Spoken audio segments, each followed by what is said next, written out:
Check, check.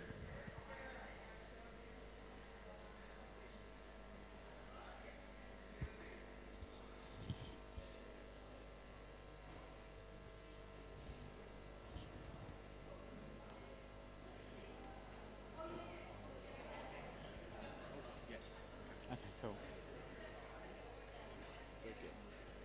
Um,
Noongar land. This beautiful place we now call Lake Munga has held special significance to Noongar people for thousands of years. So before we begin, I invite local Noongar man Sean Nanup to welcome us to country. Sean is joined by fellow Noongar man Greg Barr, who is a representative of the disability community.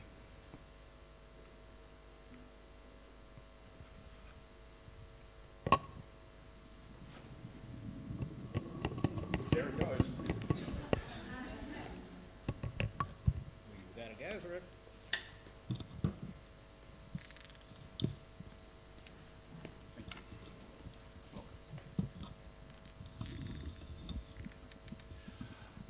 Lovely. All right. Well, it's a pleasure to be here with you all, especially in a time where we're speaking about how to have a voice within self and encourage people to have a voice. And many of us, we can speak quite clearly through our voice in every possible way. Some, unfortunately, don't get an opportunity to do that. And today, as a unified approach of acknowledging that we speak in many, many voices, in many ways of being, through body, through energy, and through love and compassion, and through fear and sadness and pain. It's quite natural for us to speak without even moving our lips.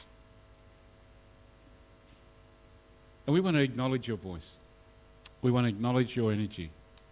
And with the old way of being on the country that we stand on, this is one of our most paramount laws, is to maintain people's space within the society that we live in and feel as though that their nature is well and truly loved and respected and honoured.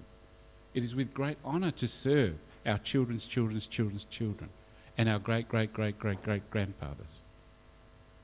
And to do a Welcome to Country with you with my brother Greg is an opportunity for us to remind us that these voices once was very struggling in all capacity when we had the situation of change for us as Aboriginal people in this country we call Australia today. For us, we call it our mother. Right across Australia, of the 552 different groups that we know nurtured and cared for this country and gave it a voice, felt it, heard it, spoke to it. And for us, it is quite natural for us now in our home place of love to reinforce what is embedded in all of us. And if we get it right within ourselves, then how many children's children will say, thank you, thank you, thank you, thank you, thank you. And we can lay a foundation for all as equals. And when your nature is nurtured and cared for, then you have a purpose.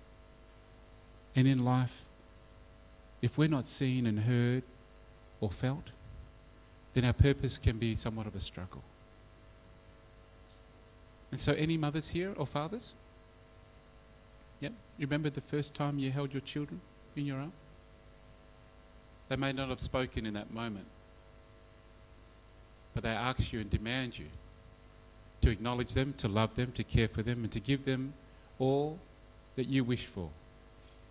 And that is our given right, beyond the words. So my brother, is there something you'd like to share in this moment before we do the welcome and play a little bit of ditch? Are you sure? Okay. It's with Greg, and I'll cleanse the area, and then we'll play a little bit of ditch, and then we'll welcome you to country. Does it sound good, brother? It's all good. All good. All right. Warawira boyakanan.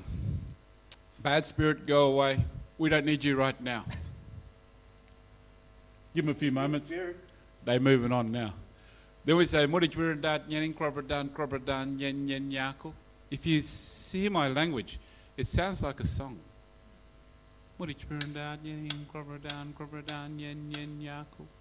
For us, we go through the process of art, song, dance, language, story to all the things around us, because it has a place where there's no words there. It's a feeling, it's a rhythm. Have you ever watched the sunset? And you've gone, oh, wow.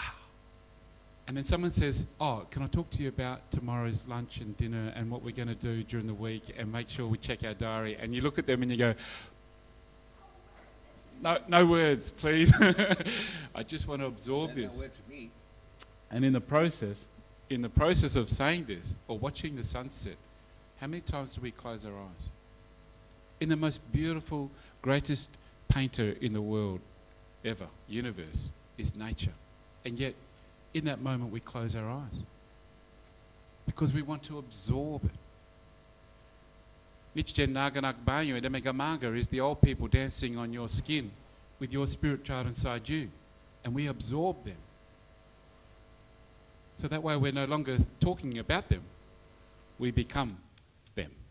And we move and we love and connect in the oldest, greatest language known to man through this beautiful way of rhythm that we'd like to share with you in a few moments. Then we say, Nichjen Naganak Banyo Edemegamaga Maga Junt. We walk in the footsteps of you, our old people. I say our we. There's one planet, people. There's one human race. We're all planet. We all are. And now we'll play a little bit of Dig. We're all not planet yet, but we'll soon get there. All right.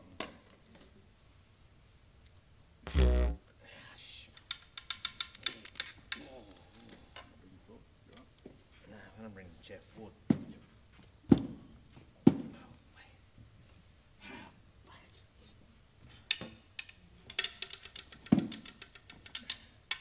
That's all right. You'll keep.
Shift your shoulders and we start to sing.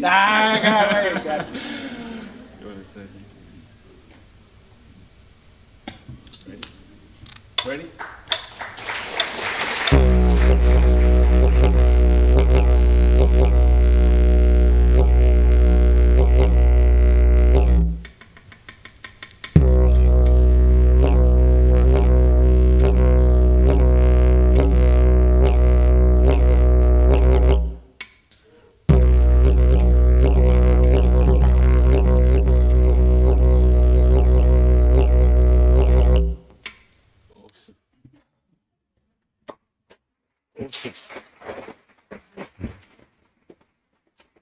All right. The river, we call that Derbyl Yurigan. And for us in the old language, we sing it because it's sung to us, the river. Everything has a voice. For all of us together. And the river, when we sing to it, it goes Belia. Can you say Belia? And we sing Belia, Belia, Biblia, Biblia.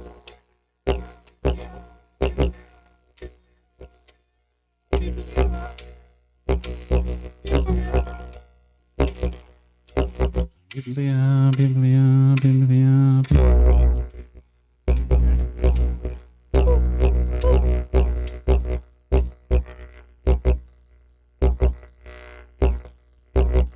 Beautiful. So to do now, welcome you to country in the language. The serpent comes out from the river because he felt the vibration, being respected and loved. And when we tap the wood, everything is in the wood. It's absorbed by the tree. Our great grannies, the insects, the kangaroos, the wallabies. And so this is the great unity here. It has no boundaries. It accepts your gift of your oxygen, your carbon, and it gives us oxygen. It absorbs in a way that we know represents our great teaching. Be like the wood people. If you really want to understand, if you want water, you plant a tree. If you want shelter, plant a tree. If you want food, plant a tree. If you want medicine, I don't know how you're going to do all that. plant a tree. If you want to know the meaning of life, I guess in your mind you just sung, plant a tree. For us now to welcome you, Well, they can't sing it. they We can't can play sing it. You can play it. And that's the beauty of our culture. Same thing. All we can play it, but people. Same thing that we could play these.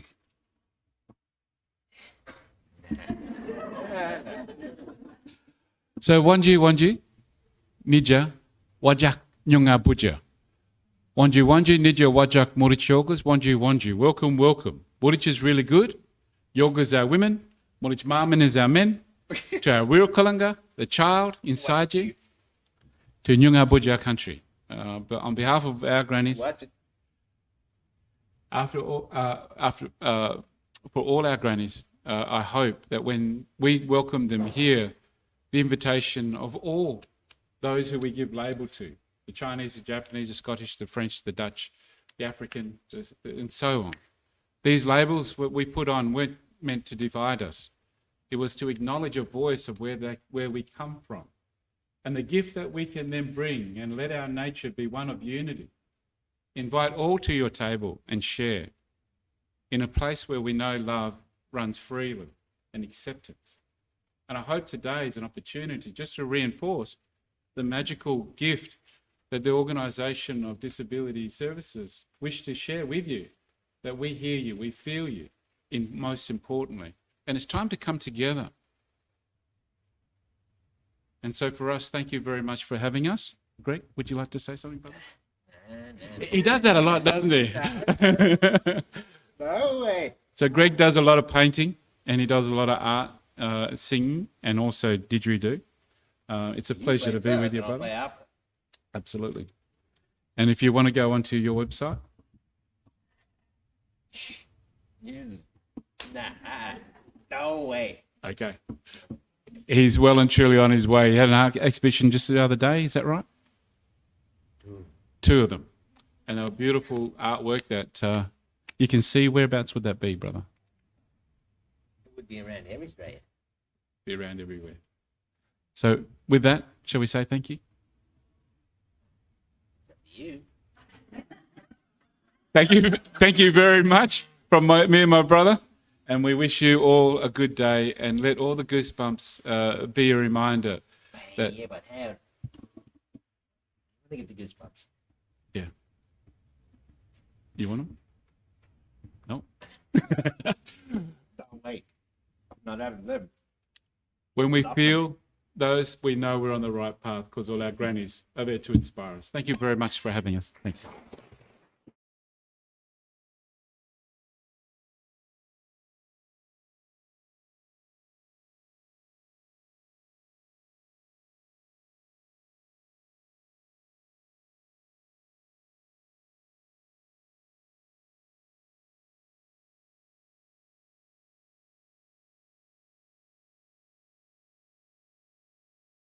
Greg Barr.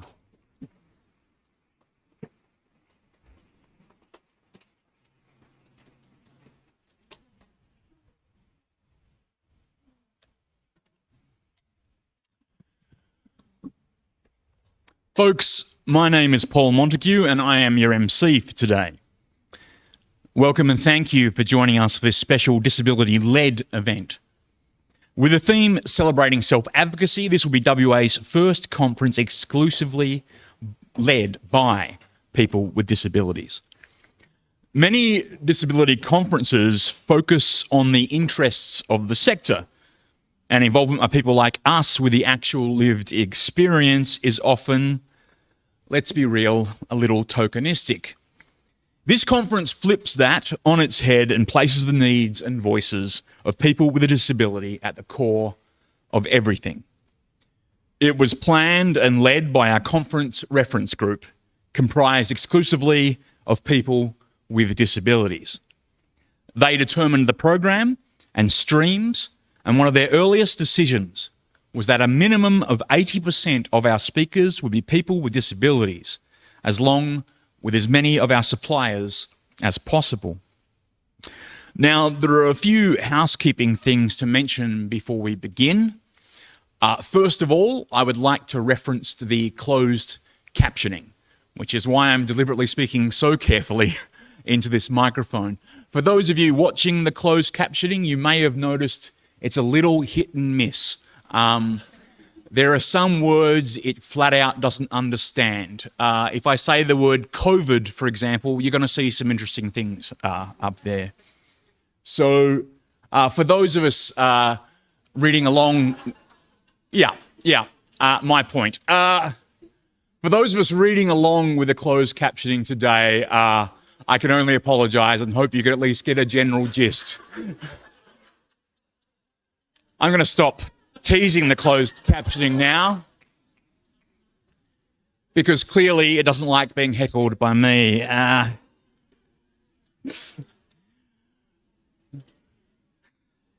Importantly, there are 4 sets of toilets, all including acrob accessible, and they are located at the back of the foyer near the auditorium to my right, upstairs, off main reception on the far side of the lakeside room, and across the road at Lake Munga Reserve near our Wellbeing in the Park marquee.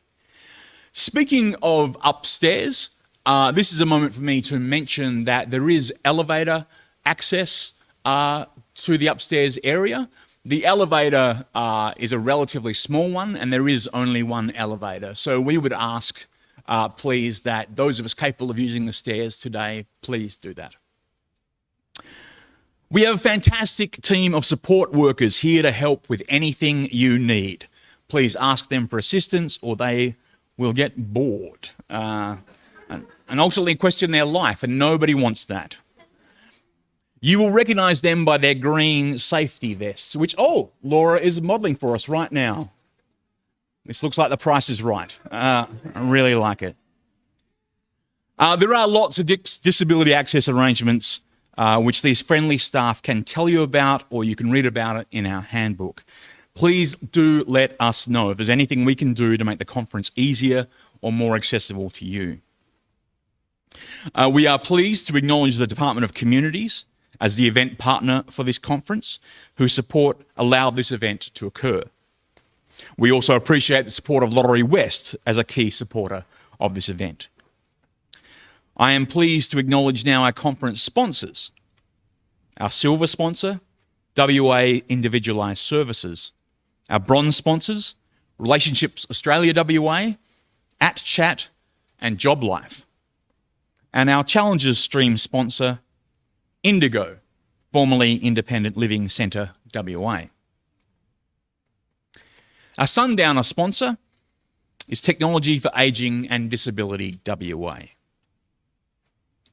There are a few things to look out while you're here. Look out for while you're here at the conference. For those of us who attended other conferences, we're very used to the idea of keynote speakers. Everyone's a keynote speaker. The problem with that phrase, keynote speaker, is sometimes those keynote speakers can forget to listen to people who have the lived experience and expertise. So instead, at our conference, we've appointed 2 keynote listeners. They are 2 people with disabilities who will focus on listening to the ideas, concerns, priorities, and interests of everyone here. They will report back to us at the closing ceremony and later create a document to remember everything which was said. So I'm pleased now to introduce our keynote listeners. Simon's all the way over there. Simon Chong and Michelle Sedgman.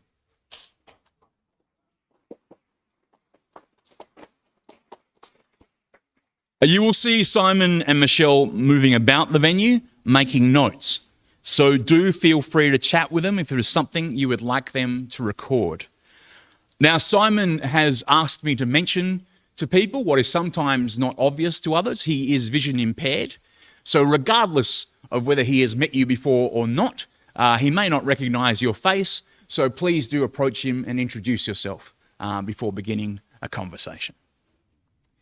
Across the road from this building at the beautiful Lake Munga Reserve, we have our Wellbeing in the Park marquee.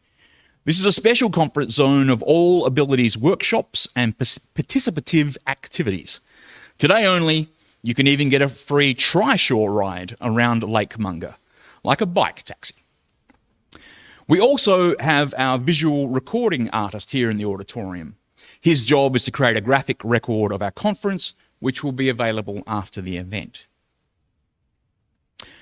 You might know that the Honourable Stephen Dawson, MLC, Minister for Environment, Disability Services and Electoral Affairs, was due to open our conference today. The Minister was very supportive of this event and had confirmed his attendance, but unfortunately an extra parliamentary sitting was scheduled at the last minute and so he is unable to join us. He does send his sincere apologies and wishes everyone a great conference. And to be fair to Steve and his team, he did flick through a personal video at the absolute 11th hour this morning. His deadline management is similar to mine, but it came in at the last possible second and wasn't time to integrate it into our AV. So I do apologise for that. But instead, I am very pleased to welcome the chairperson of People with Disabilities WA. Please welcome Lisa Burnett.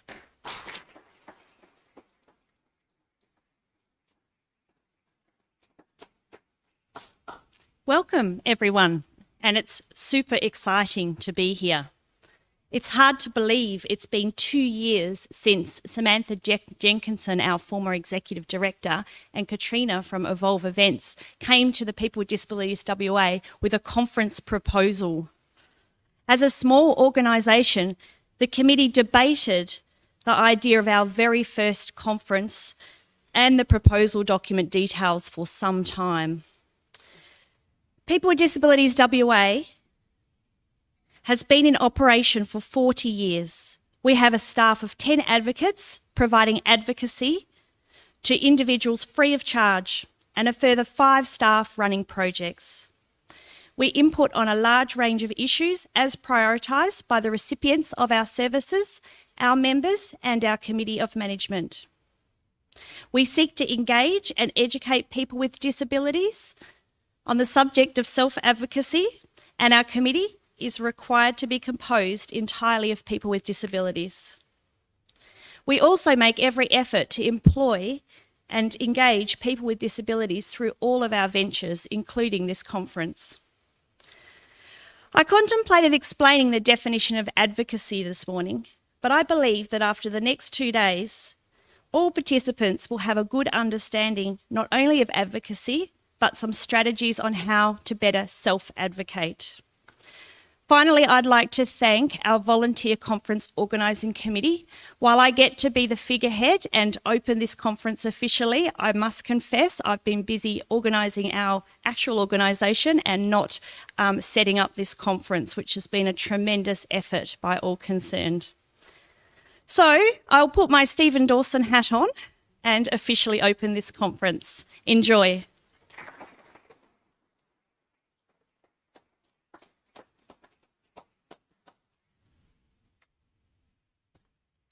Thank you, Lisa. It is now my great pleasure to introduce our opening presenter.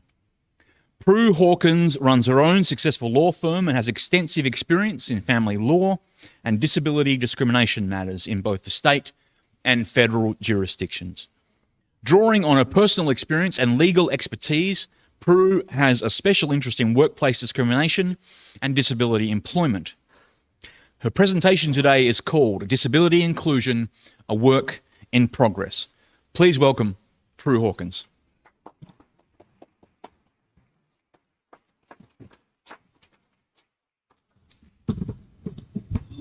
I'm not that tall.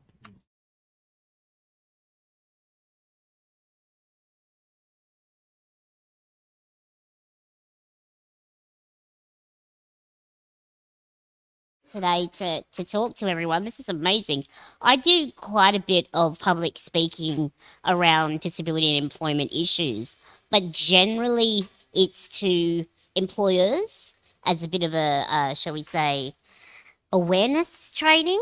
But this is fantastic to actually, I've got to put a different hat on here because most of the people in this room are well aware of what it's like to have a disability, and really don't need to hear about how we should be included better because they're aware. So this is, I've got to sort of switch my brain a little bit today, but I'm excited about it. Okay, and I also have to remember that this is closed captioned, so I should probably try and speak a little slower. I apologise if it's a mess. Okay, so look, my experience has been an interesting one, and I'd say probably quite a few people in this room have probably shared it.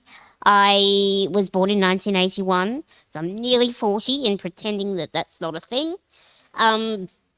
I was born into a family of an older brother, mum and dad, you know, picket fence, the average sort of family going around.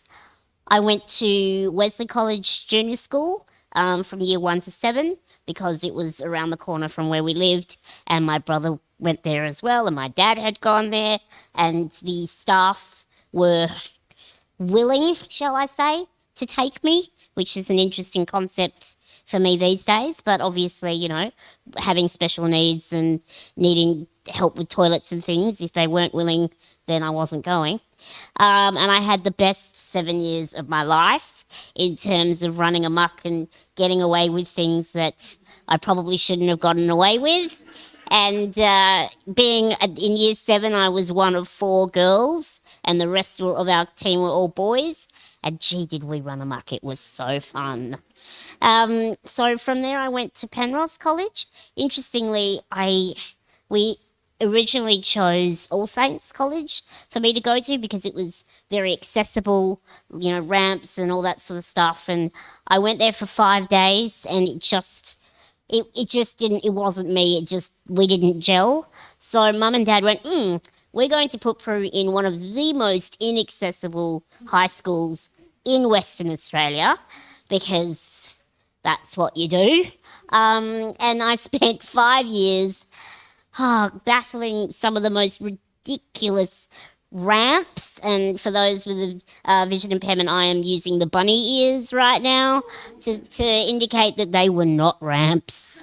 They were pathways that if the ground was wet because it had been raining, you took your life in your hands going down them.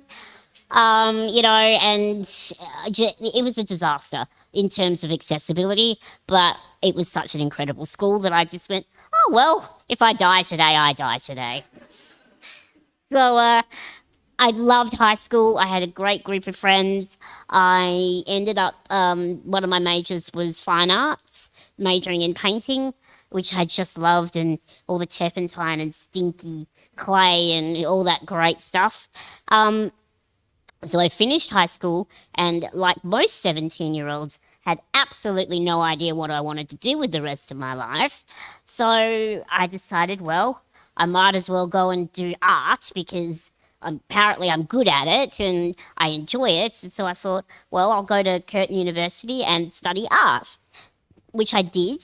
I remember the first day I went to the first lecture, the head of the art head of the art department congratulated all of the first years for picking the only course at Curtin University that did not guarantee you a job at the end of it. And we all kind of went, oh, whoops, oh well, we'll keep going. But I had so much fun. You know, the people were really interesting. I mean, it's quite an eclectic group of people that decide to go and study art. You know, not a lot of shoes were worn, myself inclusive. Some, you know, hairy armpits and no bras and all that fun stuff. But really interesting people that I'm still friends with today. Really interesting discussions. So I loved my time at art school. Now, in February, before my final year at art school, I had a really serious car accident.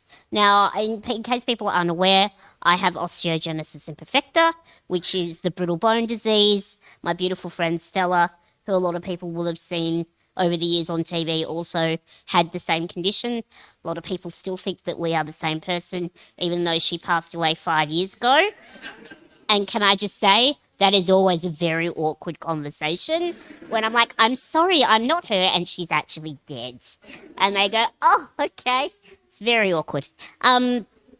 So I have brittle bones, which means, you know, if I fell off here now, I'd probably break all of the things. I'm not going to show everyone that because I don't have time to spend 6 to 8 weeks in hospital. But so in the lead up to going to final year at art school, I had a car accident. A gentleman went straight through a stop sign. I was driving the car because I have a car and it gives me the most phenomenal independence and freedom. And he basically hit my door. I broke everything. And when I say everything, I mean everything except my right arm, the one that still moves. This one kind of doesn't really do much. I call it my decorative purposes only arm. So I spent basically a year in and out of hospital because I had brain surgery because I hit my head on the closed window of the car and I had subdural hematomas. Good luck with captioning on that one. Sorry. And I'm also really sorry to the Auslan interpreter for that one as well. And yeah, so I had a brain bleed and I was a big hot mess. But silver lining, kids, and damn it, I will find a silver lining in every complete disaster that my life gives me. I had to commence legal proceedings to just, you know, to recover damages. My car was a write-off. I was a write-off. And I discovered the world of law. And it was really funny. I always wanted to do law, but never really thought I was smart enough. Still don't, but that's another conversation. And in fact, my parents tell me at the age of 2, my favourite television show, and I am showing my age a bit, was Rumpole of the Bailey, which is this, yeah, there you go, some people know what I'm talking about, which was this really old BBC show about this grumpy old barrister in the UK. Favourite show, not Bananas in Pyjamas, Rumpole of the Bailey. So I met my lawyer and said, oh, I really want to do law. So Mum and Dad, well, apply.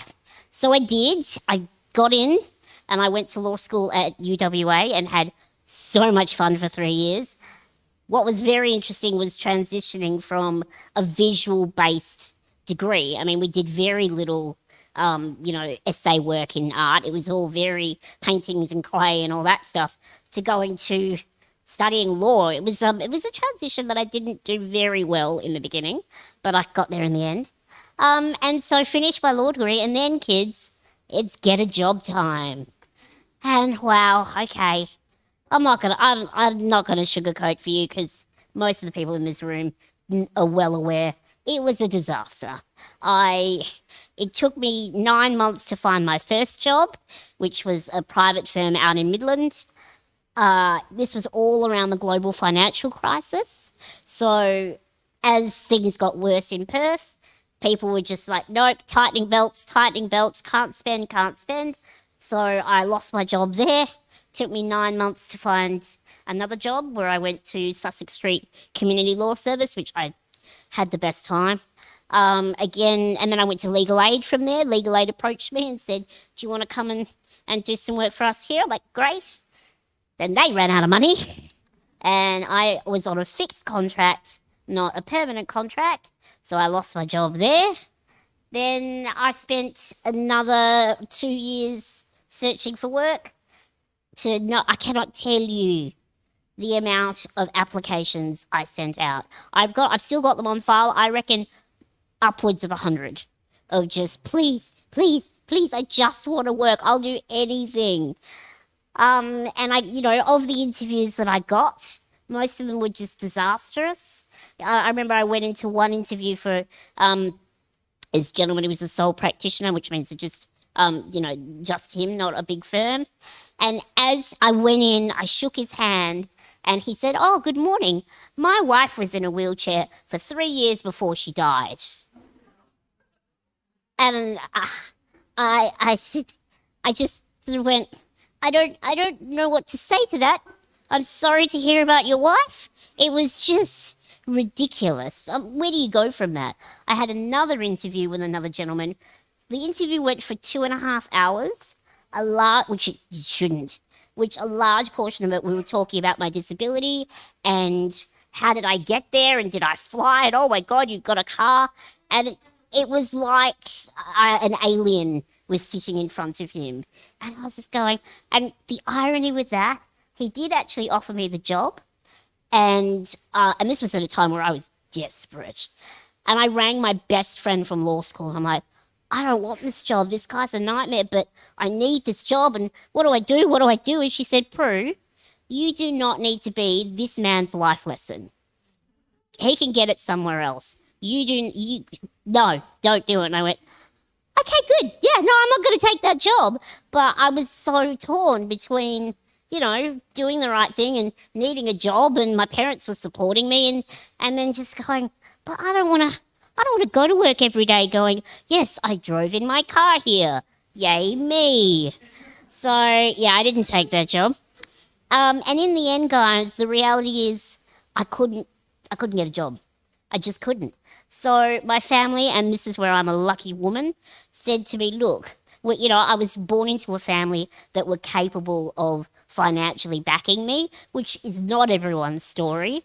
But they said, look, if you want to go and start your own practice, we will financially support that. So I did in January 18th, 2016. So I'm just heading into my 5th year. I haven't slept in 5 years, but that's fine. It's not a problem. And I've never been happier. And look, everyone here knows how important it is for us as people to contribute to society. Like, I didn't realise how depressed I actually was during that whole job-seeking process until I was out of it. And I went, Jesus, how did I not? I watched a lot of Oprah and a lot of Judge Judy. But I just thought, how did I survive this? Because it's so dehumanizing and it's so demoralizing. So the only thing that I say to people is I was brought up in a family that you just didn't give up. I am a dog with a bone. I get it from my mother. And I just thought, if I just keep going, surely somehow something's going to happen. And it did. I had to make it happen, though, because unfortunately, the society that we're in, people looked at me and just went, oh, she's too hard. It's too difficult. We're going to have to put a ramp in, or we're going to have to, what happens if she gets sick? Or what happens if she breaks something and she's out of work for 6 weeks? Too hard basket, guys. And I'm slowly starting to see that attitude shift. And I actually do a lot of public speaking. I did one a couple of weeks ago for an organisation. I'm doing one on International Day with People with Disability, which they're paying me for, which is a huge transition where normally it's like, oh, hey, come and give us all your expertise, but also do it for free. No, sorry, you want my learned experience. Y'all pay for it. Sorry. And I'm sharing that for all of you as well, all right? We're done with being volunteers and free. And yeah, all I can say to you guys is you just got to keep going. I've got no other takeaway lesson than just keep going, because it will happen. And it's so important for us as a group to be seen and to be in the community and to be contributing like I know that we all can. We may not do it in the box that the rest of the world thinks that we should do it in, but everyone in this room, with a disability or not a disability, has something to contribute, and it's important that we make society see that. So that's my sort of, I guess, message for everyone today is I worked really hard to get where I am, and I'm very tired. But I wouldn't have it any other way. I'm my own boss. And especially when things like You know, I was Melbourne Cup Day last year, sober, which is weird. Went to a bathroom at a restaurant, and the toilet seat wasn't screwed on properly, and I fell off the toilet and broke my ankle.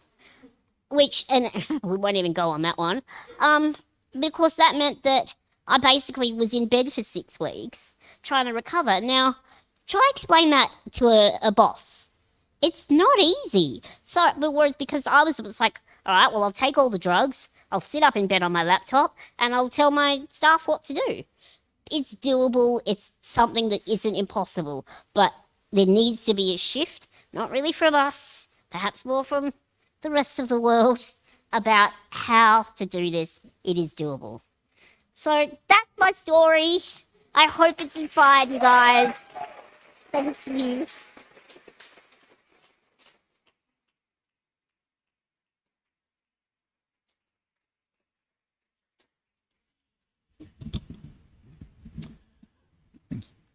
Once again, please thank Prue.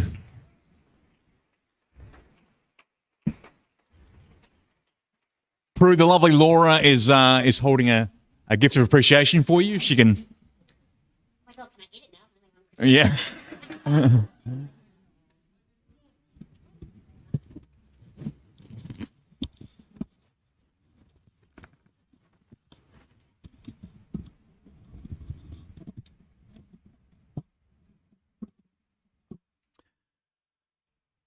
Folks, our next speaker today is Patrick Gunasekera.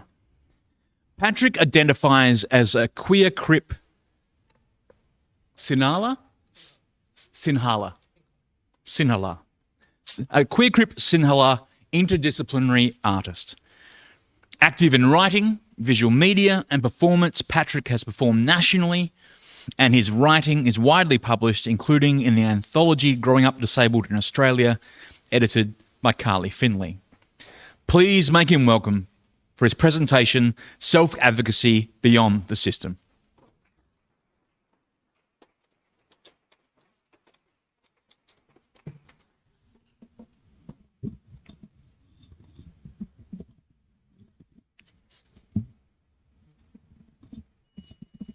Just a bit higher.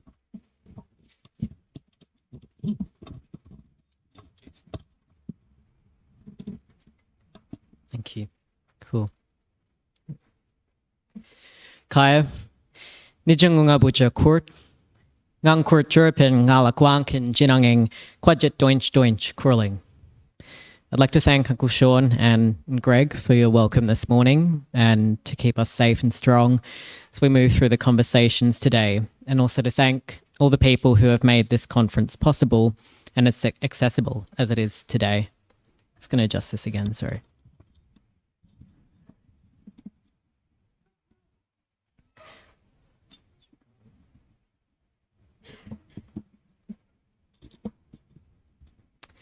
My talk this morning will cover some... Oh, sorry, my name is Patrick. My pronouns are he, him. I'm a young, sort of medium height, light brown skinned, biracial young person with curly black hair. I'm wearing a black and red lace shirt and lipstick and earrings. I also have a black walking stick. Her name is Stella, of course. My talk this morning will cover some potentially difficult topics in relation to broader discussions of trauma and survival in the context of highlighting current issues and successful protective community responses. I will specifically be speaking to systemic and personal experiences of domestic violence, mental health crises, and systemic oppression. When speaking about my own identities and lived experiences, I will at times use preferred language that include reclaimed slurs, which may be perceived as derogatory or belittling, but which are always spoken from a place of unwavering love and admiration in relation both to my own body, mind, and the cherished communities who share ownership of these names as well. Throughout this talk, I may also use the collective pronoun we or our when it appears I may be talking about myself. Unless stated otherwise, when I say we, I'm speaking of myself in addition to all disabled and colonised trauma survivors throughout modern history, throughout the world today, and within many possible futures. If you find any content in this talk distressing or triggering, I encourage you to take some deep breaths and remember specific details of when and where you were the last time you felt truly safe and happy. If you would like to leave at any time, the doors at the side of the room where you came in from remain open, and please be mindful of people around you who may be wanting to leave the room. This talk will go for 30 minutes or half an hour, and will close with a grounding exercise that I will lead. So I was invited to speak here this morning as an artist, which is another way of saying that I've been invited to speak about hope, without which none of us would be here engaging with this necessary work. There's no need for me to justify that I will also be speaking about power, so this is where I will begin. Today we meet as multiple active parts of Australia. We know that Australia's inception and the pillars which keep it standing are instructed into being with the allegation that some bodies are more meaningful and needed than others, and that some bodies are a foundation for panic, fear, and violence. Indigenous bodies, which do not conform to Western belief systems of knowledge, respect, and terra nullius. Immigrant and asylum-seeking bodies, which threaten the Anglocentrism that constructed and authorises this nation. Trans bodies, which subvert the cis-heteropatriarchy that informs our social fabric. And disabled bodies, which cannot compete in a capitalist and resource-hungry world. Our bodies are always in conflict with our nation's image of itself, because without an ongoing economy of competitive labour and dispossession, we would not have a nation at all. James Baldwin said that the role of artists is to reveal the unconscious of a nation. But it is not only art that can reveal a nation's hidden fears, shames, and desires. It is also bodies. The sight, smell, sound, presence, or even just the idea of a body that effortlessly and innocently tugs at the loose strings of our social fabric, and which proves, simply by existing, that a free and compassionate way of living is real. This is where having a body becomes a risk. Disabled, colonised, gendered, and classed are active words. They describe a way of being that is enforced onto you through masses of interwoven and invented facets of society, which we all play a role in supporting. The social model of disability asserts that disability does not exist in the body-mind, but in the barriers outside of ourselves, which then separate us environmentally, attitudinally, and institutionally throughout a society. The recognition that impairment is directly influenced by society dates back to the disability rights movement of the 1970s, and the social model informs most of what we do today as disability activists and in response, and advocates, as disability activists and advocates in dismantling barriers to access and inclusion. These barriers exist only in response to a new value system assembled over the last few hundred years, and in many ways alongside the growing use of ableism and pathologization in violence against Indigenous peoples, women, trans and gender non-conforming people, and queer people and other sexual minorities. From the demonizing and delegitimizing and policing and punishing of non-conforming sexualities through the invention of hysteria and paraphilia and multiple psychiatric disorders used to protect cis-heteropatriarchy, to the inordinate failures of social infrastructure for First Nations families and among stateless detainees in Australia's so-called care. The intergenerational traumas of war, of poverty, of immigration, of colonisation, and of gender-based violence. All of these events, the way trauma and violence stay with the body-mind, the way our body-minds then wrestle against the systems which violated us, these are entangled with disability and with ableism in some way or another. Our complex needs as survivors are entangled with our human rights to safety an agency within a society which thrives on cycles of consumption and the pursuit of material wealth and power obtained through ownership. This pursuit of the ownership of places and of people is so vital to a nation, defending its power and its veil of innocence, that everything within it will slant toward prioritizing the survival of the abled at all costs and across all corners of our society. We are not disabled by our body minds. We are disabled by society. And likewise, we are colonized, gendered, and classed by society. It is an active process.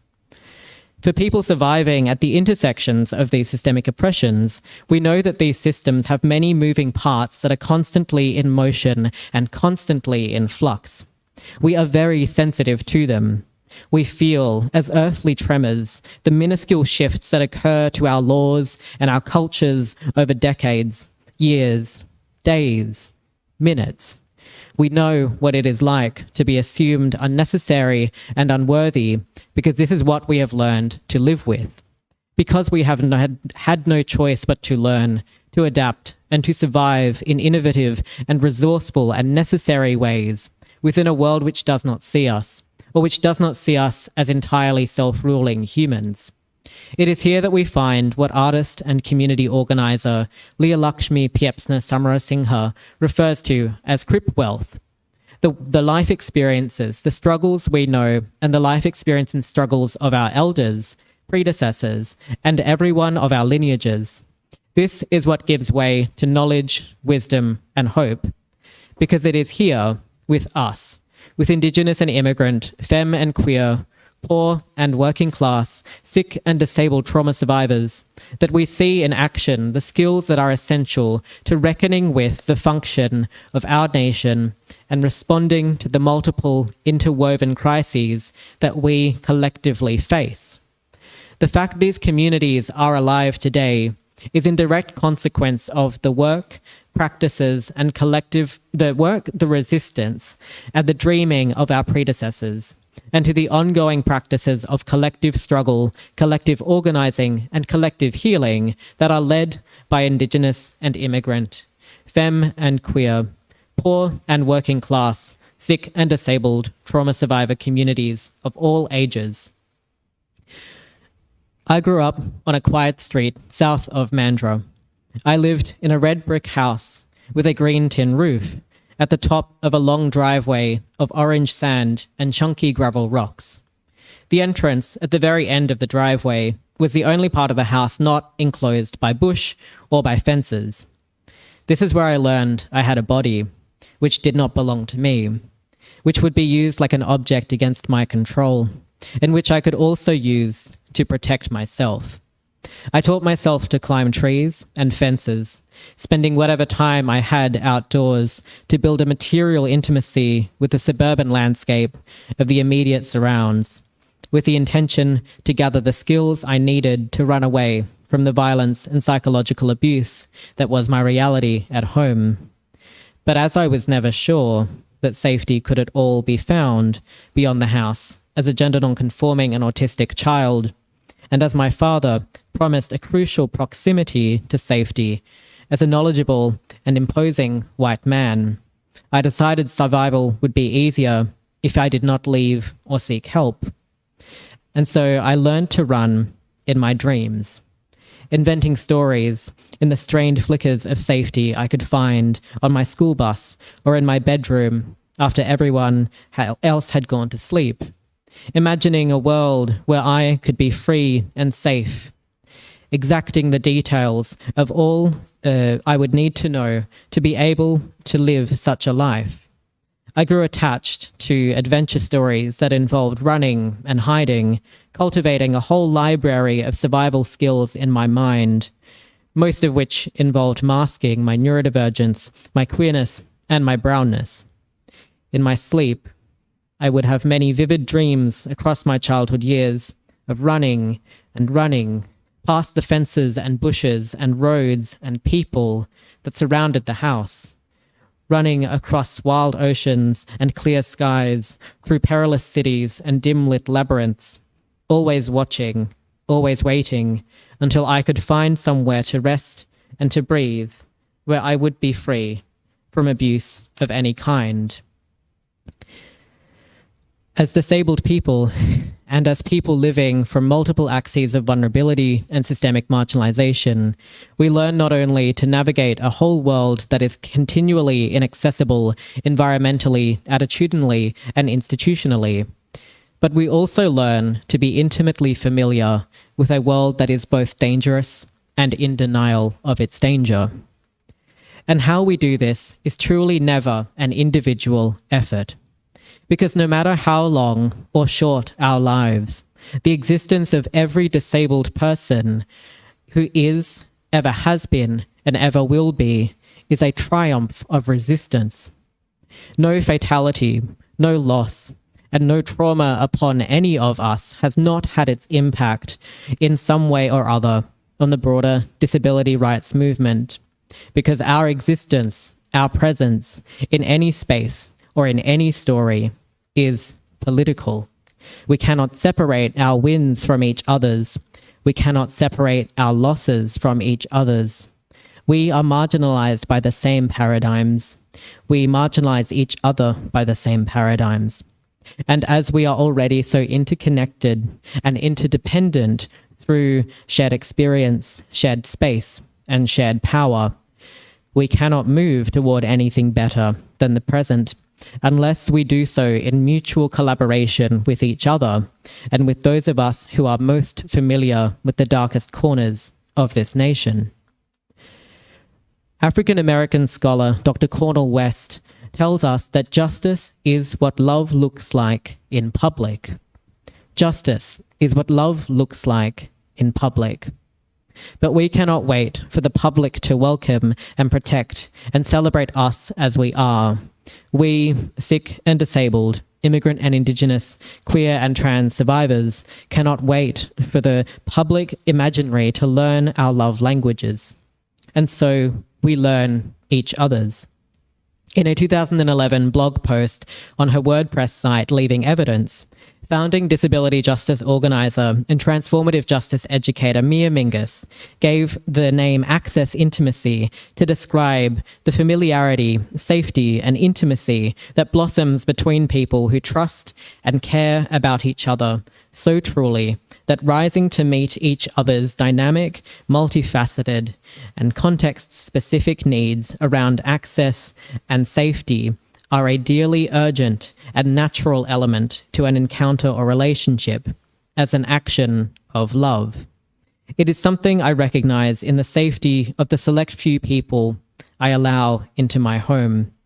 When I casually move from standing upright to lying on my back on the hard floor, and the cheerful rhythm of our conversation and shared presence continues unchanged. Or when I switch quickly from neurotypical masking or straight passing or white-coded communication styles to a pace and variability of speech that is entirely my own, and those who I welcome into these identities with me are entirely welcoming of them in return.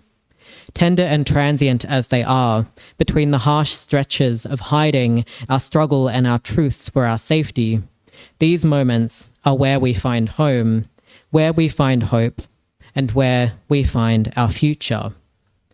Most of my teenage years involved admissions in public youth psychiatric wards and the community practices there around neurodivergent and vulnerable youth protecting each other were urgent and unwavering. Sharing a locked treatment facility with 10 to 15 other young people in the same crisis as me could dissolve every barrier that otherwise could come between us. There was no longer a need to be shameful or to keep to ourselves. Almost all of us would experience ableist or ageist or transphobic or racist ill treatment from medical staff or from friends and family from beyond the hospital during our admissions. And with already being mentally prepared to lose everything, we would always have each other's backs on the ward to advocate on behalf of other inpatients whenever we saw or heard that one of us was being treated out of turn.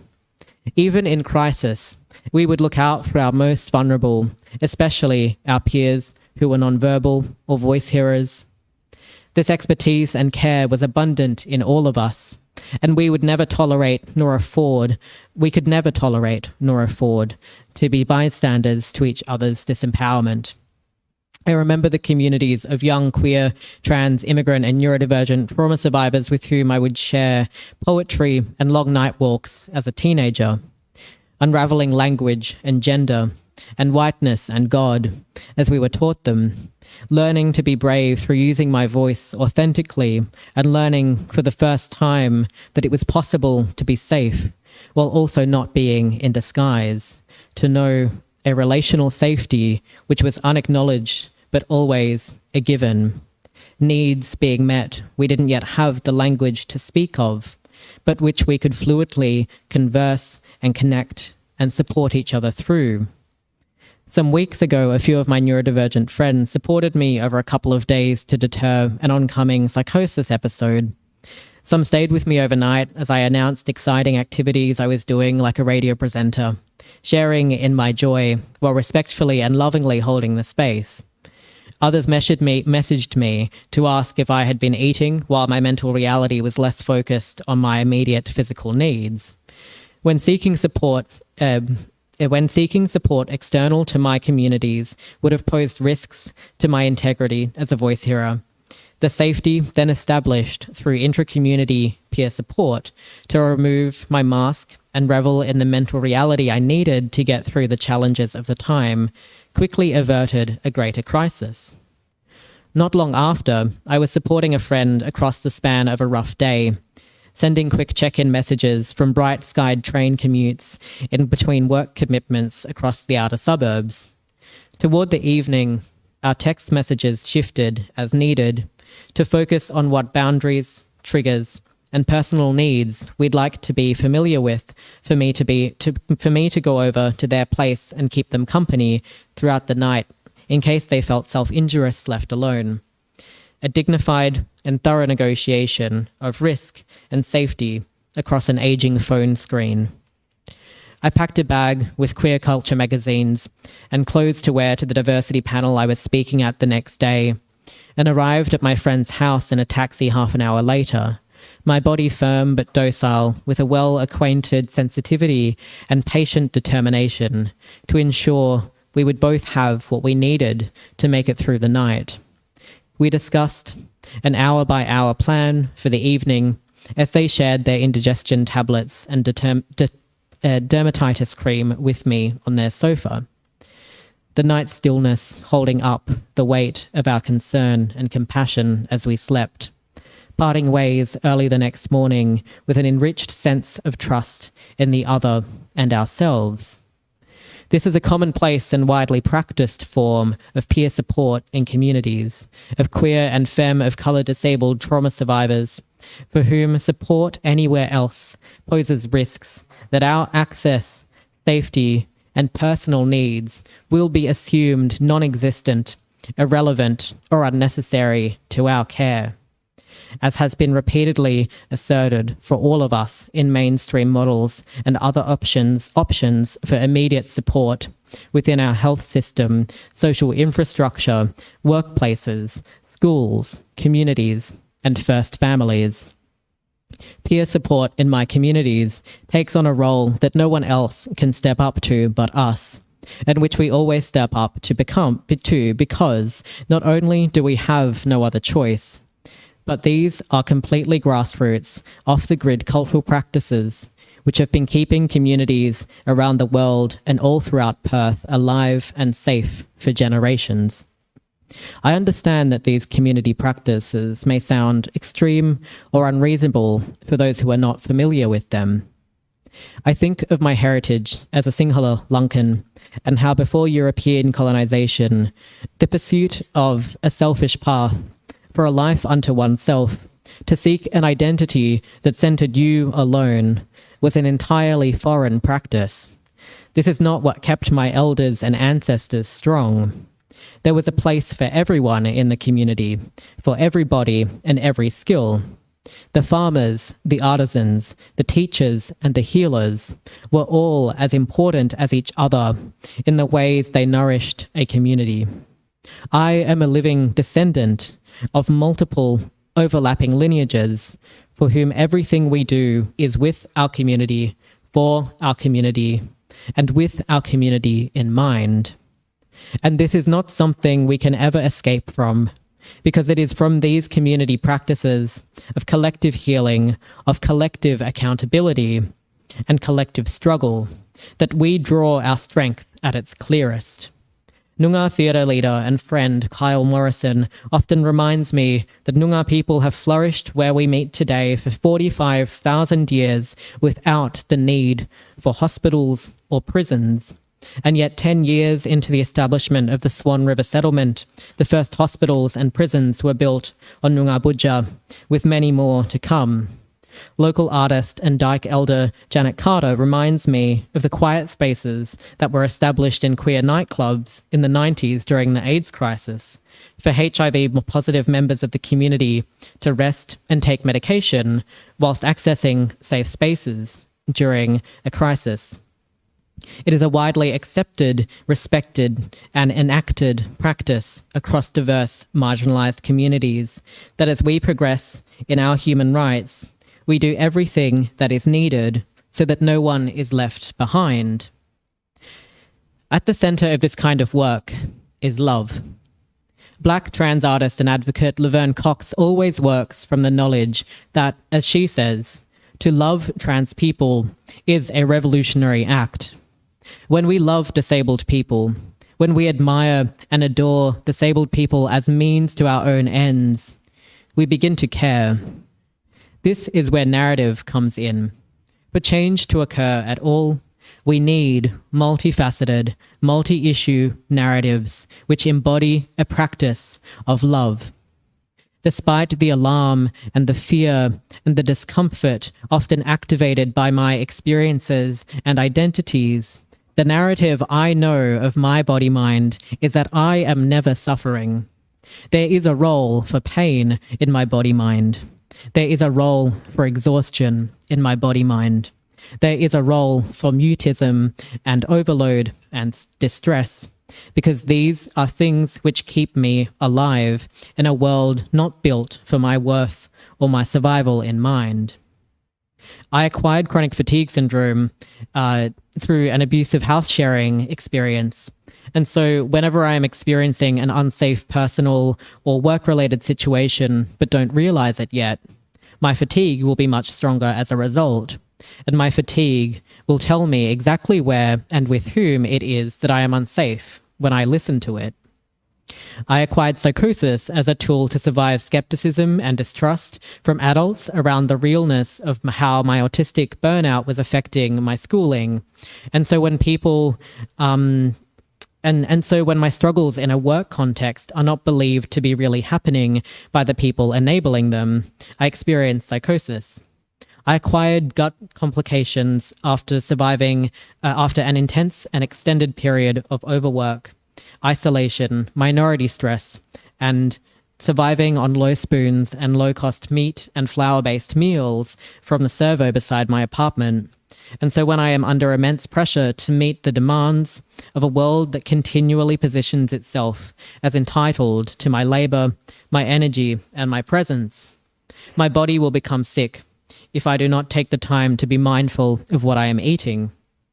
I know if a person is not someone I can trust when I need support, because my body-mind will make it harder for me to look them in the eye during any kind of interaction that involves communication.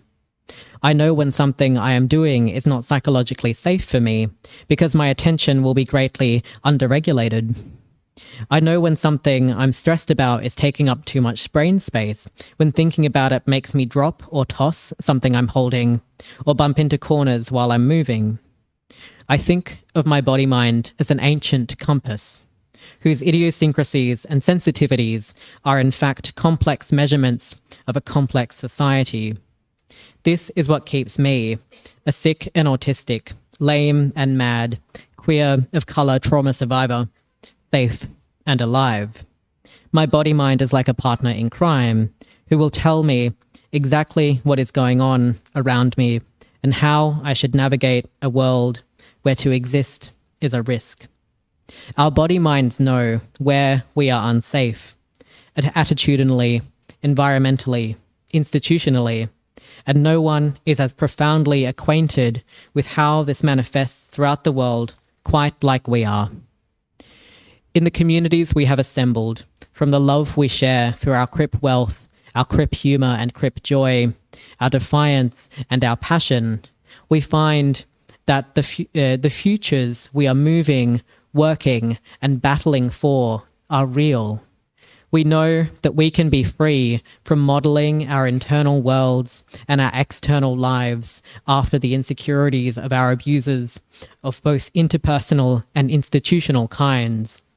We know that an unconditional, abundant love for our body minds is real because we have seen it all before, not as dreams, but as stories, as living narratives enacting everything as it needs to be.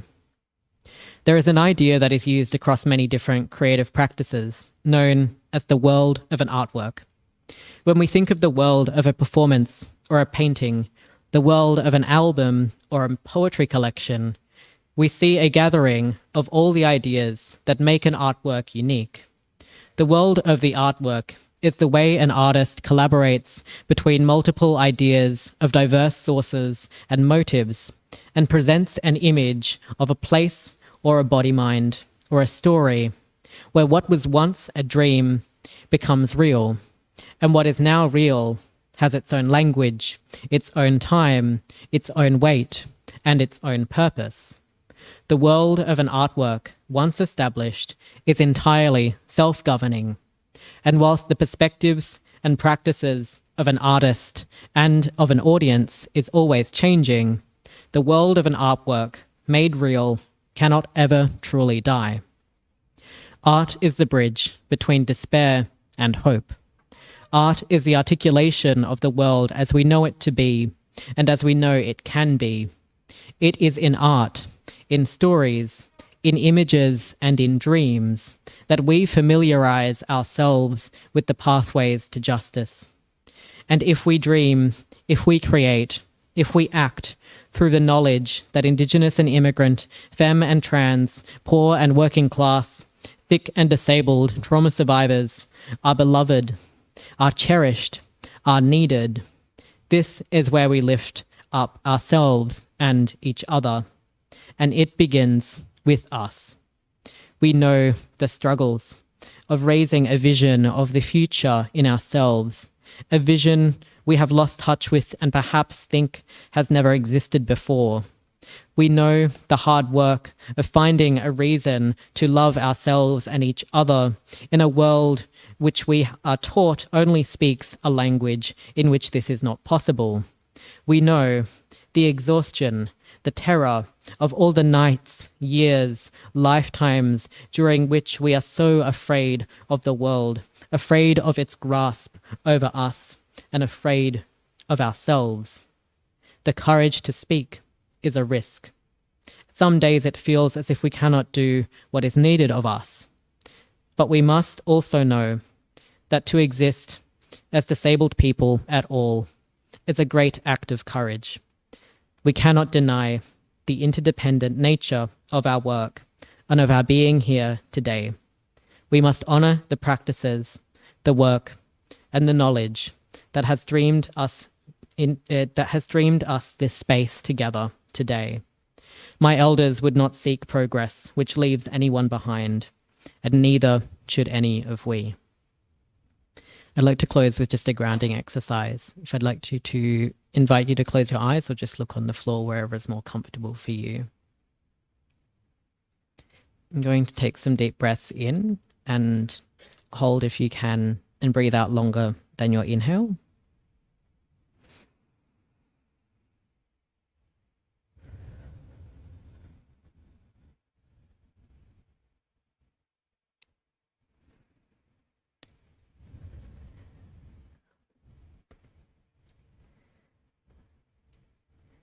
Remember that it is a privilege to be here today with each other, to be sharing this space, these stories, and these expertise, this knowledge, to be generous and to be gentle with each other and with yourselves, and to take care of each other, be mindful of space people may need throughout the day. Be mindful of what you may need throughout the day, and just to take care of yourselves during the work over the next 2 days.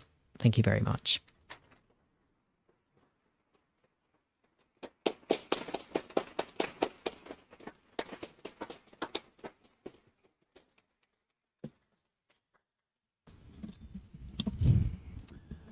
Thank you very much, Patrick.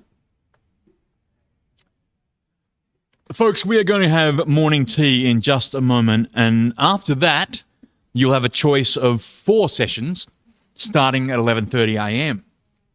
Then we will have lunch at 12:30 p.m. and a choice of another 4 sessions. So, for any of those sessions at 11:30 or after lunch at 12, after lunch, which happens at 12:30, we ask that you are seated in your preferred venue at 5 minutes ahead of the start time. So for our next sessions at 11:25 for an 11:30 a.m. start. Now, remember that your program shows all the session options, and we have simplified large print versions available at the registration desk. Remember, our friendly staff in the green vests will be happy to help you with any aspect of the program and finding your room, and we have extra people to assist you with using the lift and crossing the road to Lake Munga. And again, as I said earlier, please, those of us who can, use the stairs, leaving our one lift, a very cosy lift, available for those who require it. Okay, folks. Well, thank you, and enjoy your morning tea.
An introduction on that. Or actually, sorry.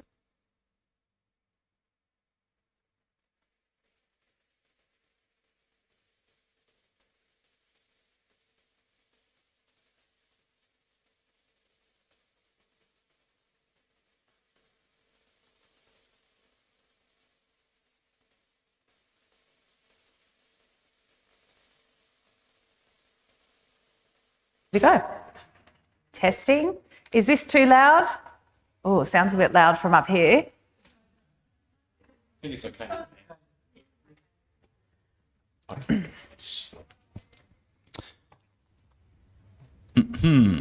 So I need to find the right page. That would be helpful. Well, everyone, thank you for coming to our first panel session, one of four happening in the building currently. Can I ask you the thing that audiences hate to be asked more than anything in the world? But could I ask if you're able to come much closer towards the front? Because now we're split over 4 rooms. Obviously, our gatherings are much smaller, and it's just it's a lot more intimate for the panel if we sit towards the front. I know the human instinct is to go right at the back of the class. It's very much my first reflex. But great if you, and particularly if you have questions at the end, much easier to reach you with a microphone down the front. Thank you, folks. I really appreciate you accommodating me there. So, this is part of our challenges stream and is presented by our sponsor, Indigo. It is called the COVID Learning Experience, the COVID Experience Learnings and Reflections. Panels are basically just a conversation between people, and as our audience, you're invited to participate by asking questions to any of our panelists. So I am now pleased to hand over and introduce you to our panel chair, who will introduce the rest of the panel. So please welcome our chair, Danielle Loizu-Lake from the National Disability Service. Well done. Thank you. And thanks to everyone for joining this panel to talk about the COVID experience and reflections. It's interesting to reflect when we're still very much in it. So hopefully we can have some robust discussion today with our panellists, who I'll introduce in a moment. So yes, I'm from National Disability Services, the peak body, not to be confused with the agency. And I can't fix your plan. I can't do any of those things. So yes, that other guy is here though, just so you know. And I work with Department of Health at the moment on a really exciting project to help improve the disability health interface. And I also do support coordination work as well in the community. So I'm really passionate about improving systemic outcomes for people with disability, working within the system to improve it, and advocating for inclusion and diversity through policy development. So that's me. I'm now going to introduce the panel, and I'm really excited to work with this panel today because they're a really cool bunch of people. So here we've got Leighton J, and Leighton is passionate about creating a society that includes, values and amplifies the voice of people with disabilities. And this is informed by his experience as the father of a man who has a complex disability and support needs. Every year, Leighton speaks with hundreds of people with disability, family members and service providers across the country in his work as a consultant. He's also a qualified company director and was recently appointed to the NDIS, so the agency's Independent Advisory Council. So if you could welcome Leighton J. We've got Linda Quigley. So Linda is an occupational therapist and allied health manager at Indigo, who is sponsoring this event, formerly the Independent Living Centre of WA. And Indigo provides a number of services that are delivered by allied health professionals, specifically around assistive technology. So Linda herself was a bit of a late starter in her career, graduated from OT in 2012 in her 40s, and Linda was drawn to occupational therapy after supporting her father, who remained at home until he passed away as a result of motor neuron disease. And Linda believes that her experience helps to inform her professional practice, and Linda really enjoys working with a dedicated team of health professionals that are invested in outcomes for their clients. So if you can welcome Linda. Thanks. Next, we've got Raul. Raul Seth is the founder of Activate Mental Health. This is a peer-run organisation that runs social activities to promote mental health recovery. After starting his career as an accountant, heaps of accountants here today, I'm sure, Raul, you're probably amongst peers, not many accountants. Raul experienced his own mental health issues and started Activate Mental Health as a proactive approach to maintaining wellbeing. The group has over 3,000 members. I think it's like 3,300 yesterday. 3,300. Well done, Raul. And he's retrained for his new career in mental health. So clearly doing a great job and bringing people together in peer support. So Raul, welcome. Thank you. And down the end, we've got Kat. So Kat is a board member of PWD WA. Kat is an autistic activist and advocate. He has a passion for structural equality in employment, education, housing and justice. And by way of professional experience, Kat has worked in government and non-government organisations in a wide range of roles. He's also an LGBTQI+ community member and brings intersectional experience. So thanks, Kat. If you can welcome Kat to our panel. Thank you. Okay, so we're here to talk about COVID, the experience and reflections, and we know that for us in Western Australia, it's been somewhat of a different experience than it has been globally and also than other states in Australia. But we know that the experience and our, albeit short, lockdown period had a lot of health and brought concerns and anxieties, economic anxieties for all people, but particularly those that are vulnerable. And I think that the experience for many people with disability had some really unique elements to it. So we're going to be talking about today, and when I say we, I mean all of us, because we're hoping that the audience has got some questions or things to say as well. What did we learn from the crisis? And we're looking at some innovations or other interesting things that the crisis maybe created through innovation. And should we have another outbreak, what have we learnt? Are we any better prepared for this experience? And how is the disability sector prepared or in readiness should this happen? So for our first question, I'm going to go to the panel first and ask them a question, and then I'll come back to the audience and invite you to ask questions. So we'll start with the first question I've got here is what extra challenges, this is to the panel here, what extra challenges do you think people with disability faced during the COVID lockdown, and what would have helped manage these better? So challenges that happened during our experience, and what do you think could have helped us manage it better? So, Linda, I'm going to start with you. Sure. Okay. So, look, I think probably for all of us, we had a heightened level of fear. I think that was probably a really common experience that everybody shared. In terms of people with disabilities, sometimes I think that there is some additional health challenges that the impacts of COVID may be, more significant. So that was, I think, potentially adding an additional level of fear in terms of, I suppose, on the service provider, in essence. One of the challenges that we found was that the availability of equipment trial and those sorts of things were very limited. Lots of the suppliers shut down, so that had a significant impact on, how we were able to assist people. So in terms of our service delivery, we had to look at different ways to deliver that. So we did some telehealth, but obviously there's some challenges around, especially with equipment prescription, that that doesn't always meet the entire need of, looking at what might be a suitable option for somebody. So that certainly created a challenge. And even now we're finding that the likes of delivery of equipment and AT is delayed as well. So that's, it's further impacting, even though we've lived a relatively, I suppose, free life in WA for a period of time. There certainly is those impacts that that we have, that we're still experiencing as a lag. Yeah. Raoul, thanks, Linda. That is certainly interesting from the service provider perspective. And I think, Raoul, I'm going to come to you because Linda also mentioned it, the mental health part of when services need to be changed or delivered in a different way. What did you see around the impact in mental health from your peer community perspective?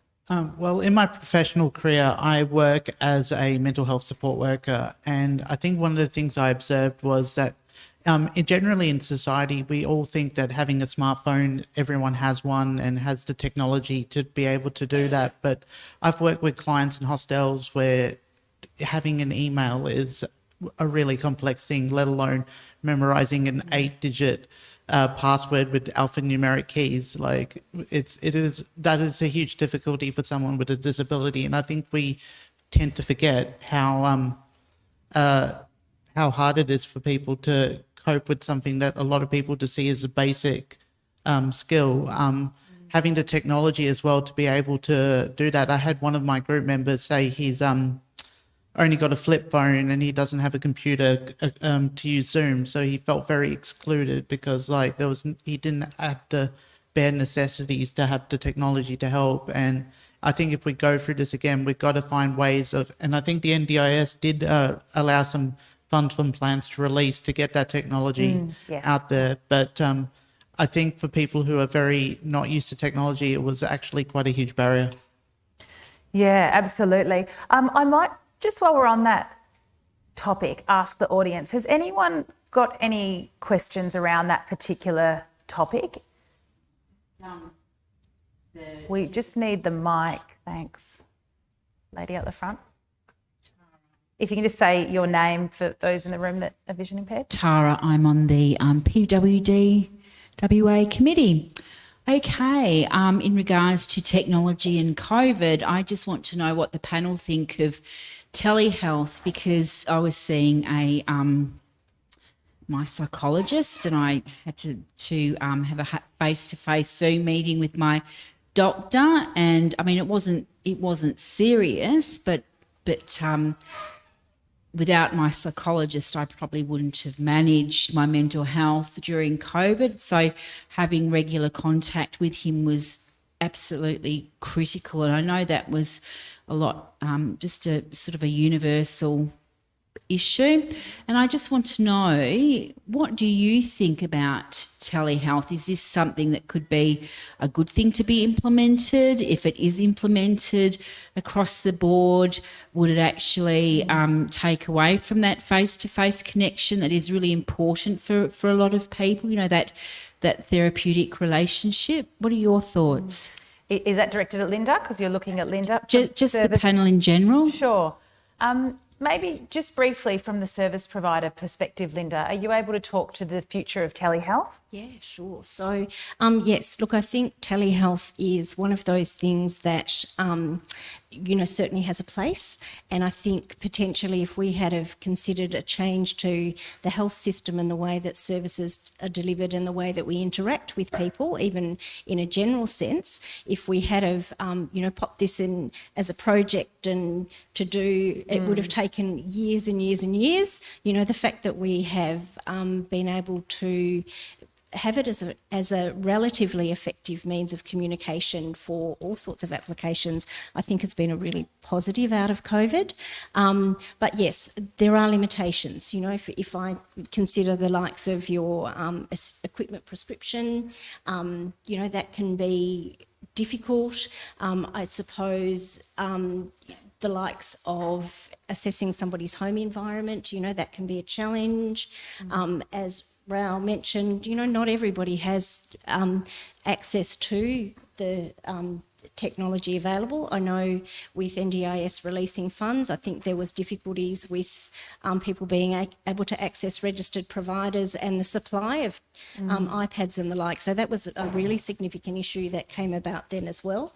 Raoul, did you want to add some more? Okay. Yeah, just from personal experience, I was actually in hospital during COVID for a little bit because I just had a bit of a slip up, and I had 2 sessions with my psychologist. First one we did on phone, and that was really difficult and all that kind of thing. And then later she had Zoom, and we were able to do Zoom, and it felt a little bit more personal doing Zoom. Obviously, there's no substitute in life for meeting in person, anything you do, but I found that the Zoom thing was really cool. And the other thing I observed was there were companies online that were getting GPs and psychologists to register people to bulk bill to get a mental health plan, and then also deliver the sessions, which I found was really, really cool because it gave that option for other people. Yeah. I might come up to Leighton, if that's okay. Leighton, you're a parent of a young man, adult with disability, and you also work in the sector. So maybe from a broader perspective, what are your thoughts on telehealth? Look, I very much see it like Linda was describing, that it's jumped us ahead in that being rolled out very quickly.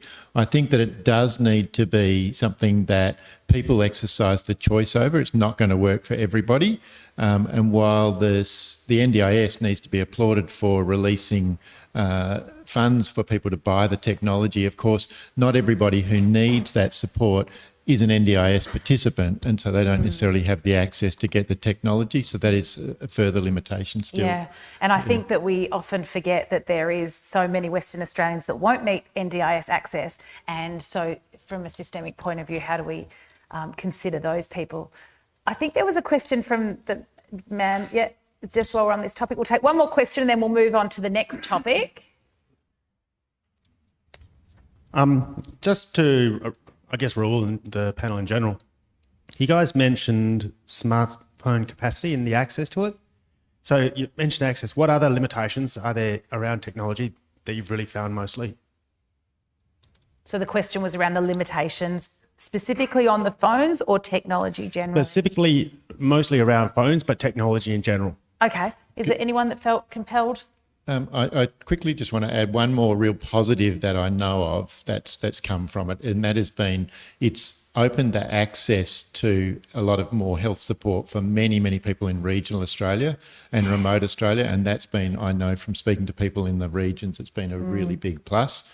The limitations, I think, some of the limitations are, as Ra was mentioning, for some people with their certain disabilities and conditions, then they're going to be a bit technology averse or not necessarily capable, and that means that we say, look, it's readily there, but it's not really.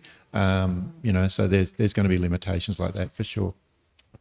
And just to add to that, certainly in terms of access, some people may need alternate access, and sometimes that may require some additional support and training for that to occur. So that's it's not as easy potentially as just handing out an iPad. That's definitely a consideration. So Linda, just on that, I mean, from an assistive technology perspective, some people might get a bit of technology, but they may need switch access because they have mobility limitations, or they may need certain voice activation technology. Or the accessibility features set up on a device, that sort of thing. Is it working? Is it all speaking to each other and allowing people to have that access to whether it's Zoom or MS Teams? Is it all connecting up? Look, I think everybody's need is very individual, and sometimes that interface between all the things that people need to use can take some technical setup at times. So, certainly COVID in terms of the ability for people to be in person, especially when we were in lockdown, that was a significant barrier to potentially setting up those sorts of things. We certainly offered people choice in how they chose to engage with us, and whilst telehealth certainly has a place, and I think definitely has a place forward. It does have some limitations maybe in equipment setup and that sort of stuff, and training and being in person with somebody to make sure that those, technological advances and items are able to be used to their full extent. Available to everyone. Yeah. And that people don't get left behind, because that's where the majority of mainstream population is heading. So thanks, Linda. I know that there is some more questions. I just want to bring Kat into the panel. So can we hold on to them and then we'll come back and have a bit more open discussion. But I'm just going to move on to the next question, because Kat's got a particular interest in this area. So this is around government decision making. And so if you could give government decision makers one piece of advice about supporting people with disability during a health crisis such as COVID, Kat, what would it be? So yeah, aside from offering an appointment to Prue earlier, who talked about employment as the most senior advisor, I'd also advise that government should invest $16 billion in stimulus packages to give people with disability jobs as part of COVID recovery. And the impact, I think, would have so much more benefits than what they're doing at the moment, which is this obsession with construction jobs. And I know that people go, oh, that really boosts the economy and whatever, but who are excluded? Who's not at the table? Who's excluded from those jobs? And I think it's pretty obvious, who. So, and in particular, people with disability, I think, are really excluded from being able to get those jobs. So I think if we were to actually invest in people with disability in terms of employment opportunities, that would get a lot more benefits to what the current strategy is.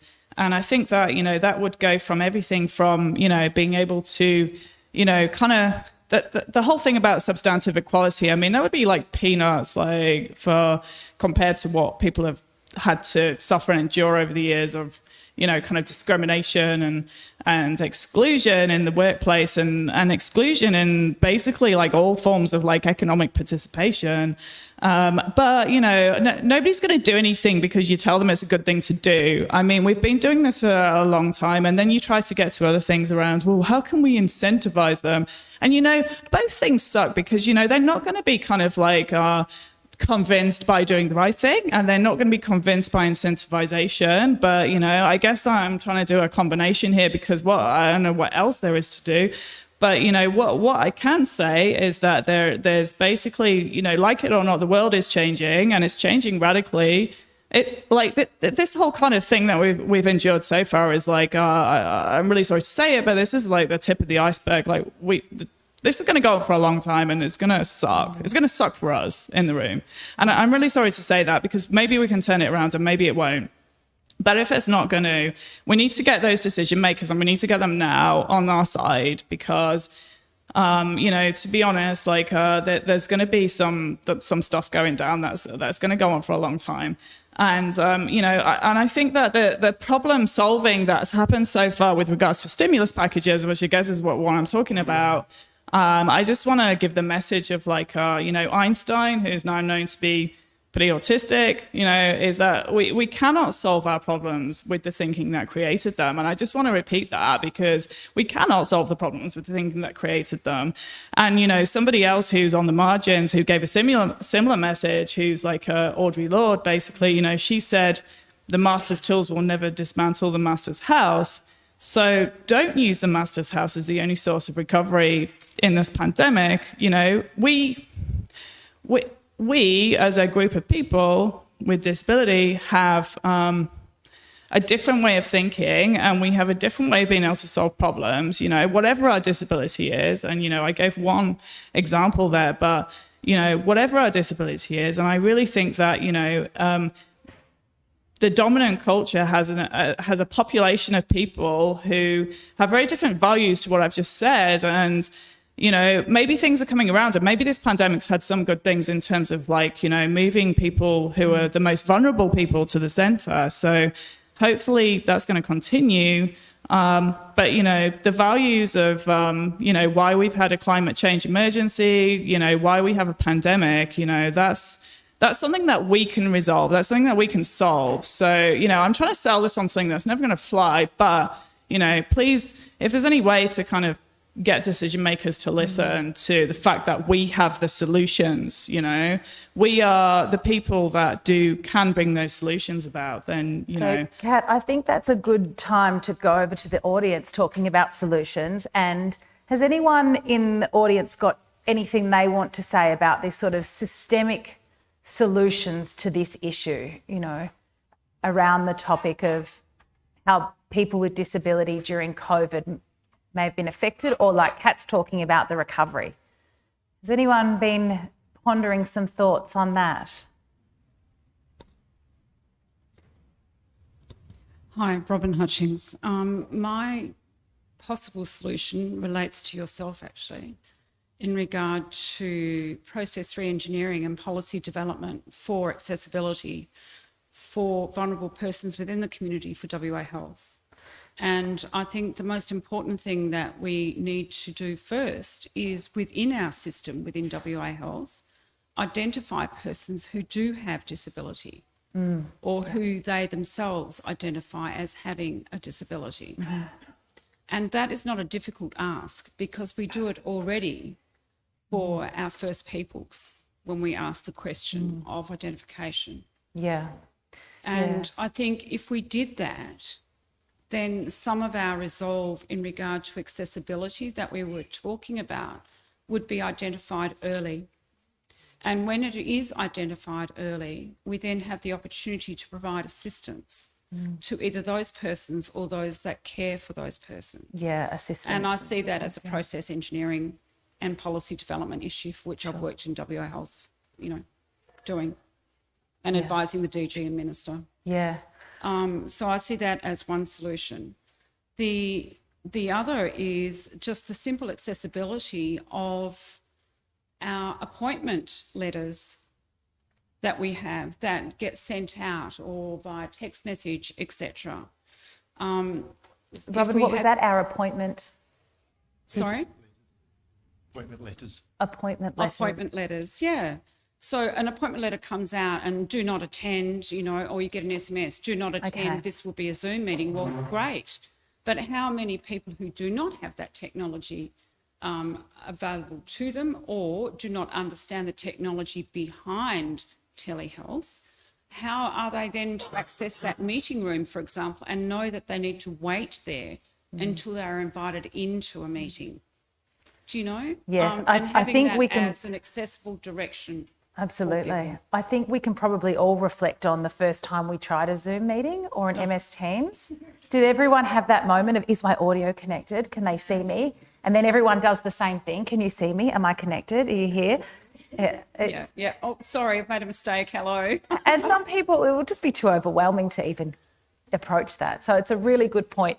It's a really good point that you make. I might come back to the panel. Has the panel got anything else to say? I think, Leighton, you wanted to talk on this topic as well. Yeah, so I mean, I completely concur with the idea of that you were putting forward, Kat, of really being much more proactive around the employment of people with disability. I think similarly, things like there's a discussion I know going on about reviewing building codes across the country so that we're building accessible housing. You know, that for me is a no-brainer. The NDIS, one of the things really limiting a lot of people getting a housing solution that's going to suit them is there's just a lack of available housing. And there's so much focus on SDA, but SDA is for 6% of participants at the most, and there's a heap of other people who need other solutions. So I was really pleased to see this morning Victoria has just started investing, and they admit to being way behind the country, but they're investing a $10 billion or something over 10 years. I can't remember the details of it, but they've made a 10-year commitment. It's just come out in the news today. To inclusive housing? To doing a whole lot more in social housing. Which social will, housing or social specifically housing, the inclusive part of that? Social housing, but it will have a focus on the inclusive housing, I know, because I know the person that's heading it up. Great, okay. We're in our state government in their 10-year strategy has only committed to building 261 new public houses. Could everyone hear that? So Tara's comment was that our state government's only committed over the next 10 years to building 261 more public houses, Yes. which, we could fill them from people on the streets in the centre of Perth very quickly. I'm going to take a question from down the back, but I'm just going to check in with Kat. Kat, was there anything you wanted to add following that discussion? No? Okay. The lady, yeah. Hi, I hate microphones. Two things about access. I know you're doing great work, by the way. And no, I'm sorry I didn't join you on your online games nights. So good job for doing that. Can you hear me properly? I don't want to be... Yeah, you got to yelling. kind of... Is that better? Make friends with it, yes. I don't want to make friends with it. So on technology and access and training, sorry, the lady in the middle. Linda, you were talking about and employment and all of that. So I think there needs to be some sort of supply for work opportunities for, and I think the one on the end, I've forgotten, Kat was saying as well, with work opportunities for people with disabilities should have, I think they need to have supplied internet, the technology and the training and access to be able to be incentivised to do those things. I think it should be, I know with NDIS there was during COVID a small amount you could access to get an iPad, but that's been stopped now since it's not in particular areas, and so people are still not able to use that sort of stuff. So you can get an iPad, but there's no training for it. You can go onto Zoom, but that's going on to the telehealth subject I had with, I've actually had a counselling session and doctor surgery session with telehealth by phone. Wasn't the great experience because it was just basically, what do you need? You need a script. Thanks, bye. Yes. But for therapists, and it's not the therapist's fault, this organisation didn't believe that Zoom was safe enough. Okay. And I know that a lot of government ones, I worked with Department of Health as well, their system is internal and very, very clunky system at that to actually use, and there weren't these video conferencings going on. So I never got the opportunity during the entire time to actually see my therapist face to face via Zoom or anything because they thought there might be a breach. Okay. And about confidentiality. So I'd like that to be looked into, maybe if there was a second wave or that sort of thing. And I think it raises, sorry, I didn't get your name at the beginning. Oh, sorry, I didn't say it. Rachel, that raises a really important element when we talk about reflections on the opportunity we've had so far. What have we learnt from a services delivery point of view? So we've got therapists, so some of the things that you've raised in there, we've got therapists, we've got primary health practitioners. I have heard that some people have had a GP experience like you had, which was very transactional, and others have had a much more, extensive or robust experience that was followed up. So I think when we talk about reflecting, I might go back to the panel on this. I know. I'll just say lastly, I do want to congratulate though the government, all the organisations that have done this on the hop in a crisis. Yeah, but it's a good the opportunity. services that we've had, we've learned a lot, and I don't think it's been a negative experience. It's been a learning experience.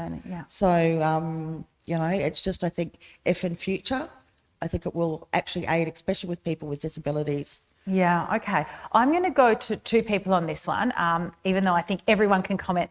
Linda, I'm going to ask you about the allied health perspective. What do you think allied health professionals need to learn next? What's the next step for therapists to get their head around? And then Kat, Kat works, can I say where you work at the moment? Kat works at SWIC, which is the State Welfare Incident Control unit or group through Department of Community, so is responding directly to the state welfare through COVID. So Kat, I might come to you and ask you your thoughts on, from a systemic perspective, on what we need to learn to make this effective. So let's talk allied health first, Linda. Yeah, sure. So, look, yes, definitely there were some assumptions made with the availability of technology, and as you've pointed out, Rachel, things like internet access and accessibility and all that sort of stuff. I think very much, potentially this time where we are, not subjected to the confines of a pandemic to a degree here in WA, is maybe an opportunity to upskill people. Make sure that we've got we're building people's capability in terms of if we were to go down into lockdown again, that they have the resources and the ability to engage as they need to. When you say they, are you talking about allied health professionals or talking about the clients? The clients. Yeah. Okay. Yeah. But I think there's a lot of focus on the client being prepared. The client has to have their technology. The client needs to be ready. What do you think is the responsibility on the allied health professional, on the service provider to help bridge that? What does that look like moving forward, Linda? Yeah, sure. So, look, I think it's probably a recognition of potentially... I think we've just lost a mic. Battery's died. Yes. I can talk nice and loudly if that helps.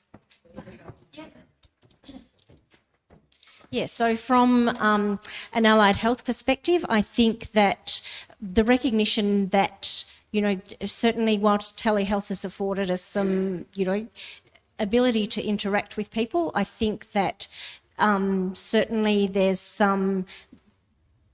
that therapeutic rapport, developing relationships with people is potentially impacted a little bit when it is through an electronic means.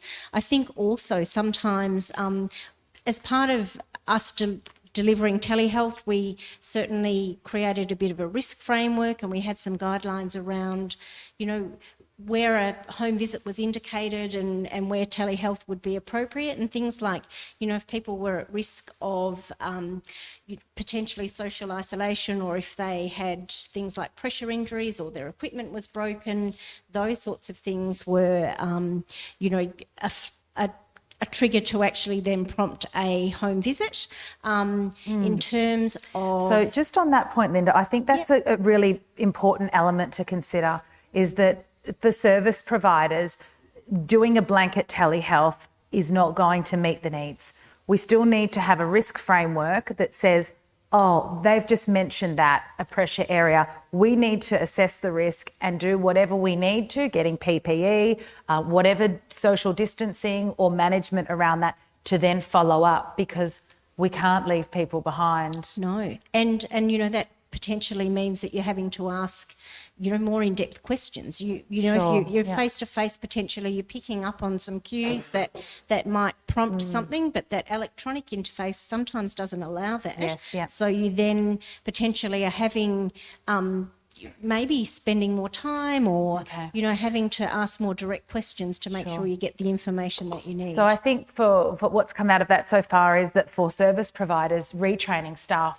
on picking up cues and how to engage with people over technology is going to become even more critical as the uncertainty of this pandemic continues to move forward. Kat, I'm just going to come to you and ask from a systems perspective. You're within the government system and telehealth, pretty much all meetings have gone to that. How do you think that works for people with disability in employment, in the employment space? Is it going to work? Is it useful? Is it not useful?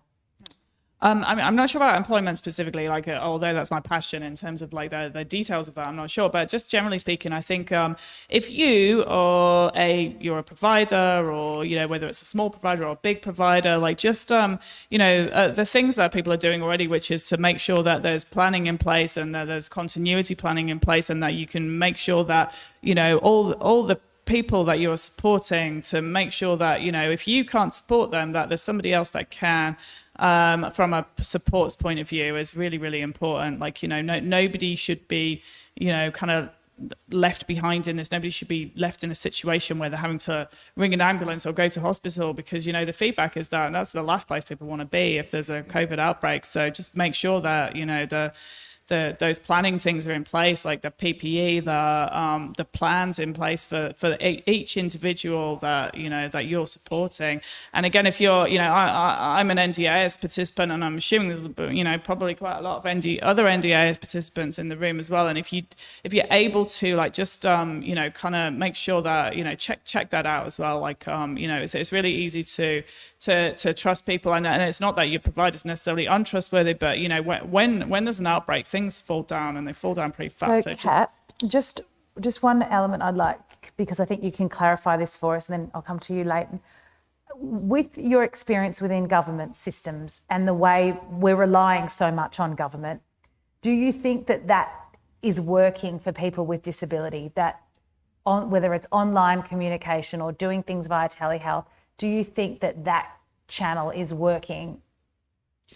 So I think that's like to do with supports, basically, and I think that's a section of the things that people need in life to kind of survive. And yes and no, and there's other things, but I do think that coming back to, you know, people with disability essentially need to have those resources to be full participants in society. So supports is like part of that, but also, you know, kind of having economic equality, and also being, you know, that there's been some really good stories from COVID of people centering people with disability and the most marginalised people in the community, and we've heard those stories from around the world, and it's not necessarily tried or tested here in WA, but it will be, and I really hope that we have the same response to what we've heard from around the world, where actually the community comes together and the community centres the most vulnerable, because you know what, all the supports in the world are not going to make up for the, you know, that community you know, love and support that we're going to hopefully have when this hits. Leighton wants to make a comment, and then I'm going to go to the audience. Did you have your hand up as well? Yeah? No? Just... Okay. Yeah, I just want to add to your question. I actually don't think the government response has been very good for people with disability. I think that by and large there was a lot of public comment from government, both federal and state, around the health system and around the aged care system, and didn't matter about who was lobbying or how much lobbying was happening. People with disability were not being considered in the public commentary about PPE and the opportunities to have PPE and so on. I would like government to be much more transparent about how much PPE we actually have available, and about the readiness of that to be rolled out to people with disability. I think there's a real risk that we are seen as a community as less valuable individuals and marginalised, as I think has already been discussed. Yeah. So I think it's not a nice feeling. I think that comes from that, and I don't know how people in the room feel about that, but that sort of feeling a bit left out from the government commentary. There was a lot of focus on aged care, but it was like, well, hang on, you know, there's... The other part about that is there's a huge vulnerability in the workforce being spread across aged care and disability and people working multiple sites. And in Melbourne, that was a big problem, and that transferred the problem to the disability sector. So a question from person up the back. Hello, Teresa here. Yeah. Sorry, your name again? Teresa. Teresa. I'm actually a health professional. I'm a midwife. We've just recently relocated back to Perth. We had been here for 20-something years. I've worked at PMH and at King Edward as the advocate for many years as well. I like what Kat said about the employment. I have a 22-year-old son who has a moderate intellectual disability, and I'm his support worker. That's what I want to feed back to the government. So it's all very well and good to talk about the supports, whether that's from many different aspects in health, etc. But Sorry, Teresa, can you bring that a bit closer to you? Yeah, sorry. I now find myself, although I'm a health professional, I'm actually my son's carer. So when we're looking for people with disabilities to actually have any type of support, it's fundamental that they can actually have support workers to access any of this stuff. So can you clarify that for me? So is it because supports are not available, or is it financial, or is it because my son has a significant NDIS plan? Right. He's verbal, and we have had him over northern New South Wales working at Coles, various animal So what's the barrier to getting the support workers? Is that they're not available? Two that I see. One is that providers are asking for one-on-one. Okay. So everywhere that we've been, it's that they want to have access to one-on-one funding out of Ben's plan. Now, he has never needed that. So why coming across state borders does that change? Actually, that becomes a funding and grab for funding out of his plan. Are you saying that the providers want all of the funding to deliver all the supports? Or are you saying what they want is not to provide 1 to 3, which is what he's previously done. They want 1 to 1. So that's taking a significant amount of funding out of his package. But fundamentally, yes, there are no support workers. Every single place that we've been and continue to go, I ring up repeatedly, I'm online, I'm trying to find people to actually go and do shifts with my son. I cannot find anybody. So fundamental to this, you know, people with disabilities, there's a huge spectrum, obviously. But for my son with moderate intellectual that needs a support worker working with him, we don't have access. So it's an access issue. Yes. The other thing it's probably also a market issue. Well, yeah, there's 2 parts to that as well. But the other thing is attitudes and culture. People look at my son, who I said he's verbal, he's very funny, he's mobile, but he's not going to get a job. So that's the other thing I want to feed back to, you know, the policymakers here. Yes, we've got to look at all spectrums of disability, don't we? It's just not about people that have, you know, whether it's physical disabilities, they can still go to TAFE. We've been to TAFE, they won't accept my son. Because he's meant to complete the coursework the same as any other individual. In New South Wales, that is not the case. Can I have a chat with you over lunch then? Oh, I'd love to. I've got lots to say. But yeah, I think fundamentally it's an issue of being able to access workers. You know, it's great to have the technology. I'm the one teaching my son that technology and going through that with him. Yes.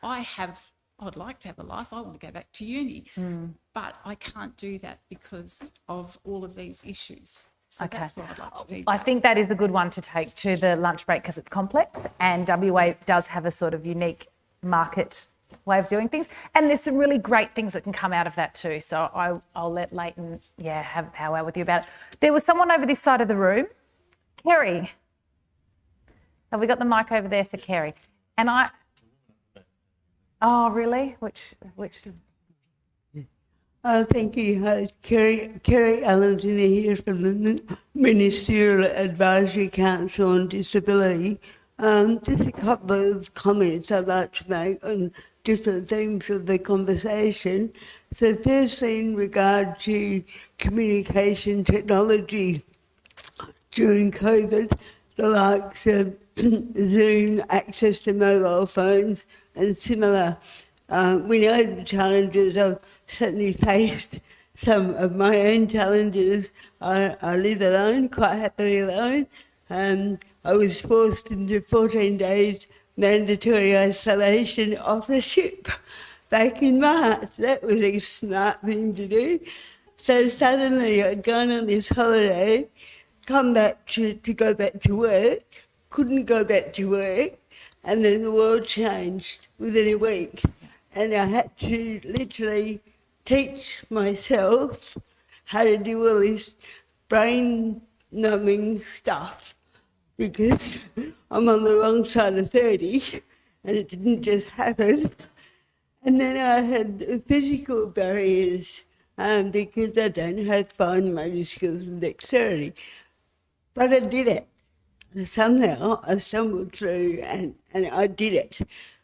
And it made me think that's all very well, but if I was the person who has high support needs and I live in a group accommodation setting and all of my activities are suddenly taken away from me, and that will happen in a second wave, who is going to connect me with the world?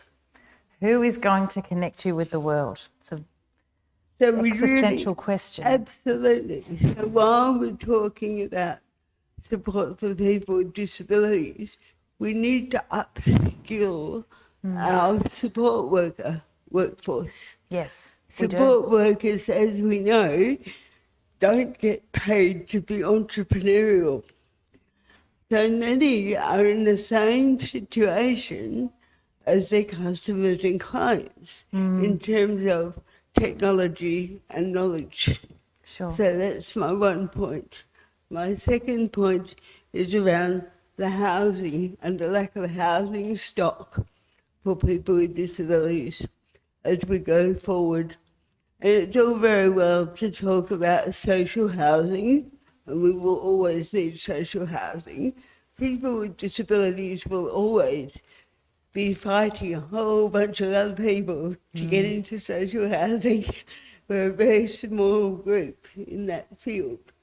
There are also a new generation of people with disabilities coming through that expect not just to have jobs, but to have careers. And if you have a job, you have a career, you can build your own house, or you can buy your own house. So what we need to be doing is pushing the regular building market to build accessible homes that we can all move to and change through the course of our life. Yes, yeah, thanks, Kerry. Some really interesting points you make there, and I'm going to go to Rao. Some of the things that you spoke about with support workers and upskilling, you've actually had that experience, Rao. I guess my question to you, following on from Kerry's comment, is what is your experience through being a support worker? Do you feel like there is the skills out there, or do you see the big gap, and what does that look like to you? What I find with support workers is that they actually come from lots of different backgrounds. I'm a chartered accountant myself, and I decided that doing tax returns wasn't really going to be fulfilling for the rest of my life. But you do get people who come from all walks of life, and they bring different skills and come to different ways. So mental health sometimes becomes like a secondary career because they go through an initial path and think that's the way it goes. And then a lot of people who work as a mental health support worker identify with a lived experience, and I myself have bipolar and agree to that as well. So they do come with a lot of skills. It just depends on the nature of the clients that you have. Like some of the ones I find in hostels are a little bit more difficult to handle because they don't have as much skill as people who live independently in their own housing. So it varies between the type of clients that you have and how you can support them. So the match is really important that you're talking about there. Yeah. Finding the right support worker Yeah. for the client's needs. Yeah. But again, it's difficult in a pretty thin market. And then we've got the challenges of COVID. Yeah. So it really is something that we do need to consider. There is some work happening in this space. And I'm not just saying this because I work for NDS, the peak body, but the state government, the Training Council, provided a significant funding boost of quite a few $1 million to help improve the skills of the sector. It's going to be a long game, and it's all across the state. So I hope that work like that will continue. And it's great that the government has invested so much money in it, and also TAFE's a part of this, and also the disability sector. So hopefully that goes some way. Did you say there was someone up the back that really wanted to ask a question? Okay, this is going to be our last question because I'm getting the wind up. So I'm sorry I didn't get to you before now. That looks scary. Into that. Hello? We can hear you. Your I'm name? Tanya. Bit of background. I am a born and bred Queenslander. But prior to, I have 3 teaching degrees. 2 are special education, 1 is primary.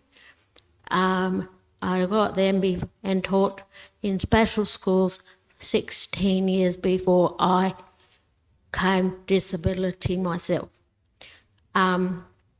I have moved here in 2013 and went to TAFE, and I have achieved my diploma of library services. It took me twice as long as normally, but I achieved it. Now, the reason I say that we talked about employing people with disabilities, I cannot get a job because I cannot work part-time. My health, I cannot be relied on to be able to be there. I need to be able to do casual or even volunteer. But the majority of city councils in Perth will not even let volunteers in their libraries. And I spent 4 years getting those skills. So that is one aspect that is very hard What local council do you live in, just out of interest? Sally? I live in the city of Armidale, Okay. but I have tried Gosnells, Coburn, Melville, Right, okay. all the ones that I can get to with any degree of ease. Yeah. That is one point. Another, with regard, you're talking about accessible housing. I own a unit. When I moved over here and I was pensioned off from teaching, I used that to help buy myself a little unit, a little duplex. It has 3 stairs. I have to throw my walker up the stairs and throw my walker down the stairs. My OT and my physio age about 10 years every time they see me do it. So it's not ideal. So yes, I am. So what would be the ideal solution for you now with housing, considering? Well, the ideal solution would be a low set, which is what I've got, but no stairs.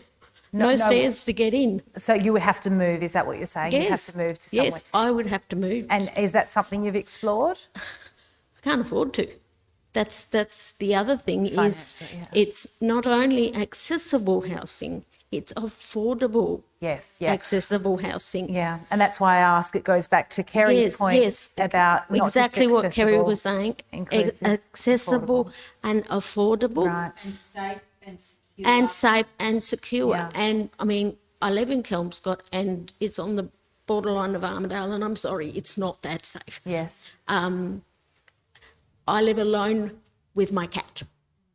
So during the height of COVID, I lost a lot of supports and things like that. And it was very lonely. Yes, yeah. I don't have a big social network. Yeah. And that is something I think needs or would be needed is, can we make that better and keep an eye on our friends better? Or, you know, even just a phone call. Well, no, I don't do phone calls. Well, I'm hard of hearing. But to catch up, check on people and make sure they're coping okay. I think that's, I'm getting the real wind up now. Yeah. So I think that's a really lovely note to finish on. So thank you for sharing that and coming back to the value of community and reaching out to people and not leaving other people behind. And I think that's a really nice intention to take out of this panel and what that looks like more broadly and systemically in housing, in health, and within our communities. So thank you. To wind up, I'm going to go to my panel and I'm literally going to give them probably 45 seconds. They've prepared 1 minute. They've prepared 1 minute winds up, so now they're going to get 45 seconds. To wind up this panel on COVID, particularly on learnings and reflections of COVID. So I'm going to watch my clock and be really nasty, and we're going to go with you, Leighton. Ready, set, go. Okay, 2 things. I love hand sanitizer and I love 1.5 metres. They have been brilliant. They have dramatically improved public health and cut down on infections. My son has not had a year being this healthy for many years. Oh, that was only 25 seconds.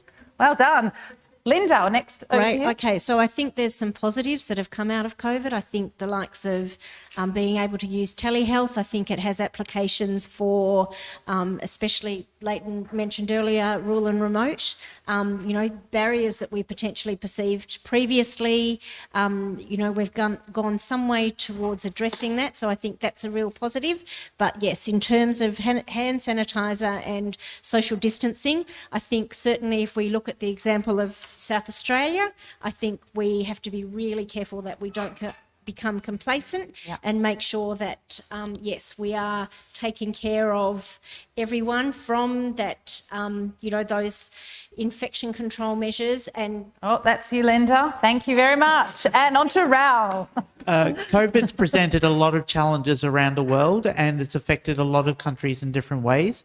But what we found through the experience was the human race was able to adapt and really change and tackle the situation and think on the go. I think there's been a lot of positives that have come out of it and different ways that we can help other people. And we need to work as a community together to do that. If we as a community can't help each other, then who will? Thank you, Rao. And Kat? So I think the recovery is going to be, unfortunately, a bit long and grueling, and there's going to be a lot of increased vulnerability. And I think it's an easy cop-out to just send to the mainstream who themselves are becoming marginalised because, you know, the people that are already marginalised, they're going to struggle to get back, you know, compared to other people. So I think the response to send to them is not necessarily the best thing to do. And I know that there's stuff to like support people that are mentally ill and disabled. But, you know, we've just heard here about the people that are excluded from economic participation and from getting jobs, and that's really unacceptable. Like, it's, you know, there's so much kind of like social construction around intellect, and, you know, all these people that think they're intellectual, they're assholes sometimes. You know, people that are, you know, it's no excuse. Like, we need to kind of actually give everybody, you know, we need to have like equal opportunities like for everybody. And I think if we don't send to the most marginalised, I dread to think where we're going to end up, the people that are really on the margins, and how marginalised we're going to get on the back of this pandemic, and we can't allow that to happen. So, and also, like, in terms of cost, and I hate to do this, that's almost you, Kat. Have you got one more point you want to make? Okay, so yeah, I just think, like, you know, in terms of cost, like, you know, just need to kind of invest in us, do it now, let us be part of the solution, let our minds be part of the recovery. And even if our minds are not typical or in line with those things, you know, we basically just need to kind of have I don't know, like the pressure. Too bad. I'm autistic. I can't fucking do it. You're doing a really good job.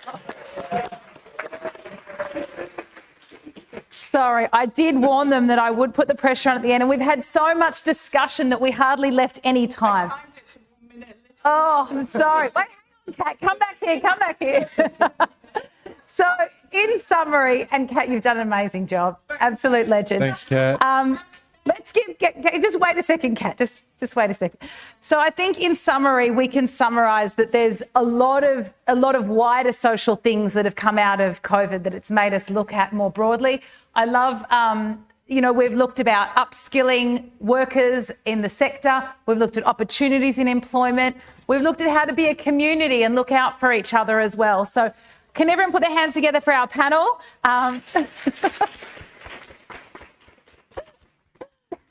We didn't know what we were going to get today, and I think they've done an amazing job. And also give yourselves a round of applause for being an amazing audience and contributing to the discussion. Thanks, everyone, and enjoy the rest of your conference. Thank you, Danielle, for your excellent facilitation of our panel. Folks, we are now at lunchtime. Please be aware that lunch is served in 2 different rooms. So if you find one crowded and busy, then you can move on to the other. Our next sessions across the building begin at 1:30 p.m. So please be, ready in your room by 1:20. Thanks, folks. Enjoy your lunch.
Well, I have to say that I'm feeling like the offhand of this because I help run the geek convention.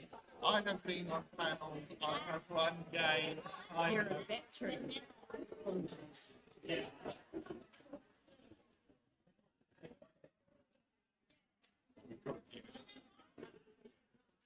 Yeah, I think so. I think maybe in like high school, which is like more than 20 years ago. Yeah.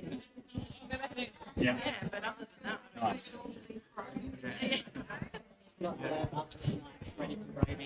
Perfect. Thank you. Well, at least I didn't have to help organise this one. Yes.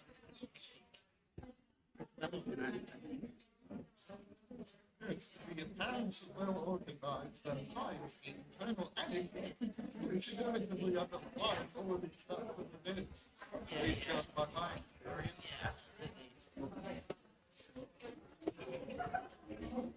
Still got about 2 minutes, folks.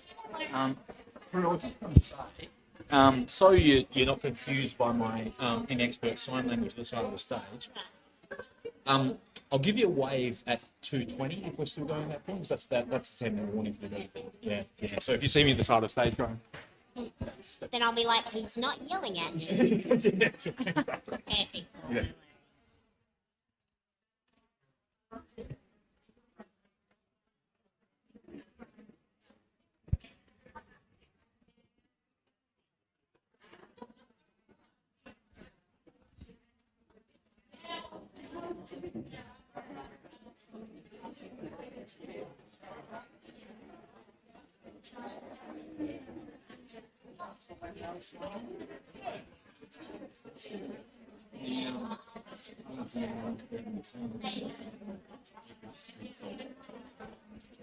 You know, people on and off stage, and that was the big session.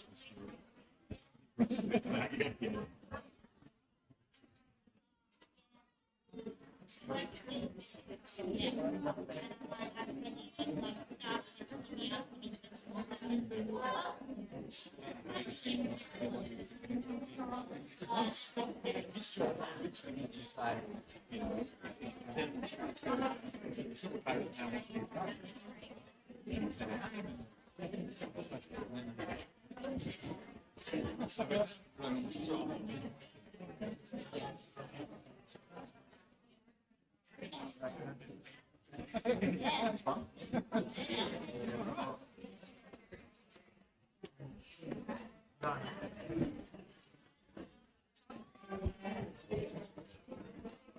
Ms. Hawkins, are you happy to start? Beautiful.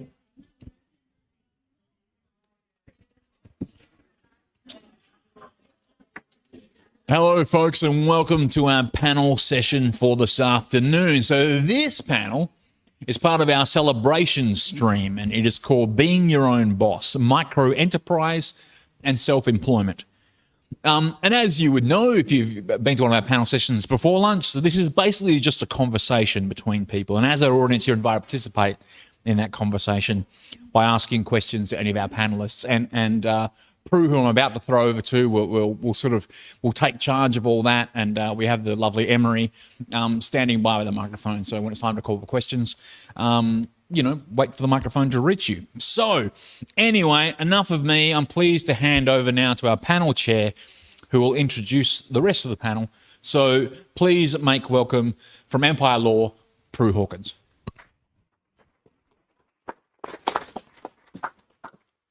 Right, now, am I on? Yes, okay.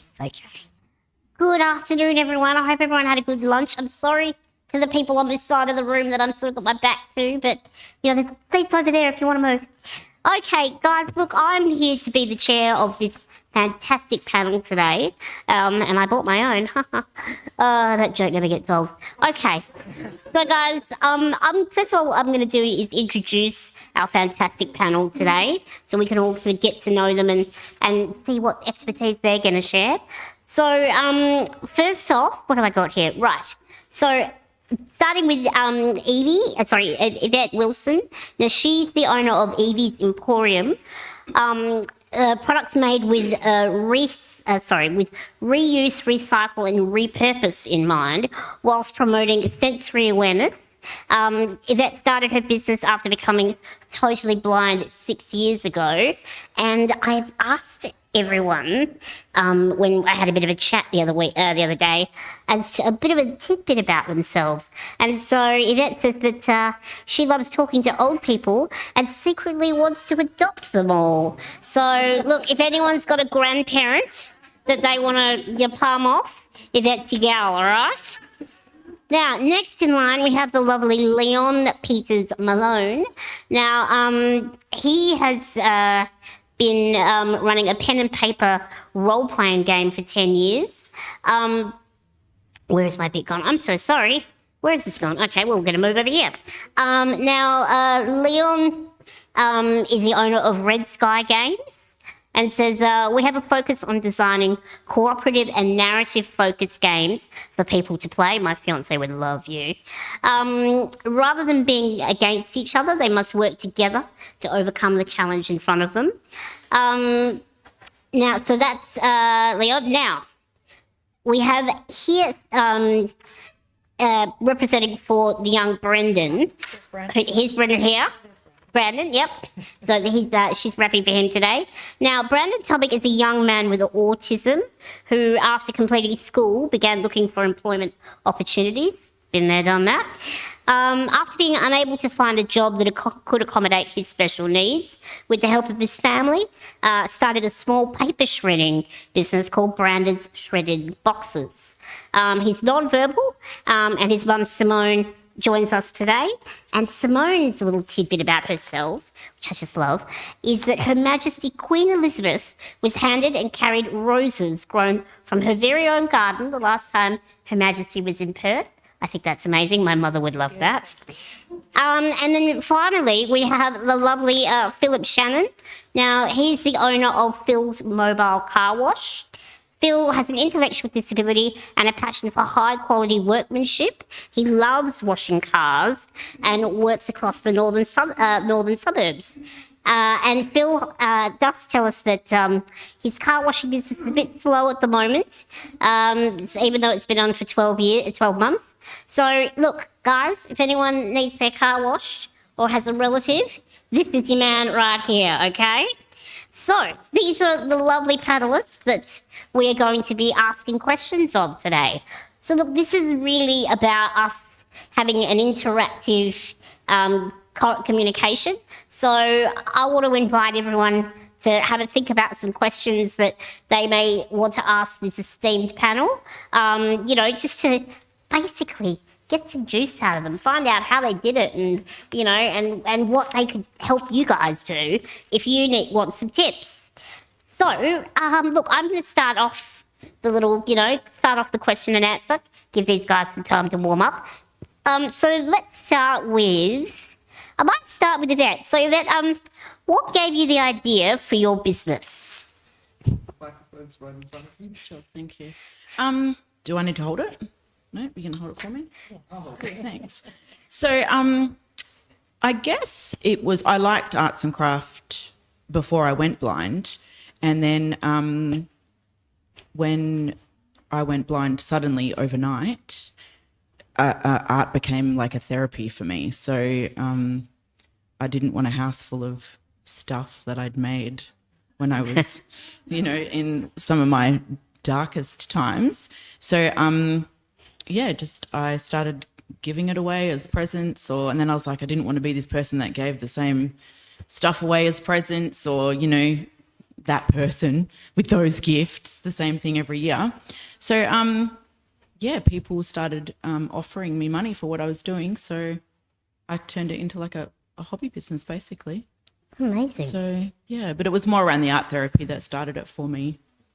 Yeah. That's really interesting. It's interesting how we take sort of necessity and turn it into a positive. I really love that. That's amazing. So, Leon, how did you get started? I think about games a lot. I'm an ex-game reviewer. I was formerly published. I just spent that much time in the space, and that's the way my brain works. So I thought, why not try and turn it into a full-time job? I like that. That's fantastic. Okay, Philip, tell me, what tips would you give someone with a disability who wanted to start their own business? Tips I would give them is work hard. It's not easy running a business. Yes, it's not easy running a business. It's really hard. It's challenging. You've got to go out there. You've got to talk to people and then find who your customers are and stuff like that and do a good job and get good reviews. Yeah, absolutely. If you want it, you gotta put your elbow grease in, don't you? Okay, and now, Simone, obviously speaking on behalf of your son, how have people reacted to Brandon being the business owner in general? This whole experience, we're only new. We've only been doing what we're doing for the last, formally for the last, since January. Yep. But it puts your faith into humanity, and the people of Perth are just wonderful. Seriously, Prue. They just want to do anything, but the doors haven't been opened to them before. So we just need to open the doors and say, hey, I mean, Brandon just hands out a flyer. Hi, my name's Brandon. I live with autism. This is a business I like to do. And it's a simple story about Brandon, nothing fancy, just on photocopy paper. He hand delivered it. But there are so many people out there that just think, we'll give him a go. Yeah, right. You know, and they're just opened. A lot of the businesses, a lot of the industries out there don't have the opportunity to employ people with special needs because of the businesses they run and the structure as such. And understanding that when they're given an opportunity for an autistic person to shred their paper, they get to tick that box. And it's all about them, you know, wanting to have an opportunity to help out people with disabilities. Yeah. So the people in Perth it's just put my faith into humanity, and we all know we are living in a wonderful state right now, but we can validate that with knowing there are people out there that want to support people living with disabilities. Yeah, and it is a bit sort of enlightening, isn't it? It's like, oh, thank God, we're not all in the depths of hell, and there are good people out there. Absolutely. Yeah, and they're happy to support us. Yeah, you know, happy to support. yeah. Interesting. Leon, what does it mean to you as a person living with a disability to have your own business and to be how does that make you feel? What does it mean to you? I have to admit the good feeling has kind of worn off and it's just turned into the daily grind. It's wake up, get the morning brew, check the work emails, and then just get on with whatever I was doing and had left over from the last day. That being said, I've been lucky enough that I've still got the use of all my appendages, that I was able to work stores and logistics for as long as I have. So for me, being left to myself and working and setting my own timetable, that's been my standard employment for probably my last 2 or 3 jobs. Yeah, right. Yeah, I hear you with the whole, the novelty's worn off a little. I get that. So guys, I want to open up a little bit, so I'm not doing all the work up here. So does anyone have a question specifically for a panel member or just for the panel in general? Yep, just down here.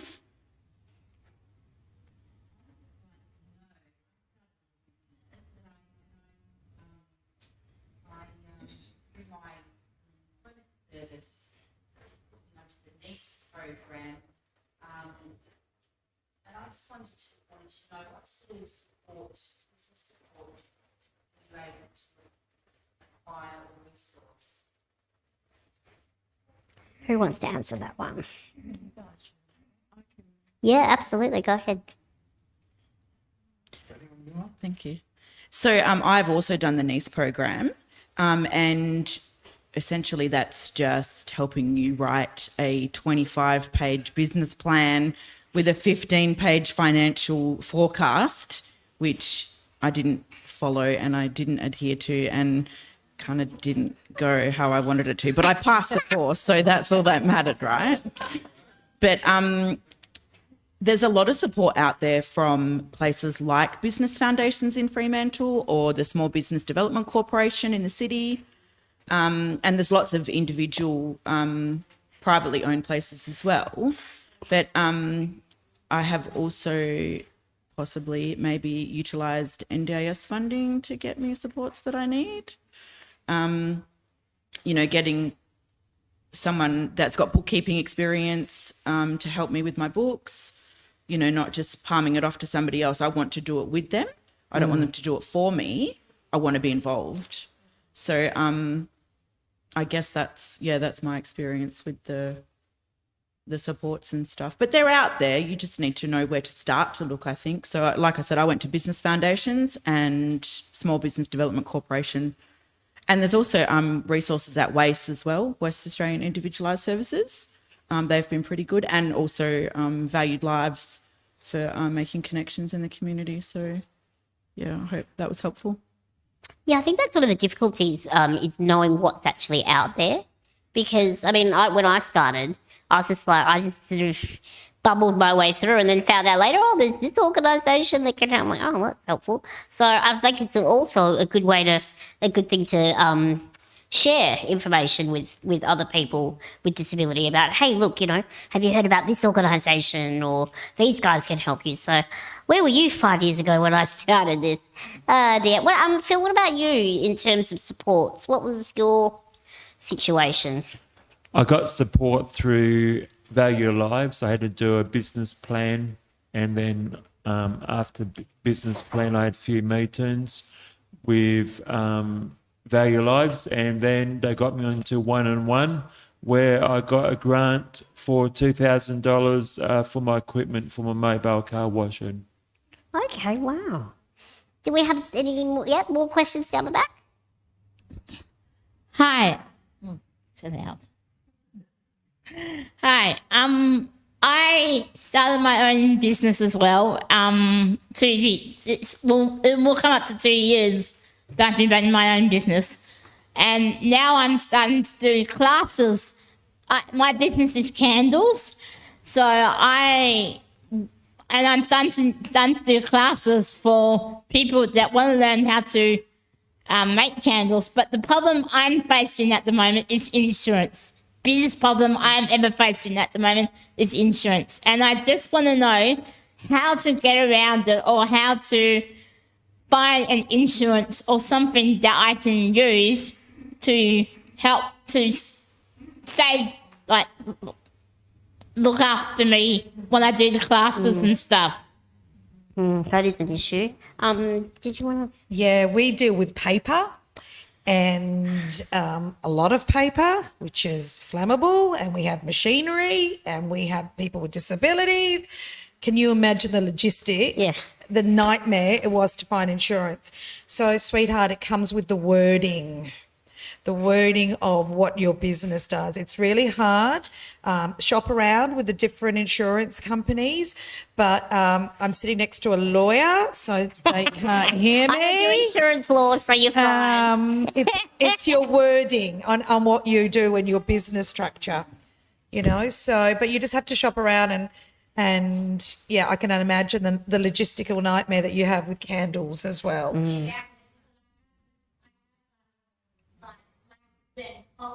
Absolutely. Yeah. Yeah. Yeah. Yeah. So just make sure your factory is not next to my factory, and we're all good.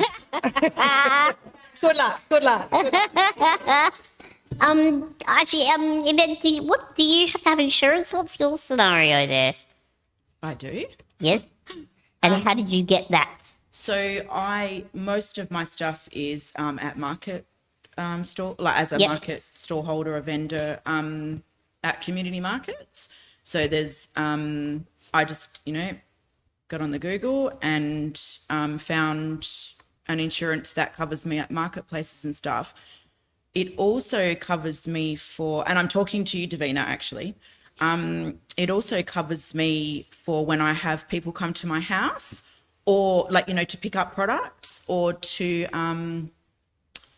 what's the other one? Oh, anything online. So it covers the postage and things like that if anything gets damaged.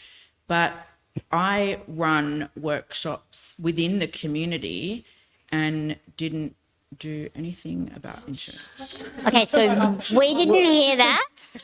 I didn't hear that. So yeah, so I'm not sure. Like I've got public liability. Exactly. Like that's all covered. I just don't know if it's just for that market stalls and stuff. But we can look at that together if you like. Davina and I actually we've met quite a few times, haven't we, over the years? Yeah, Davina's always going to workshops in the community, you know, whether it be, I think we met at an accounting or a bookkeeping workshop or something.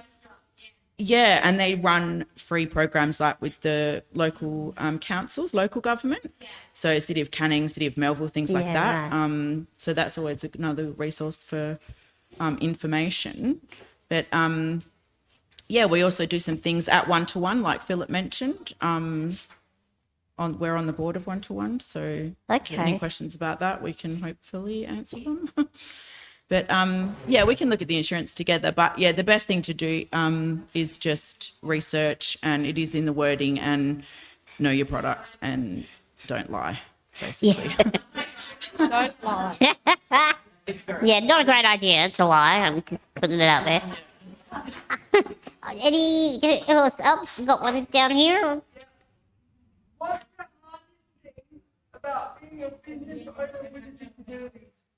Oh, I've got a list, but I'll. The hardest thing. All right, who wants to take that one?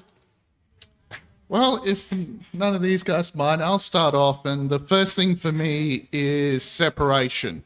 And I sort of want to tie that to a piece of advice to give you guys. If you are doing your own thing, have clear boundaries, because when people say, oh, turn a hobby into a profession and you'll never work a day in your life, no, that's just another hobby you'll never return to. I agree.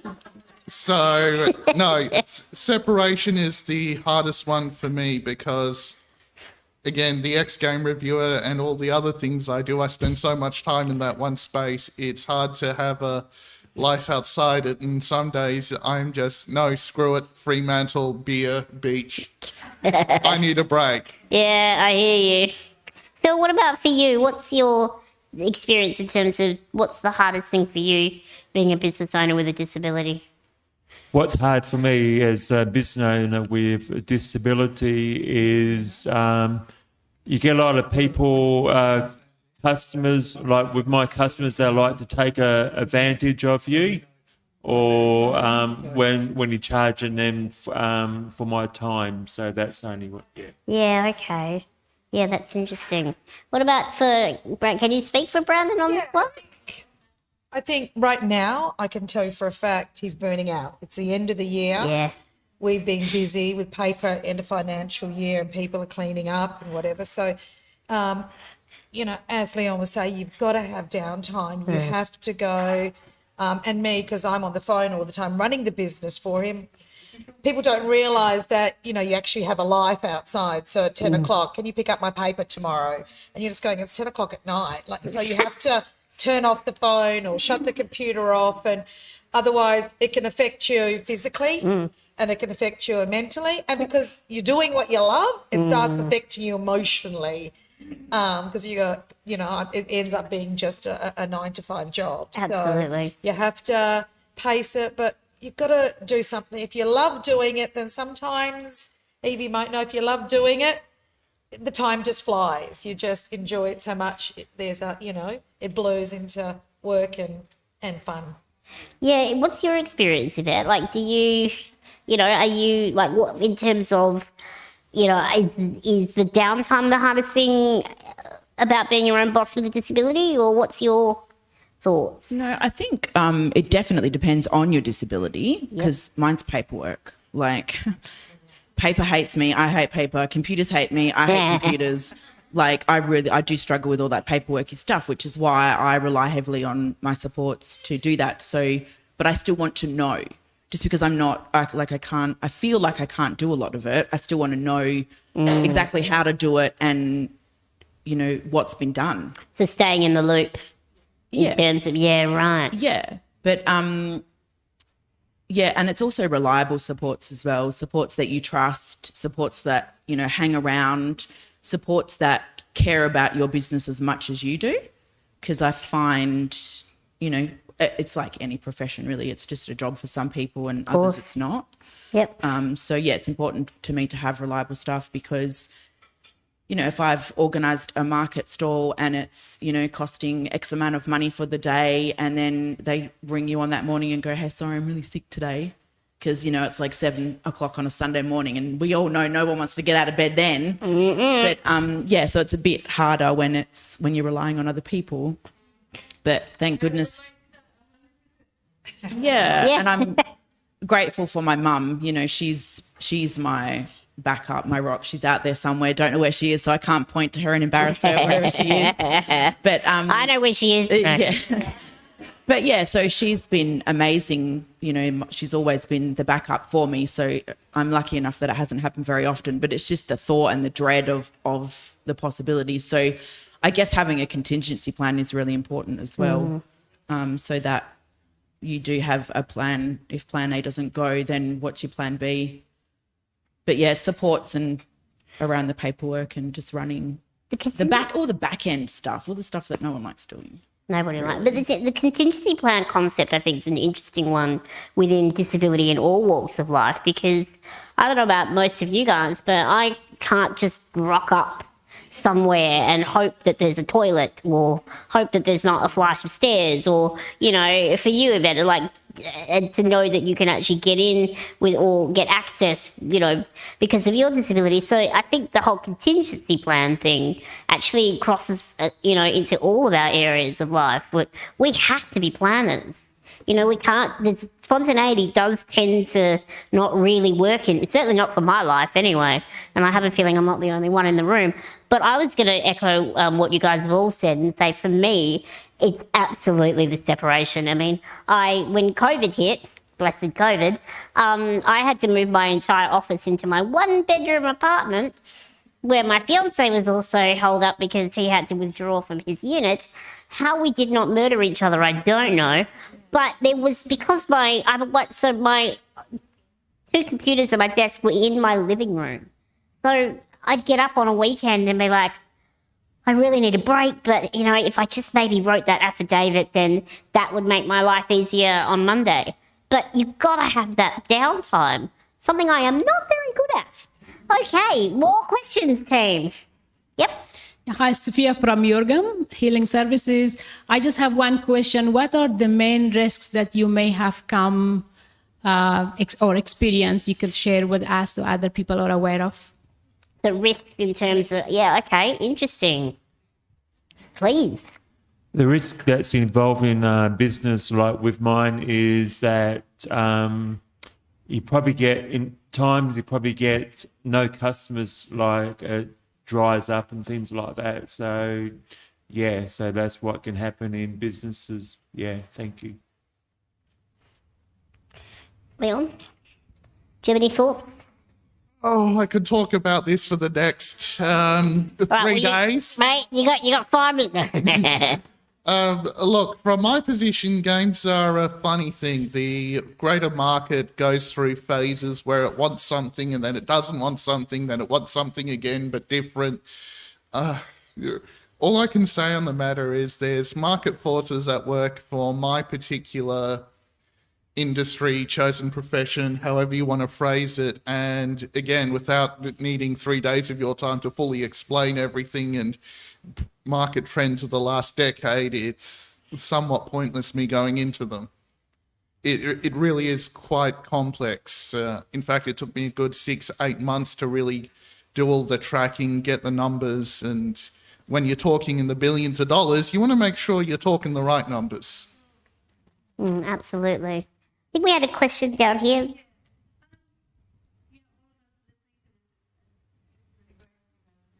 Doing this this and take my hat off to you.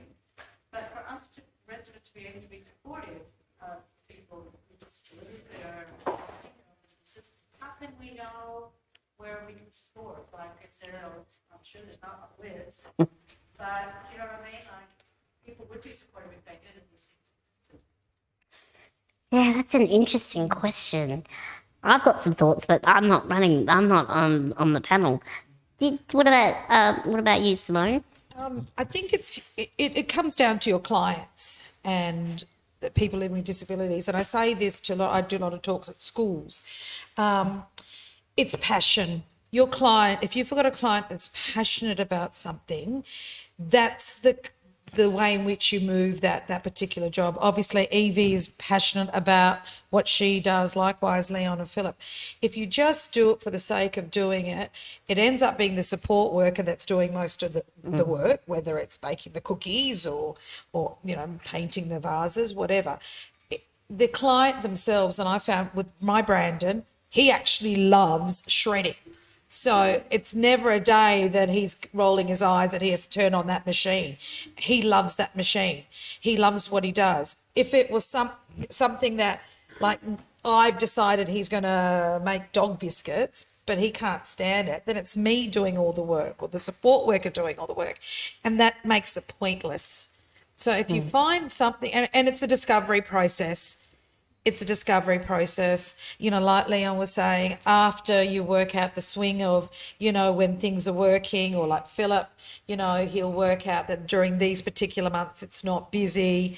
There's got to be contingency put into place. There's got to be ideas, but this is all a discovery process. So you'll work out with your client what they love doing, and then once they found that niche, then the help comes everywhere, like we were talking about the different agencies. But you don't want to do something just for the sake of starting a business, just so they can do something. If it's not something they love doing, then but I was also wondering how we can know where those businesses are. Yeah, absolutely. Sure. Oh, okay, yeah.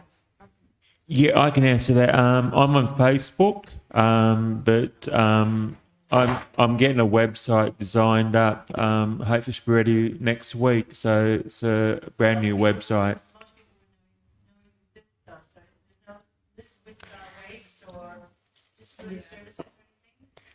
Not that I'm aware of, or if it is. I can answer that. Yeah. Yep, you got the mic, babe. So there's the micro enterprise project, which is powered by Valued Lives. They're the peak body. Hi, who's that? No. Anyway, they are out there. You just need to know. So if you go Valued Lives Micro Enterprise Project, they've got a directory which is like Australia-wide, I believe. However, because they're based in Perth, there's a lot of Perth people on there. And, Valued Lives don't get any money for that. They don't ask any money for that. It's absolutely free for anyone with a micro enterprise.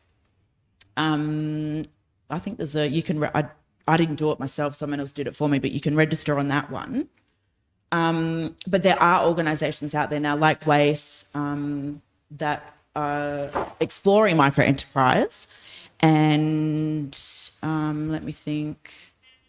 There's WACE. There are organisations out there that are looking into this. There's National Disability Services. They have or NDS. They have the customised employment / job carving. They run workshops on it. They know the people. They advertise in a way through the organisations. I think Inclusions WA maybe are another one that do a lot in the micro enterprise space. So it's hard to wrap my brain for them all now, but that might give you somewhere to start. That's okay.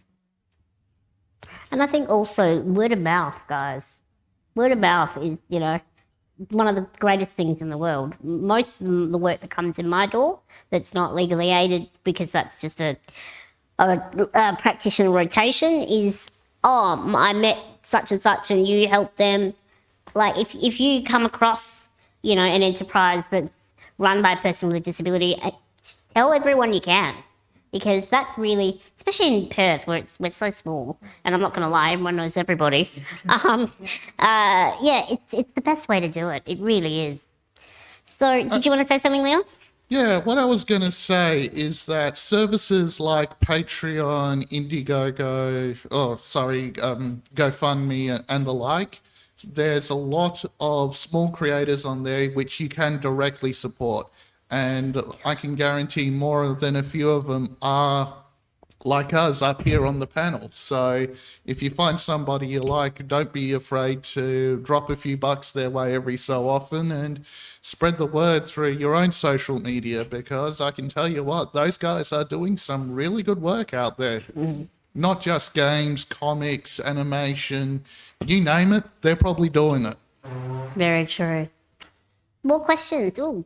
Yes, it's Kerry Allenson here. Hi, guys. We all know it's a no-brainer that people need to work, people need jobs, people need careers, people need a pathway to plan their future. But often the blockage and the fear for people with disabilities is perhaps not having the capacity to work full-time, not having the capacity to generate an income that is a working wage income. So I'm interested to know from your businesses whether you're able to generate a livable income, or whether you're still interfaced with Centrelink and the challenges that go with that. Yeah, great question. Who wants to take that one? Not me, because I'll spend the next hour.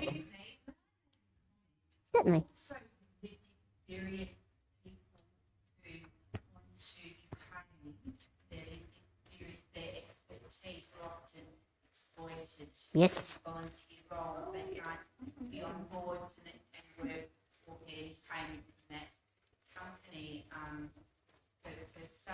So it's the lived experience platform is growing in momentum. But again, what are the barriers? Is Lady Kerry said, is that essentially often it's not what you earn isn't enough for a living income, and what you earn, then you're only allowed to earn a certain amount.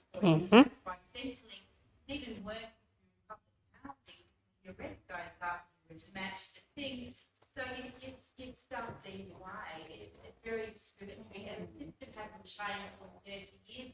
Centrelink has reviewed increased their payments, and the Department of Housing or Department of Communities hasn't decreased the rent as per inflation. So it's very discriminatory.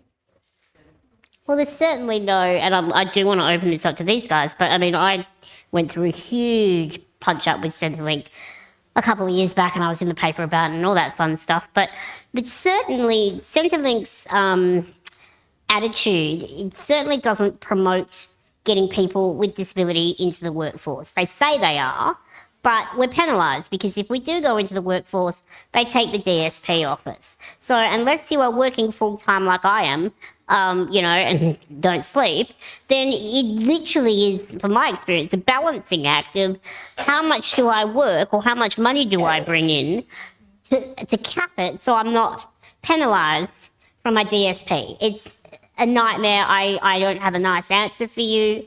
I would very much like that to be a massive issue for the government to be looking at, but So I'm going to open it up to these guys as to as to your response. Well, I'm speaking from the point of view as a guy who got a bit of a dose of employment law and anti-discrimination law because of my diploma of logistics. And frankly, if companies are doing that, sue them. Make a complaint, because that stuff is borderline illegal to actually illegal, depending on the piece of legislation.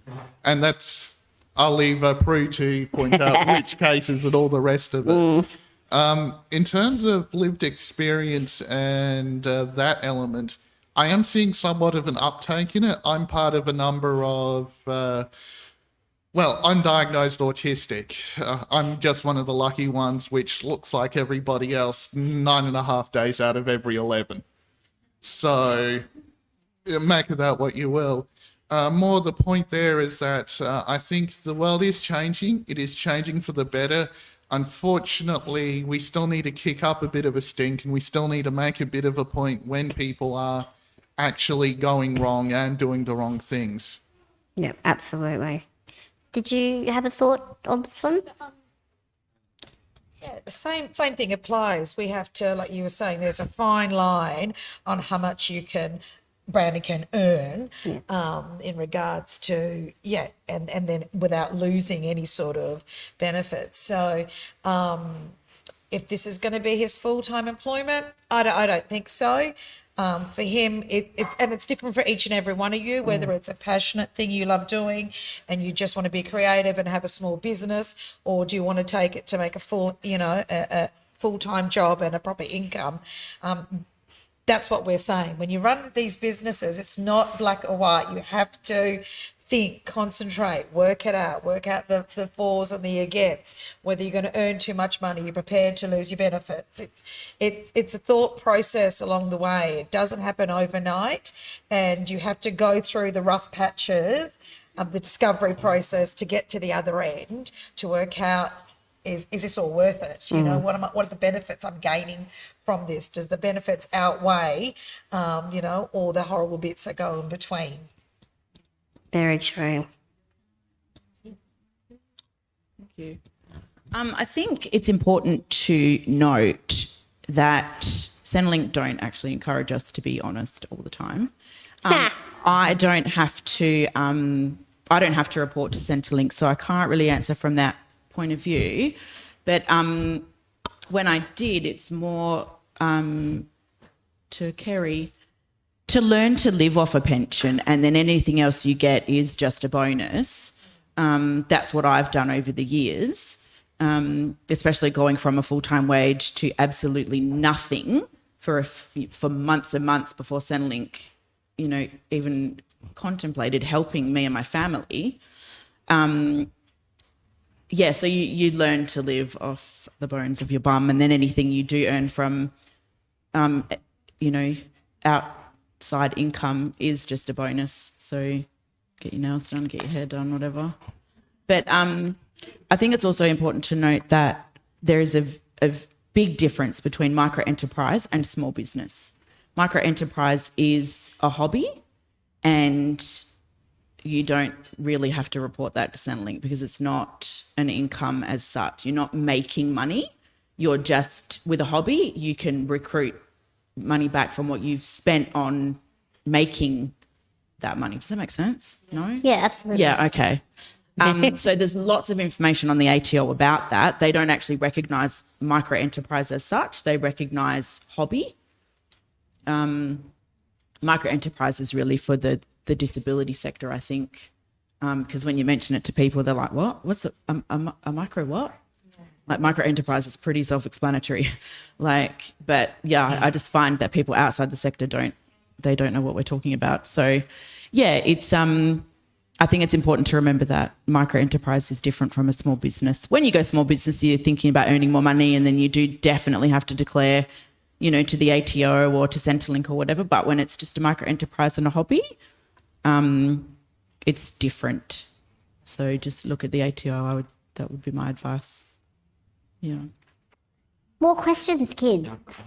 Thank you all for your input. I've just got one surrounding supports, and I assume a few of you would have supports that you've got. How do you best integrate those supports without them taking away from your business and ensuring that you are the business owner and that you have that ultimate control? I think it's so easy to get support workers who want to take, I'm a support worker myself, and you see it, the people who want to take over. And I guess in the mainstream workforce, so many people don't recognise impairments and want to create that inclusive culture.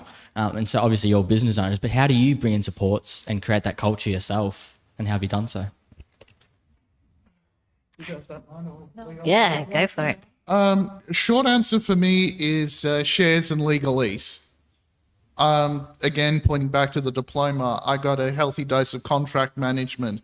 So when I'm paying people to do work for me or I'm getting advice on people, I make sure it's explicit. No, this is advice. You are not suddenly a partner in my business. Oh, if you do want to be a partner, here, we're going to a lawyer, we're getting formal paperwork drawn up, we're getting responsibilities drawn up and all the rest of it. And I appreciate that might seem cynical from my point of view, and that's probably the industry I'm in, because from my point of view, I need to protect my licenses. I need to protect all of the rights which come with being the primary intellectual property holder of a business. That's simply what I need to do. Other industries are going to be different, but again, I think it's legalese and shares, because it doesn't matter what somebody says if they don't have a controlling interest in your company, because you can flip them the bird and go, well, no, we had a vote. I controlled the vote. I voted. This is what we're doing. What about for you, Yvette? Do you, with your support staff, do you, do you find that there's a struggle with sort of well, hang on, this is my gig, or have you not come across that? What's your experience? Yeah, I guess I don't have trouble using words, and I don't mince them either. So I will tell them, like, I don't want it done that way. I want it done this way. And there's usually a reason behind that. But, I will speak, what I think is right at the time, because I have had people that have come in and, they want to make their products that they want to make. And I'm like, no, like, this is my business. I don't want that to be, passed off as my work or, something that I've come up with when I haven't. So it's really important to be just direct and upfront and honest about what you want and what you don't want. But at the same time, shameless plug here, I have a second business where I am a business advisor to people on their small business or their micro enterprise. I prefer to work with people from marginalised backgrounds, but I then become that person to be accountable to. So working with the participant and their business assistant or whatever, the support worker, however they want to identify, then I can keep people on track and say, well, like Simone said, who's doing that work? Is it the support worker that's doing it? Is it the actual participant? And I can, because sometimes families don't want to get involved. Sometimes families do want to get involved. Sometimes they want it to, you just want it to run smoothly, but you want someone else to be accountable to. So there's a definite difference between, it's not like a family business, or it's not the mum supporting the kid, or however it works. So yeah, I think it's important to have somebody, a go-to person for guidance and just direction and structure, really. And then the clarification behind how that business is going to run, so that you can have the team of people behind you to make it happen. And it's the right team for you. Some people need more help than others. But yeah, I think it's just important to be very clear, direct and upfront with everyone that's in the team surrounding the owner of the micro enterprise. Is that helpful? Maybe not, I just waffle. No, not at all. Simone, did you want to? So I'm on the other side of the coin. So I have the support workers working with Brandon, and it's important for them to know that I always say to Brandon, who's the boss? And he'll say, Brandon's the boss, right? And he knows he's the boss, but I want to make his support workers feel that they're part of the business and they own the business as well, because that's important for the support workers to feel that they're part of the process. But, like Evie was saying, someone's got to be the voice, and someone's got to say, no, we make the decisions, or this is how we run it, and this is what you should be doing, and make them accountable too, because it is your business, and your business is how you want it run as well. And the support we have behind you have to support your thoughts. and your wishes and the way you do it, and be there to do it together. Can I ask a question just on the back of that one? Have any of you had a scenario where you've had a support worker just totally step out of line, go rogue? Still has. And how have you dealt with it? I had another support worker, Matt, who was my first support worker. He helped me run the business with Facebook, getting clients, anything like that. He did the wrong thing by Can, who I was with, like charging $45 an hour for running his own business. So he left me in a lurch, and then I had to get another support worker. So I haven't had a lot of long-term support workers, except one support worker got on the weekend. I've been with him for about 5 years. Okay. Interesting. Has anyone else had an experience where they've had to sort of pull someone up and go, come on, what's happening? Leon? Support worker, no. Contractor, subcontractor, yes. Trying to bring this back to the point, what I can probably advise or recommend is just clarity and communication. If you're going to get somebody in to do something for you, make sure they know exactly what it is. And if that means you've got to sit down for 3 hours so that they know that they are not part of any decision-making process or the like, that's what you need to do. Take it on a case-by-case basis. You know the people you're working with, or rather, you know the type of people you want to be working with. So find those people who actually support you, not just say that they're going to do something. Yeah, that's a good tip. I like that. I'll have to remember that for myself. More questions, guys. I do. Bookwork. Now, I use Excel for my bookwork, but I want to find an easier bookwork, an easier system where it's easy for me to do, like to enter in what I've sold and what I've bought and stuff. Have you guys used any of my Orbital and or Wave or whatever? And is it easy enough to use, or do you have to go through training to use the My Orbital? Yeah, because I'm stuck with Excel and I want to move it into a different direction, but I just don't know how. So I just need to know. I just need some advice of what to do and where to go and how to work it out. Well, what do you guys use? I use my I use Zero and I love it, and I am not an accounting person, so I find it very easy. What about you guys? What do you guys use, Simone? Prue, I'm coming to you to train me in Zero. Oh my God, it's so easy. We just nightmare. use QuickBooks, but I suppose if you're struggling, ask for help. Ask someone. Get people to come to you. You know, they'll come to you readily to help you, to advise you, to make you buy. So if you could, just ask people, get onto the internet, get onto your social media. People are there to help you out. So you don't have to struggle on your own in those sort of senses. Yeah, the people that you're surrounded by, just advice. Just get advice. I use QuickBooks at the moment. I have it. My support work on Saturday does spreadsheets on the computer and writes down all my income that I make up for the week. That's what I have my support worker to use for. Interesting. Well, we've only got 10 minutes left, kids, so let's get some more questions. Mel, that one. Hello. Mine was a bit related to Kerry's question. I wanted to jump in, but thought I better not. Mine's related to pricing, especially for Yvette, because you could spend hours designing and creating something, but if you were to charge by the hour, you would never get customers. And so how do you not sell yourself short but make enough money? Thanks.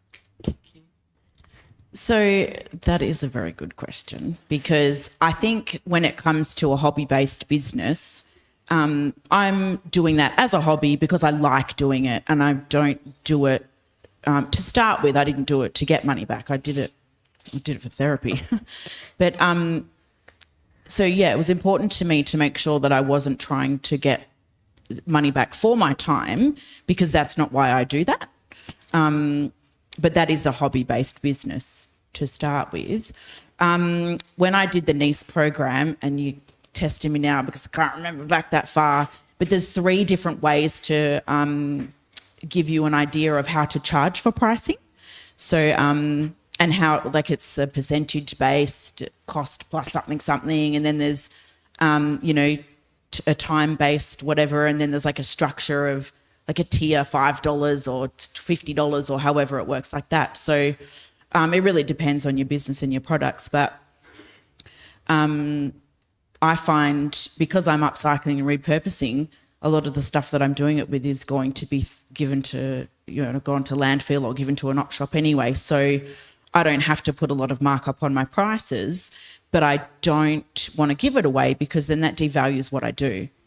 So I make sure that I put prices on everything, and I think, well, if I'm at a space with markets, I'm like, well, that, you know, you go and look at someone else's and we've got exactly the same products and there's like $50, mine's cost me 10, so I'm like, oh, I'll just make $20. So I'm cheaper than they are out there, but I'm still making money from it. So, you know, as much as the money is, I'm not motivated by money.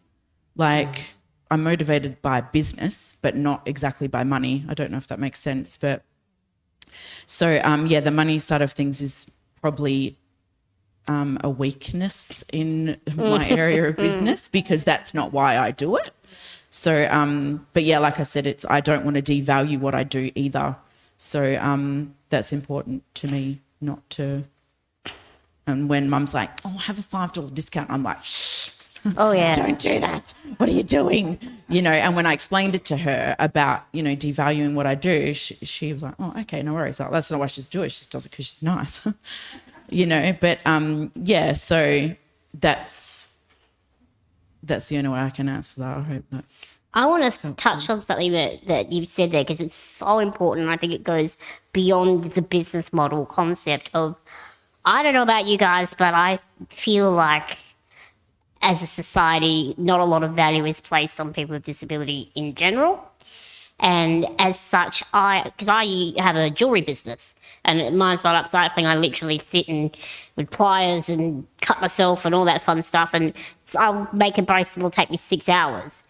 And I think it's also the creatives as well. We always undervalue our time. We always undervalue ourselves. And I think, especially with people with disability, it's like, well, I'm so happy to be here and look, I'll pay you to have my piece of jewellery or I'll pay you to have it. It's like, no. It took me a long time to get my mindset out of that. And I'm still, even in my law practice, I am actually, for a private practitioner of my level of experience, one of the cheapest in Perth because I'm naughty and I don't put a right value on myself. And I think that that's something that a lot of, and I'm seeing some nodding heads here, I think that that's something that we do as people with disabilities go, yeah, Phil, absolutely, please. Can we have no, you're right.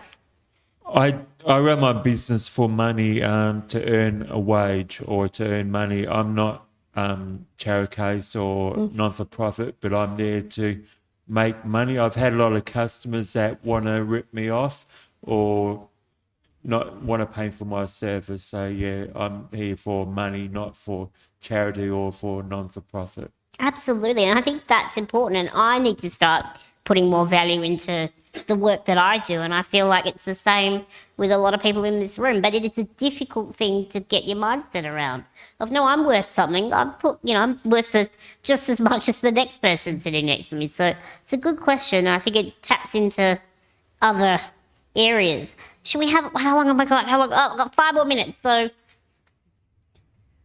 Just going back to grants, applying for grants, other than Valued Lives, is there anywhere else someone could apply? We got into our factory unit because Brandon applied. Brandon's dad, Rob, he is the grant expert now.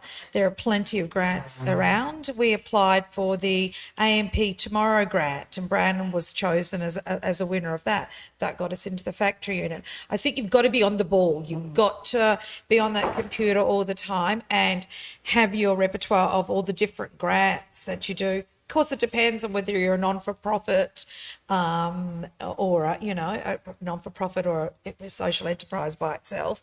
So you have to you've got to have an advocate for you who is doing that research and who is applying for those grants and putting the packages together. Some are really simple and easy. Others are quite intricate and involve a lot of, written work and formal forms and things like that. So I'm not sure. Not quite Short sure. answer, no. No. I spent around 4 months daily checking central government, state government, the different bodies. I'm actually going to check out, what was it, AMP tomorrow? Tomorrow Fund. Tomorrow Fund. yeah. Because that's the first time I heard of it. Yeah. Yeah, it's like there's a secret society out there that no one tells us about. Councils have grants as well, sustainability grants. You'd be surprised how many grants are out there available for the taking. So Brandon was just a finalist in the West Australian, I think Recyclable Young Australian or something or other. We just applied. Nothing lost, everything to gain. So. And there's the one-to-one incorporated. They do grants as well. All right. Hello. I just had a quick question going back a couple of questions ago. Sure. About the support workers and protecting your business. Personally, between us, we have a contract that we've drawn up that we've worded so that I don't go and steal his business ideas as he's creating a business. But I have also seen a lot of horrific treatment of people myself through, even through agencies. And I was wondering if there's a difference between, is a confidentiality agreement in your contract, is that enough to cover him or anyone for their business ideas going forward? No? Nope. I'm shaking my head on that one. Confidentiality and intellectual property are very separate. They're different things. Yeah, I mean, confidentiality, and this is my lawyer hat, although I haven't done this area of law in a long time, it will only cover you for, like, you not running off and telling 50,000 people his idea. But in terms of misappropriating and you then going down the street and he's, got a cupcake shop idea and you go, oh, that's a great idea. And then next week you've moved down the street and opened your cupcake shop idea that's the same as his. So that needs to be very specific. Very specific contractually, just for further notice. But also when you're getting a support worker from an agency, how do you ensure that you're covered there? Because I've actually seen staff members like collecting the money and not giving it. I can't answer that because I've only got private support workers. Yeah, sorry. I have to be on the ball because we do get sometimes cash in hand, and you got to be a hard taskmaster as well. Like, I'll just say, you picked this up from there. Where is that? So I'm running a business, so I've got to put that hat on as well as being the mum, and that's his support worker. So yes, you have to wear the different hats at different times. You can not yell at them, but say, hey, this is not done properly, or you should have done this. And if he's not in this mood, don't do that, or that customer. But at the same time, they get the benefits of being part of a little business and Christmas parties and bonuses, and it'll just, here's a birthday present. And, so it's, Evie said it and that was perfect. There is a fine line between micro business and small business. So the decision has to be made. Is this going to be something I'm happy to do? Not about the money. I like my craft, or in Brandon's case, keeps him employed, busy 5 days a week. Or am I going to do this to create a full income and rule the world?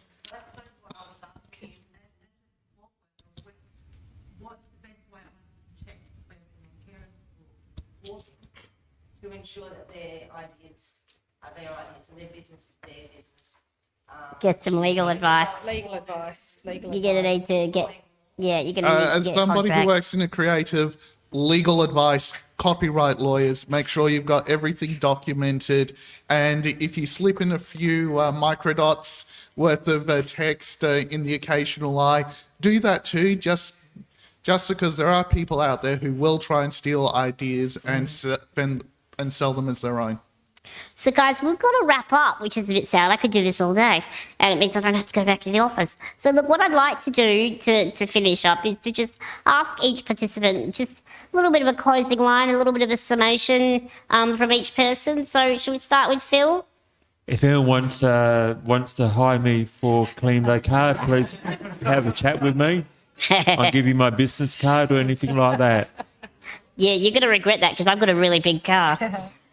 Simone? Look out for each other. Just help each other. You know, you're all in this together. So if I can buy my Christmas gifts all from Evie, I will do it, you know. So if we can't help each other, if you need paper, I'm going to do it. Phil just did. If you need paper shredded, you know, don't go to the big companies. Oh, this is run by a person with disabilities, or someone with disabilities, you know, can wash a car. Why would I go and get it done there?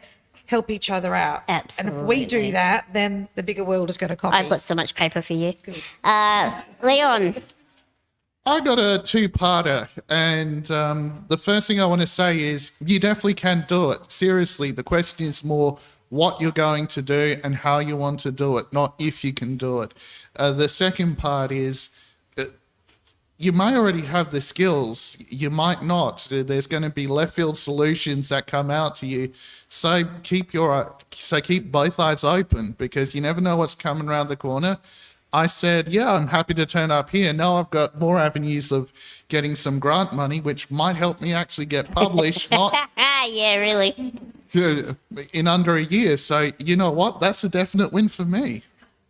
And Yvette, my dear. Sure. I think, just closing on the day today, micro enterprise has to be a choice, not an alternative to open employment. It has to be something that the person with a disability, the person who can't speak English, the person who, you know, is transgender and can't get a job, whatever, it's important that it's their choice and it's not an alternative. It's what they want to do. And with the right supports, absolutely it can be done. Absolutely. Guys, can I please ask everyone to give a round of applause for these fabulous panellists?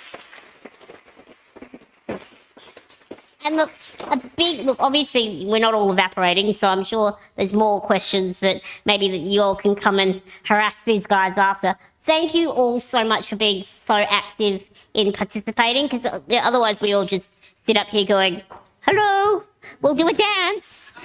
So look, guys, thank you so much. It's been a pleasure. Yep.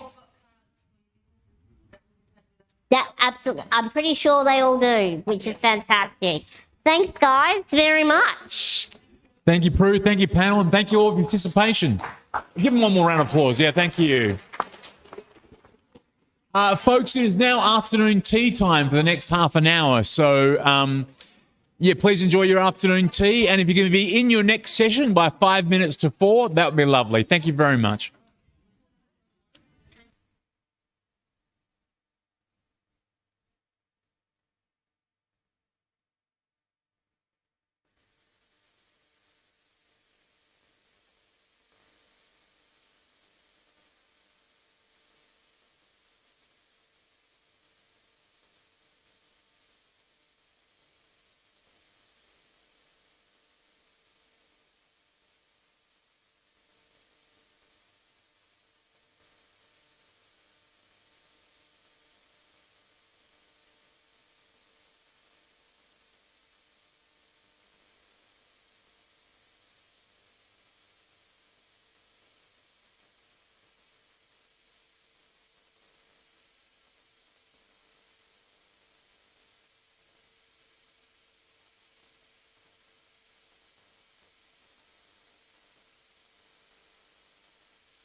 Afternoon, where Doreen will talk all about it, but we've got an Aboriginal yarning circle now about disability. So I'm not going to say anything more because it's time for the white fellas to shut up. And yeah, but please to give a warm round of applause to your panel and our chair from Inspire Change Consulting Group, Dorinda Cox. Awesome, thanks, Paul. And hi everyone. Can I first start as the order of business to pass on to my sister girl, Karina, to welcome us to country. Kaya, Wanju, Bibbleman Budja, Bibbleman Yunga Budja. Kaya Jerpin, I'm happy to be here today. My people, my family are direct descendants of this Budja in which we meet today. Language isn't one of my best because of the colonial history that impacted on my families. My grandparents got flogged for speaking our language. But my great-great-great-grandfather, Jack Abraham, family on my mother's side and then my family on my father's side runs straight through Whadjuk and covers many of our Bibbleman Budja areas from north, south, east and west. And my blood also connects through to the Pilbara as well as through to the goldfields. But here I'd like to welcome everyone here on my people's country where we meet upon and gather today. And just like to thank Katrina as well for inviting me, or me sort of put my nose into it because I saw the little messages going around on emails and Facebook. And, you know, myself as a disabled strong black woman that I am today, with a lot of the areas that I've worked in, you know, it's actually, it feels privileged to be asked to come and speak, you know, to give our time for free, to come and have a yarn with these service providers, people that work in disabilities, because, you know, there are a lot of issues out there that we as Aboriginal people face at that forefront. I'm only 43 years of age. Like I said, I cover large families. My main blood and being born and bred here on Bibbleman Budja. My family were impacted from colonialism. That impacts through the chronic disease, which impacts our families horrendously.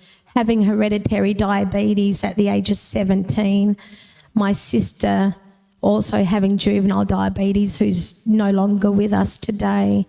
My mother, my grandparents, it's that hereditary cycle, and that's the systemic trauma since colonisation that's made me and my families have the disabilities that we face today. I suffer every single complication of diabetes, including end-stage renal failure, blind in my left eye, minimal vision in my right. Lucky to have my left leg still got ongoing issues there. Tumour in my right side stomach here, blocked arteries in my stomach, as well as bad heart disease. The comorbidities that I suffer, I still struggle every day. My husband's my full-time carer. 2011, when I fell sick, I was a senior child protection officer for the Department for Child Protection. I've worked in the prison systems as a prison support officer at HQMN's Maximum Prison. I've been an Aboriginal liaison officer within health, Fremantle Hospital and Health Service. I've been working in government for many years. I've got my degree in Indigenous Community Management Development. I still struggle at that forefront to get that support, what we as Aboriginal people need. The racism, the systemic racism that I face because how black my skin is now, how I look now, you know, I don't care how I look half the time when I'm getting up going to appointments. But it's that systemic racism. It's worse when we're disabled and black. It's worse when we're black, but when you're disabled, we got double whammy. But no one wants to deal with it. I look at the room now, all yous mob here, probably mob that are converted already, that understand our issues as black people in this community and the issues we face. I can't get the support services in place. My husband, like I said, my full-time carer, I'm lucky that he's still here with me today, being my carer for over 9 years now with a lack of support from not only government services but Aboriginal organisations and the disability services itself, as well as NDIS. You know, it's hard. He took his, you know, he attempted to take his life.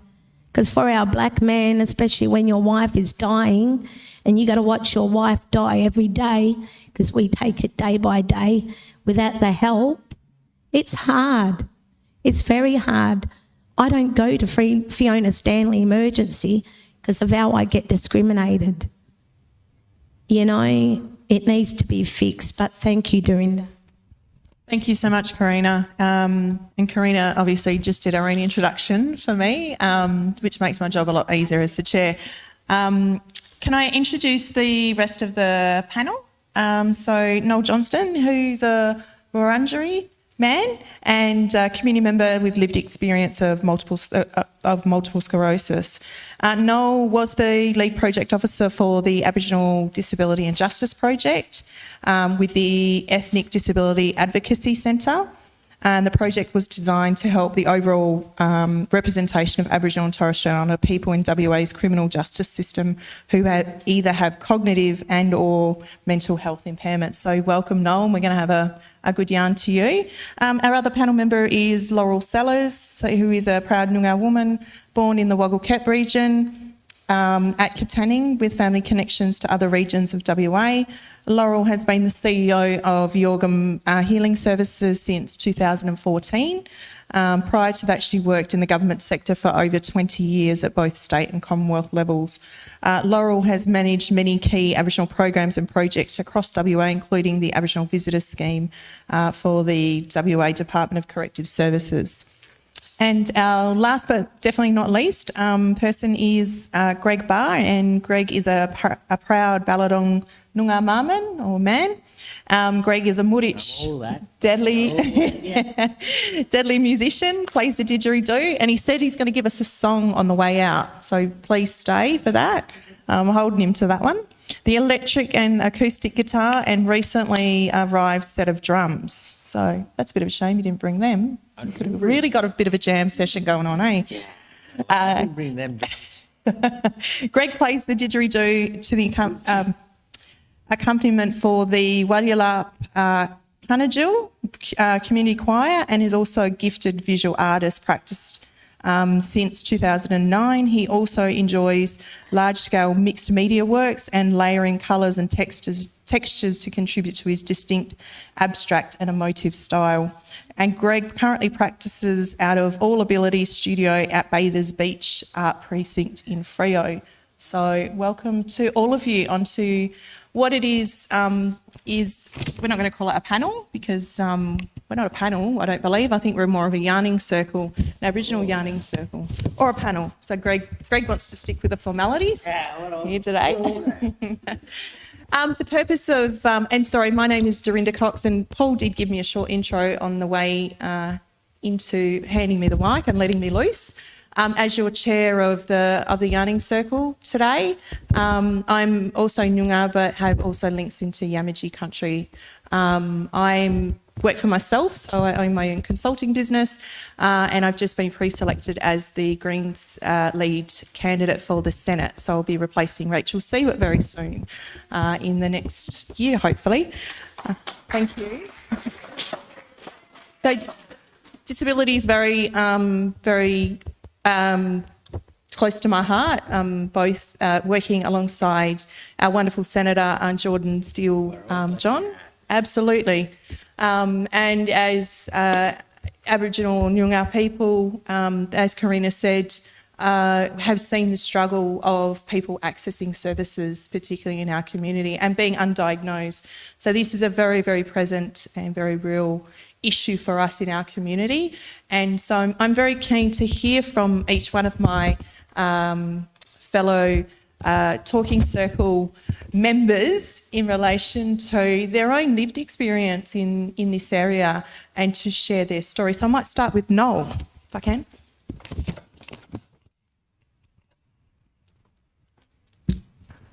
Am I anticipating a question or am I just talking? Hello everyone, Kaya Ballup. I'm a Wurundjeri man who grew up as the eldest of 4 kids in suburban Victoria. Moved to Perth at 21 in 1985, got married, had kids, and then one night found out I'm not the oldest of 4 but the middle of 7, and I had 3 older sisters in New South Wales.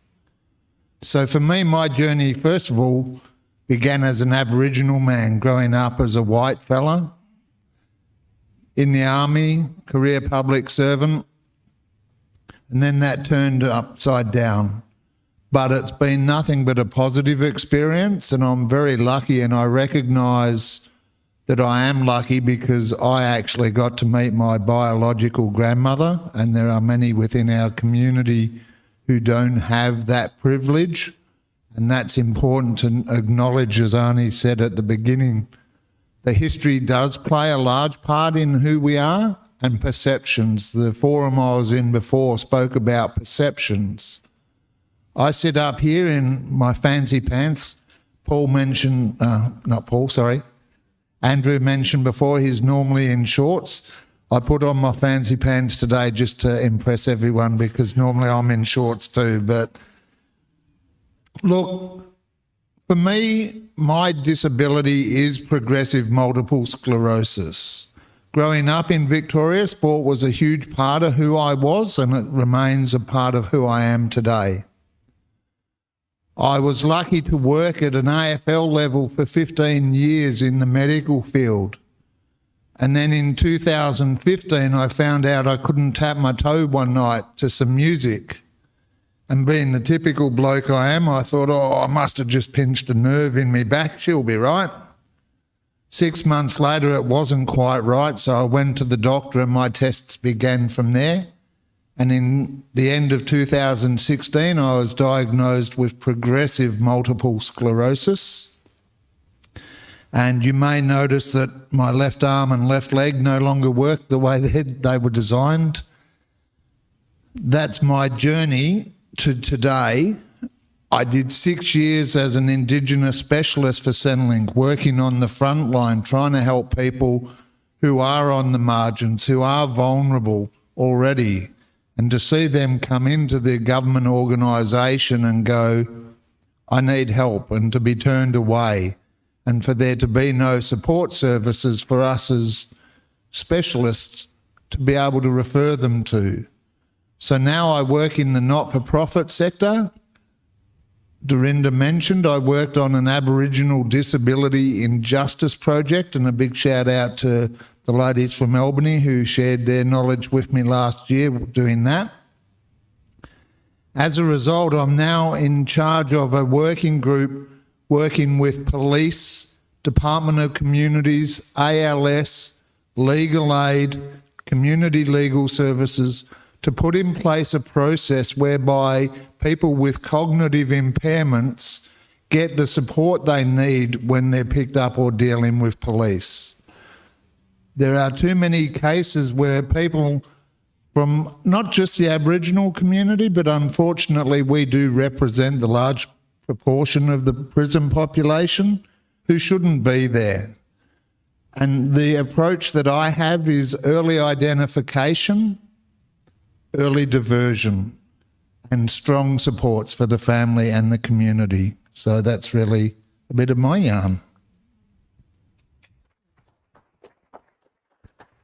Thank you so much, Noel, and the experience you've had. It's just been amazing, and the breadth of knowledge that you have, and your work history and lived experience is really amazing to have you here as part of the talking circle. So thank you for that. Greg, do you want to talk to us about quickly what are some of the things that you find hard with managing your disability?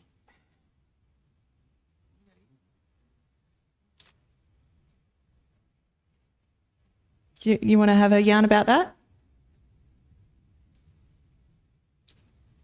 No, getting a bit shy?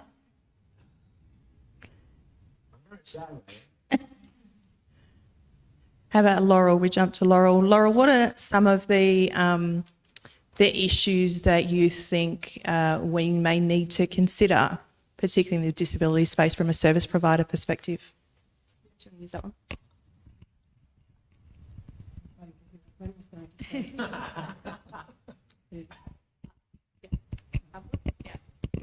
Is that on?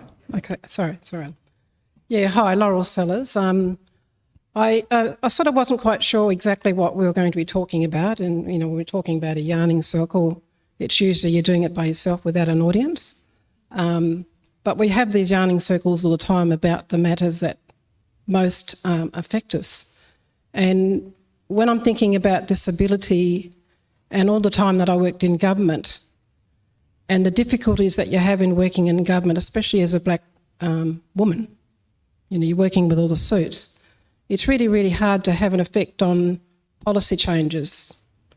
And the shortage of Aboriginal people working in that space, the shortage of Aboriginal people involved in policy writing, which is really concerning to me. We've only been a short time in the disability space in Yorgum since we picked up the Royal Commission Disability Program, and we're given the task of providing the service up to the Pilbara, all the way across to the Goldfields and down south. It's huge. Department of Social Services have high expectations that you can do a big job on a little bit of money. But just going back to, the thing about disability, when you think about Aboriginal people and the disabilities that we have, the discriminatory practice that we have as Aboriginal people, and then there's lovely people sitting beside me now, and I was really impressed with Karina's wisdom. They call it ableism when you discriminate against. So discrimination coupled with the fact that you are treated differently because of that because of your disability, So when you're looking at the Aboriginal portfolio to do with Aboriginal people, and you look at things like closing the gap, all of the government policies don't talk about disability. And in the closing the gap KPIs, disability is within the chronic illness, I think it is. So it's a second level reporting mechanism. There's not enough importance given to that being pushed up higher. And so there is starting to be a little bit more in the policies and that within the federal government, but it's not strong enough. And so you do have to have that strong framework from the Commonwealth down to the states to drive what needs to happen and the support mechanisms for people with disability. Did that answer the question enough? Yep, that's great. Just to follow on from that quickly, Laurel, do you think that we have enough services to cater for what it is that essentially is the prevalence of disability in our community? Most of you out there are providers, I would imagine. Are you? Not providers? Okay. In the Aboriginal space, we have what we call Aboriginal community controlled organisations, and you have the Aboriginal Health Services that provide a lot of support to Aboriginal people, and within all the regions you have an Aboriginal Health Service, right? And they do a hell of a lot, but they can't do everything. So we've come along, we're a healing service. We provide counselling and support and advocacy and a lot of other things, and we work alongside a lot of other organisations as the Aboriginal partner, but there's only one of us. We put into place as much as we can a support mechanism for people right across the spectrum of our community. We have tried to develop a really good strategy around working in a better way with people with all sorts of disabilities.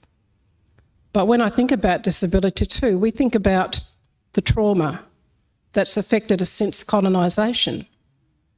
The effects of colonisation and the legislations that have guided the management of Aboriginal people. Very demeaning. And so the government hasn't really changed the view that Aboriginal people cannot look after our own affairs. There's not that self-determination policy and procedures that have been developed and giving us. I mean, we are out there struggling along on very low resources because you can only work as much as the people that you've got to work for you. Little bit of money, we have people that leave us and go and work for government because you can get better pay. So the people that work for us have a huge commitment, and they do it because they want to. It's not because of the money. So as a healing service, we've invested in being trauma-informed. It's really important for you to note, when we talk about trauma-informed, I'm not talking about the Western model. You have to think about trauma-informed with the cultural lens. The trauma-informed, that means that you have an understanding of what happened in the past that's created a situation for Aboriginal people now. We're wearing the intergenerational trauma. We're wearing the trauma from our grandparents. We're wearing the disappointments and trauma from not knowing who your families were. I've never yet found out, the name of my grandmother, my father's mother, because she was removed from her family in the community up near Meekatharra when she was a little girl. And she was made to come down and work for the white person in the mansion. So all of that, we're still trying to catch up about who we are, because if you don't know who you are, you don't have that sense of belonging, and that affects your health in a big way. And, you know, Karina mentioned that. Sorry, I can go on, Dorinda. I think I probably need to stop. No, that's fine. I think that's really helpful. One of the questions that thank you, Laurel, for really shining the light on that. One of the things that I'd like to, a question that I posed to Karina in particular, and Greg, if he wants to have a yarn about this too, is what are some of the cultural factors that services really need to understand when servicing Aboriginal people with disabilities?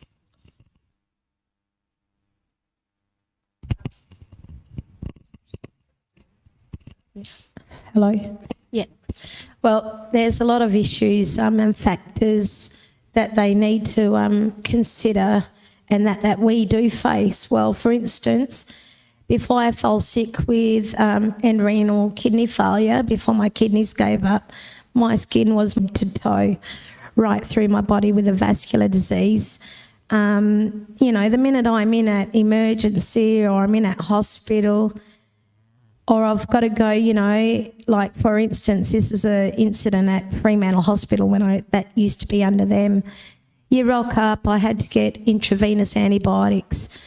Being clinically blind the way I look, I didn't bother about, you know, brushing my hair, just chuck the beanie on. And I told them I've got to go for a funeral, got family up in Carnarvon, I've got to get there, so I had to work out how to get my antibiotics. Well, straight away, this nurse, clinical nurse manager, looked at me and started talking down to me. Dear, do you know how important it is to have your antibiotics? So I looked at this woman thinking, excuse me, nurse, I'm an educated black fella. I do understand what you're saying. Please don't think I'm from the bloody bush just because how I look, you know. I got family from bush. My blood run right through this country. But even when I worked in the system, it was worse. So for me, having to deal and support my family through their disabilities, we deal with the internal BS that goes on, because I got told, and this was from my own black fellas working within these organisations, she's working with her family too much. But hang on, my sister's a disabled black woman. She's in the Fremantle Hospital area, or whether it was an auntie. You know, these are the issues we face. That discrimination. My husband, who's been my full-time carer for the last 9 years, since we've been together, it'll be 10 years next year, you know, because I sadly felt worse at the end of a year after we got together, is, you know, he's a lot fairer than me. He can pass for an Indian or any other culture too, you know, being half Japanese and black fella from Broome.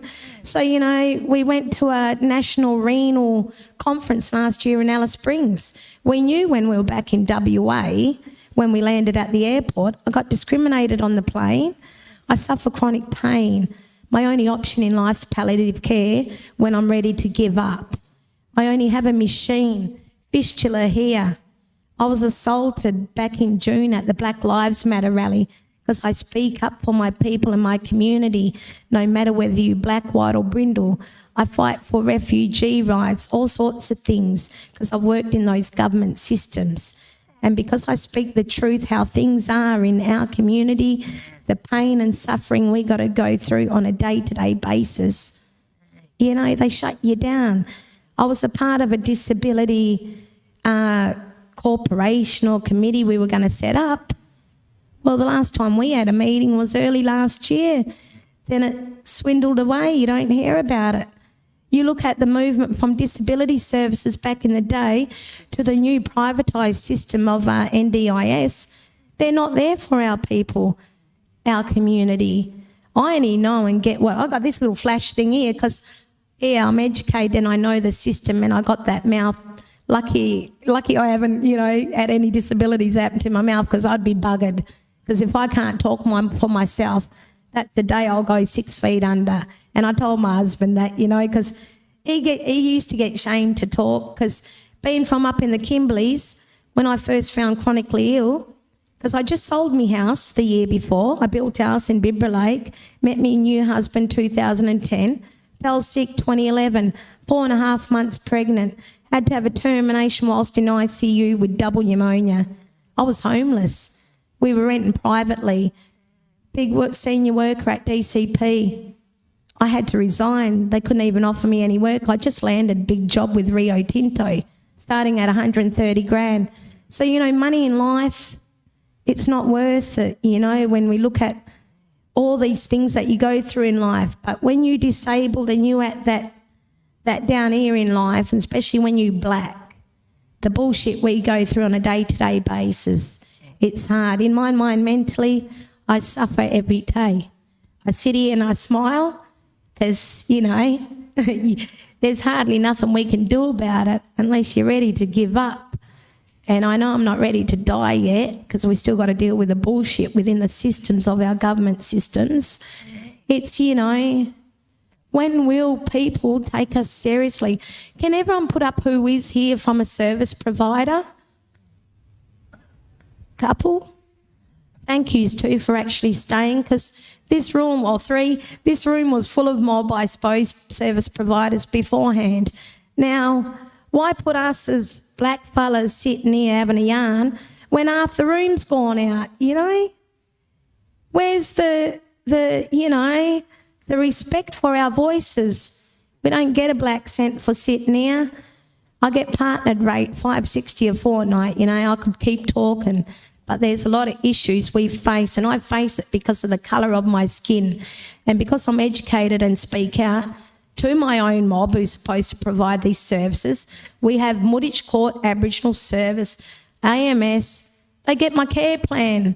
Closing the gap, they not even close a no gap because we don't get that help in the grassroots. And I still advocate and work now, never mind I'm at the end of my life, because me and my people are still struggling. Thank you, Karina. And to put context into that conversation, I've known Karina since school, and I can vouch for that comment if something happened to her mouth.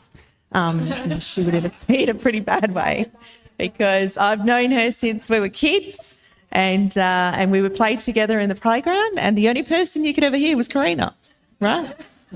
And I would even struggle to get my voice above hers. But, you know, again, as a deadly advocate, a person that is a strong activist in our community, always speaking the truth about the essential services that are required for our people is really, really important, and always being at the forefront of that. So thank you for Karina for, I respectfully, want to acknowledge all of the work that you do, particularly in community. So that's really important. Greg, is there anything that you want to have a yarn about or tell me about? I know that you have a special person in the audience that helps to care for you. Sean? Yeah? Tell me a little bit about Sean.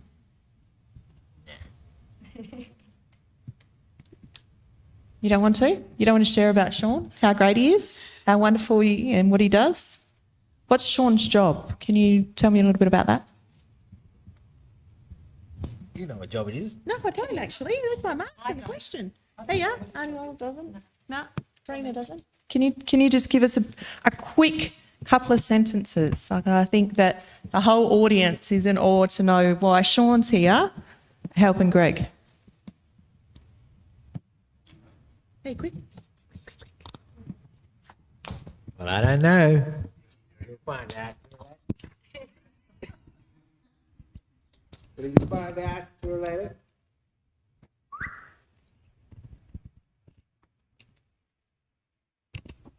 Well, my understanding is I rang Greg yesterday and I didn't get to speak to him because Sean and others have a great service that they assist Greg with in his day-to-day life. And my understanding is that's a really, really helpful process and really assist you to do all the deadly stuff that I've seen on your bio and all the Mooditch stuff that you do. Oh, I haven't seen him yet, so he's going to perform for us. All right, so I'm waiting on the edge of my chair for that to happen, right? Not yet. No, not yet. Well, I'm waiting, brother. One of the other questions I wanted to quickly just run back through the members of the yarning circle. One of the really critical things for us in our mob is that not a lot of our families identify early enough disability. And I might just turn that off, Greg, because your performance is not on yet. We might hear karaoke getting ripped out. One of the critical things is about how do we encourage people to access services early enough for our children, for our young people, so that they can get the help that they need. Particularly in Aboriginal families, there's what we call shame.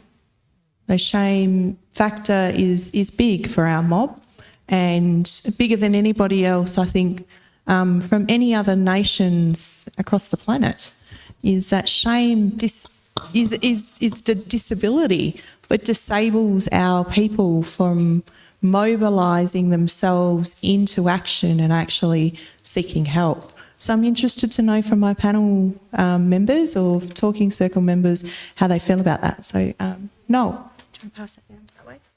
Brother? Trust.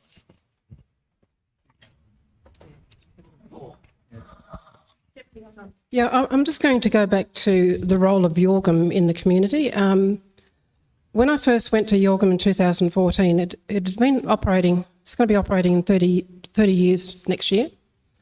But it was going through a bit of a slump. It's very, very hard to keep an organisation going, but we had a lot of people coming to us, but we weren't organised through the trauma-informed process.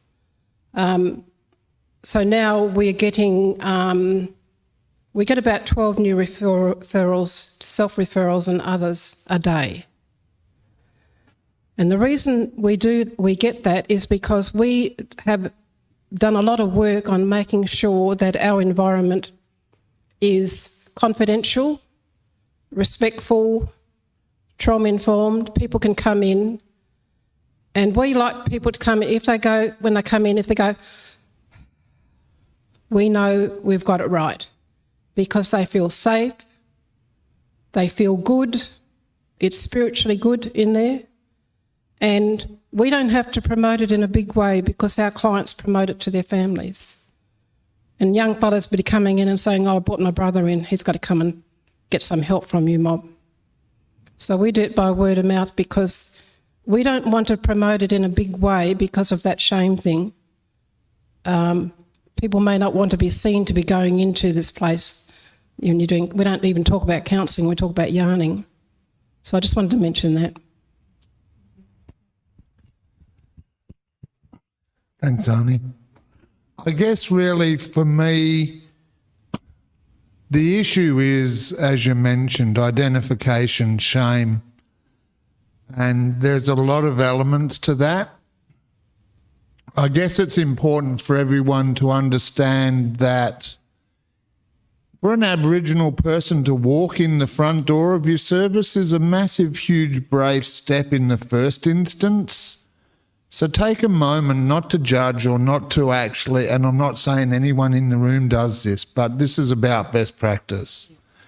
Get to know the person and their story and why they've come to you before you start telling them. Too often, and certainly in Centrelink, we'll hear, I'm no longer the part of the establishment, they will hear a key word and they'll just automatically spiel off a response to that key word, regardless of the fact that you've said you're homeless and have no food and your partner just hurt you or whatever. It's, your payment hasn't gone through. How can I help you with that? It is more complex than just one issue. And that's the challenge that we have taking forward with the government, and I commend you for stepping into politics.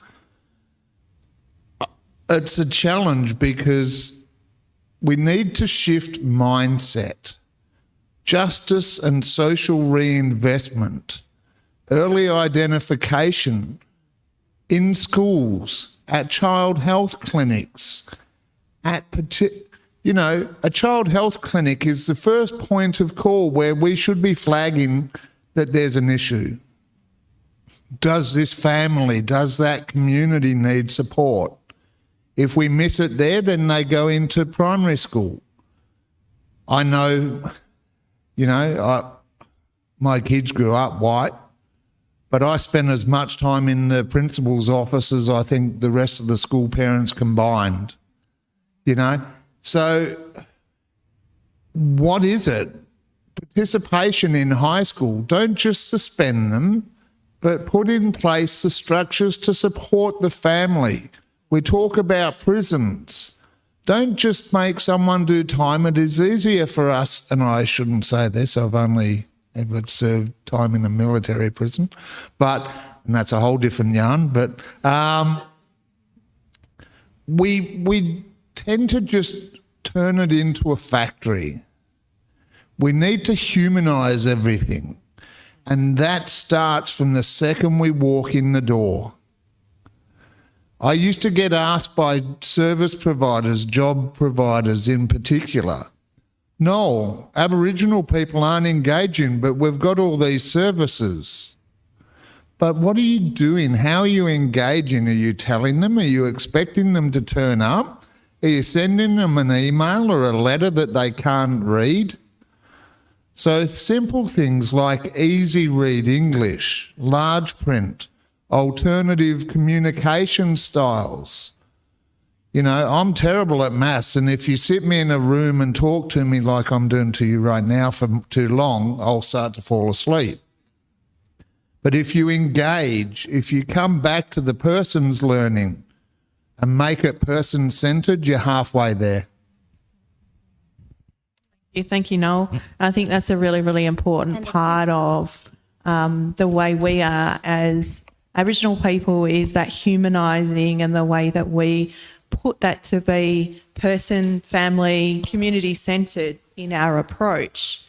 And Karina, did you want to add, or Laurel, did you want to add anything to that? It's just when you're looking at a lot of the times it's when you're looking at working in community health. I was an Aboriginal liaison officer for 7.5 years, Fremantle Hospital and Health Service, and we did a lot around in community health. One of the main issues that I face is that government, no matter where we come from in this state or country, they think this one little old black person down here in the south of our state got to know what's way up in the north of our state, or whether if it's east. They think that one little black person going to represent the whole state, and that we're all the same because we're all black. We've got all these issues and different languages and barriers. And when my family come from Warburton, Labourton, my family face issues there, and I've got to help yarn and liaise and advocate. And same as when my husband's family, I had a sister-in-law only last fortnight get flown down from Warman for health, get put in a little doggy box, I call him in Perth, for accommodation, sadly. No wheelchair, can't walk, stuck in this hotel, and yet we couldn't even get in to see her. I actually lent her my wheelchair for the whole week. So I put myself out. And, it's just sad that even myself as a disabled person, because of the gaps within our system, because of people being too scared to speak out. I get calls from Wodgula Mob Up Warm and East Kimberley or other areas within our state yarning about the elder abuse, about our old fellas with disabilities, the lack of services. We look at, when I was a prison support officer, half of our men couldn't read and write. The disabilities around when you're slipping through the system through FADS, fetal alcohol spectrum disorder. I was a project officer working on all that.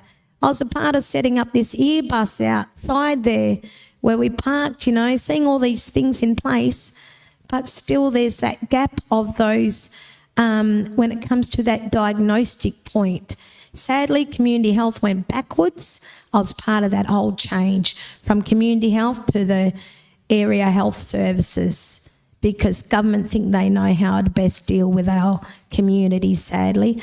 And one of the big issues in health, like I said now, NDIS do not have an Aboriginal worker, let alone an Aboriginal service provider. It is so hard because I've got a little uncle now, lives north of the river. He's got intellectual disabilities. He's got a support worker. Never mind he's Maori or Kiwi. Picks my little uncle up and just drives around all day with him. Does nothing else and gets paid for that. Never mind you get paid peanuts, but still, where's the accountability around service providing that proper service for our people? Don't put that service in place. I've had services in place under NDIS. I tell you now, it's one of the biggest stresses that needs to be, I don't know, there needs to be a royal commission into the disability services properly. Like I've just met this brother for the first time today. He's on, you know, working within the prisons and disabilities and other services. I've done a lot over my life around in that disability sector, and there was supposed to be a state committee centre.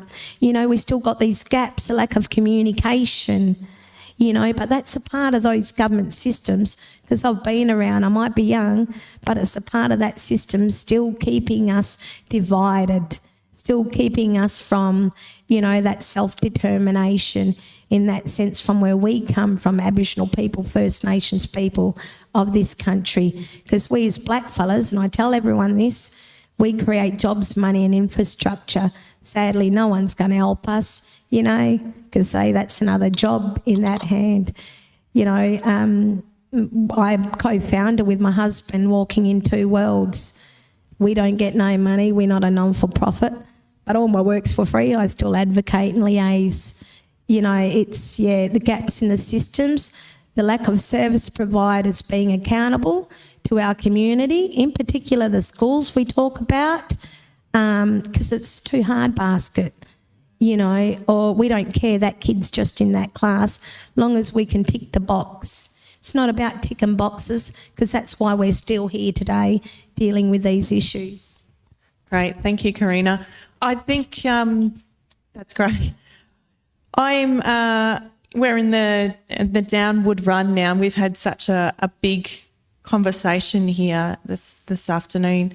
I think if there was one thing, and I'm going to be a little bit selfish, right, because I'm going into the government processes, and the important thing, I was just telling someone that I know I'm up for a huge challenge. Even Greg knows that, right?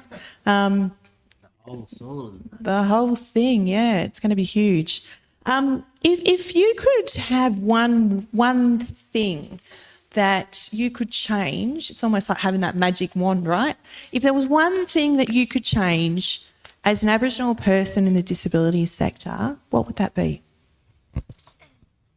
Sadly, colour of my skin right now, because it's worse when we're black. I'm sorry to hear that, Karina. And I think that extra dimension and the layer of racism, right? I'm going to use the R word, that exists for our people is still present in 2020. And to see my sister break down like that is just means that this is all the more real for our people with disabilities, and it's so sad. because the strength and the struggle that she's endured and the resilience she has, the support she has from her husband, Hayden, you know, that to have that comment of that additional layer of trauma, I'm going to call it trauma, and discrimination added to her struggle as a person with disabilities. And a woman, very proud, strong black woman, means that this is real and this is ever so far-reaching in its impact for our people. Laurel, I'm interested to hear from you. Can I just add on to Karina? I'm sorry, sis. It's what happens. I mean, even though I've got fair skin, I'm Aboriginal.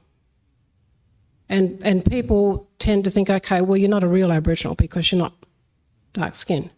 But you still get the racism and the discriminatory practice. I had that the 25 years I was in government, walking the floors, you know, with the suits. I'd be in the meetings with the suits. In the corridors, they didn't talk to me. And then when you start talking up to represent Aboriginal people in the policies and whatever's happening in the programs, they start to consider you an angry person, hard to deal with. You know, so then you go along. You think, okay, I can't do this anymore. It's too much stress. It really demeans you. I mean, I lived in Belmont. My son, my kids went to school in Belmont. My son would go to school every day. Just about every week he'd get stopped by the cops and they'd say, where are you going? The kids go into the stores. They get followed by the security guards. We are dealing with this stress, extra stress every day. And it's a real thing that people really need to consider. If you have never experienced discrimination, hopefully one day you do, so that you can understand, not meaning that in a nasty way. Because until such time as you experience discrimination, you don't understand. When I worked in government, they didn't want to know about the R word. Then what did we have 50D positions for? We had one little black person running around covering the whole department. There was no power in there. There's no cultural safety for Aboriginal people working in that space. So I think that the area of disability needs to have Aboriginal people working in it and the rest of the people being trained up in understanding the struggles that Aboriginal people particularly have in the space. Thank you, Laurel. First of all, I would like to acknowledge my sister's pain there. And in terms of the one thing I would change, there's probably two, and I'll deal with it in two parts. One is actually the colour of my skin, because I face racism as a white Aboriginal person from my white friends who tell me I'm not Aboriginal enough. Yet within the Aboriginal community, they are all embracing I am who I am. And it's important that we understand that this is not coming from both sides. And the other thing I would change is truth in education about true history.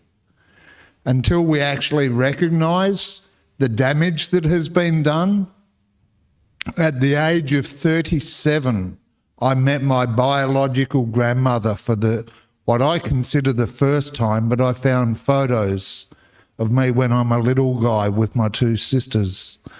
So truth is where it all starts. And until we can be honest with ourselves as individuals, within services, you know, the reality is that this work I'm doing now, and I'm proud to take up the mantle of the banner of work you've done.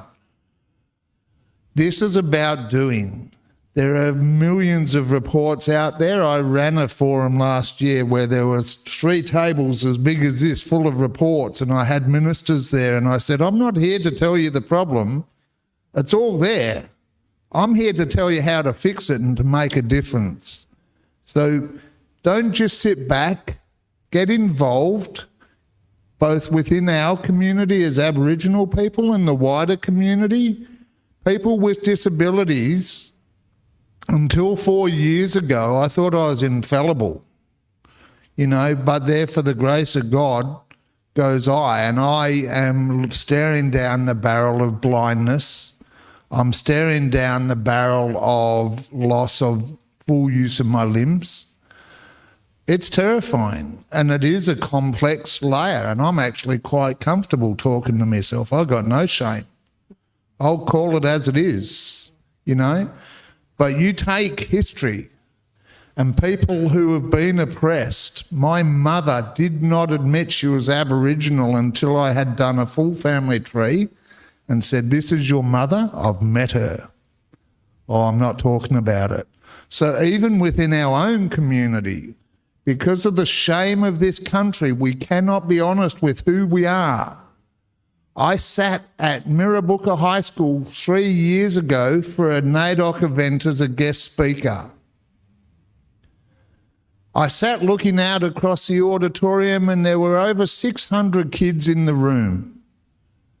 And I thought to myself, maybe they need to be up here.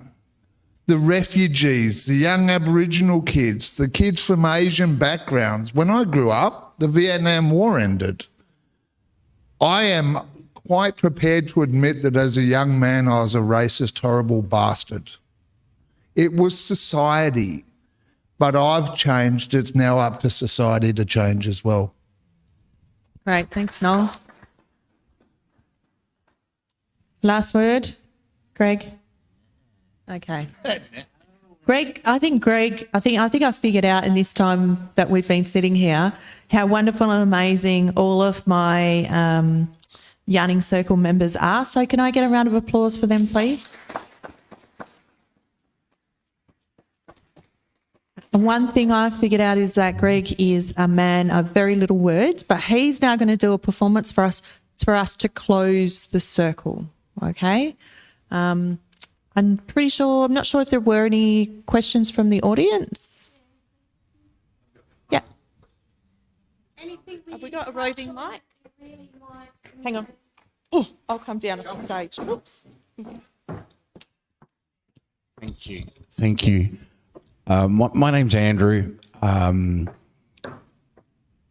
don't know where to start, really. We sit here as a group of people with disabilities and we shouldn't be discussing this stuff. This should not be being discussed now in this age. This should be fixed. We need to fix this stuff. I work for an organisation called Limbs for Life. We are the peak advocacy body for amputees in Australia.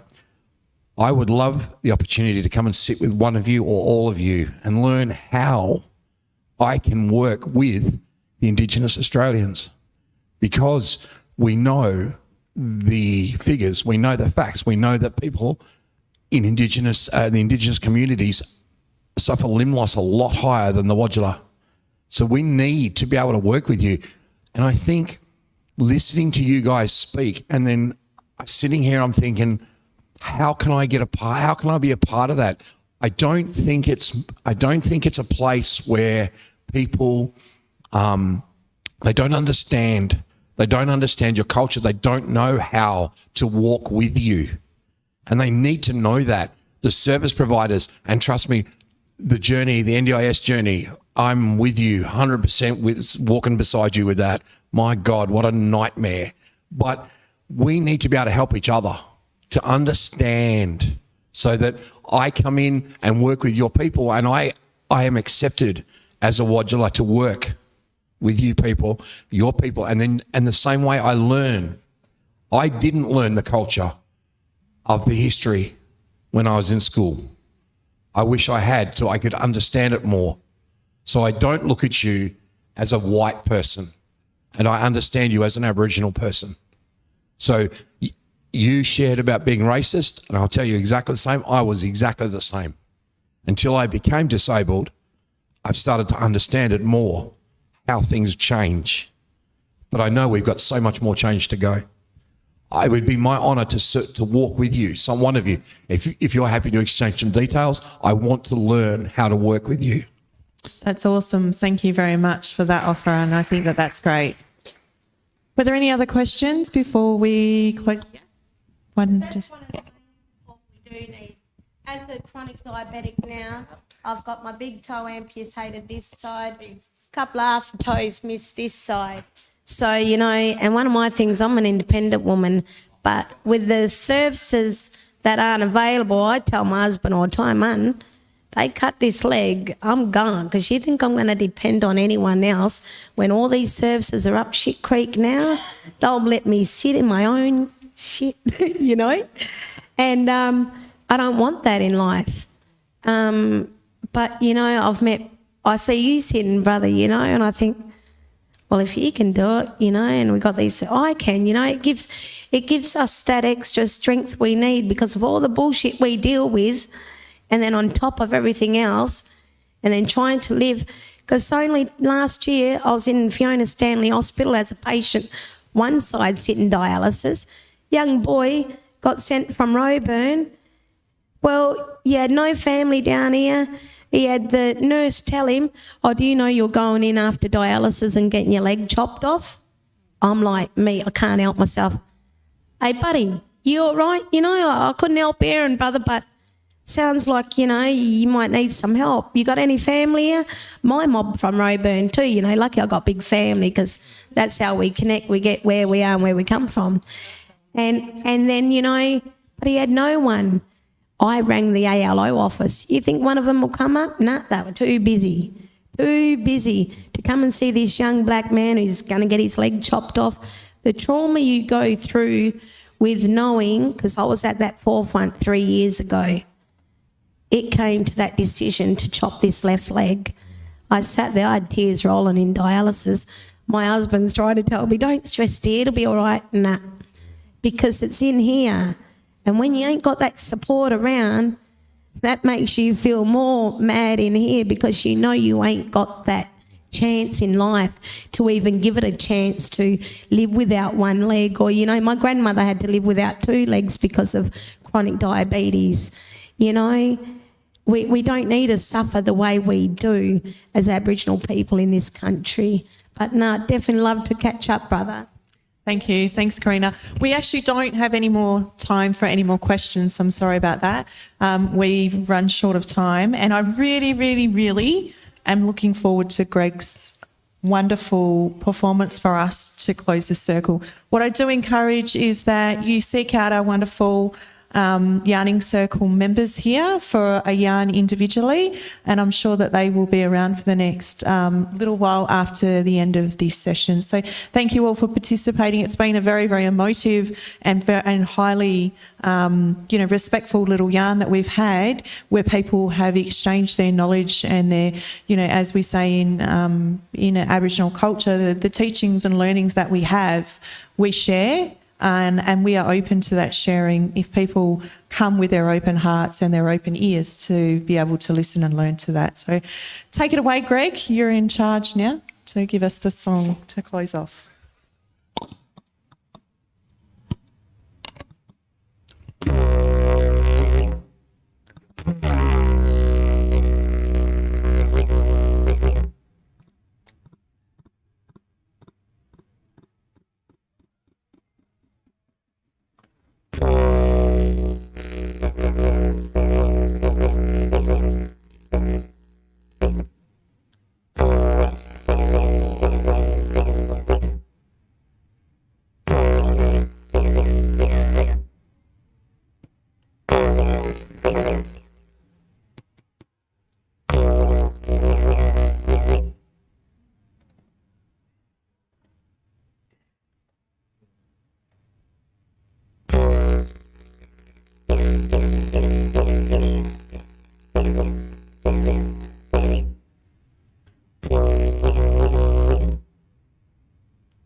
Great, thank you. Thank you so much, Greg, for closing the circle for us. And as I said, please, I invite you to have a chat to our members of our yarning circle, and thank you all for attending, and enjoy the rest of your day.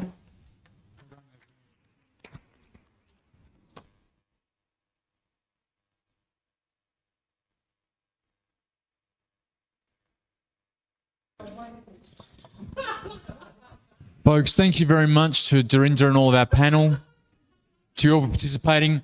Folks, there is no break per se right now. The next sessions are beginning in one of the 4 venues at 4:10. So if you are going to another session, another venue, it's time to move on or to stay put here for the next one. Thank you, folks.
Yeah.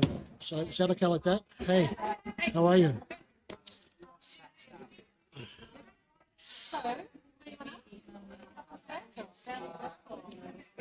I just wanted to tell him, don't over talk, because I've got some space on the program.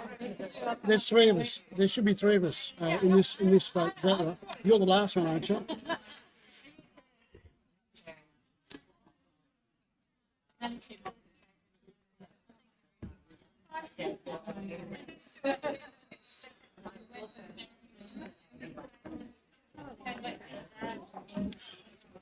Where's Kane?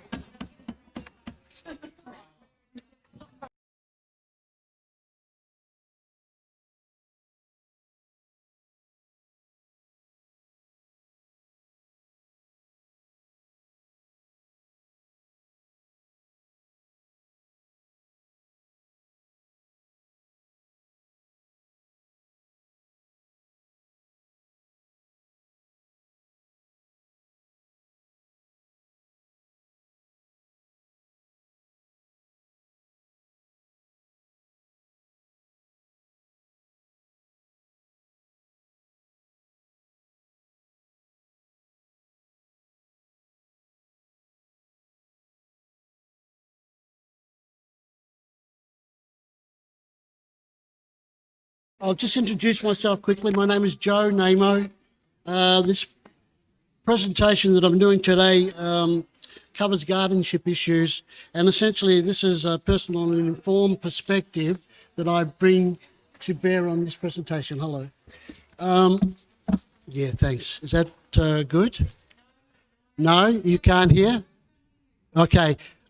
I actually don't want to get too close to the microphone because they tend to pop. So what I might do, can we just turn this just so it's on a bit of an angle? So by doing that, will that do it? Can we turn it that way? Okay, good. Tighten that. Okay, so is that better? Thank you so much.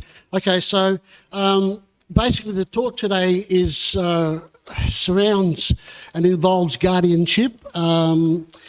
And essentially what I want to really, the message that I'm hoping to deliver is abuse and misuse of substitute decision-making laws, powers, that in a sense seriously impacts self-advocacy and seriously impacts not only the lives of the individual who might be subjected to a guardianship order, but also other members of family, advocates, and so the problem certainly does extend.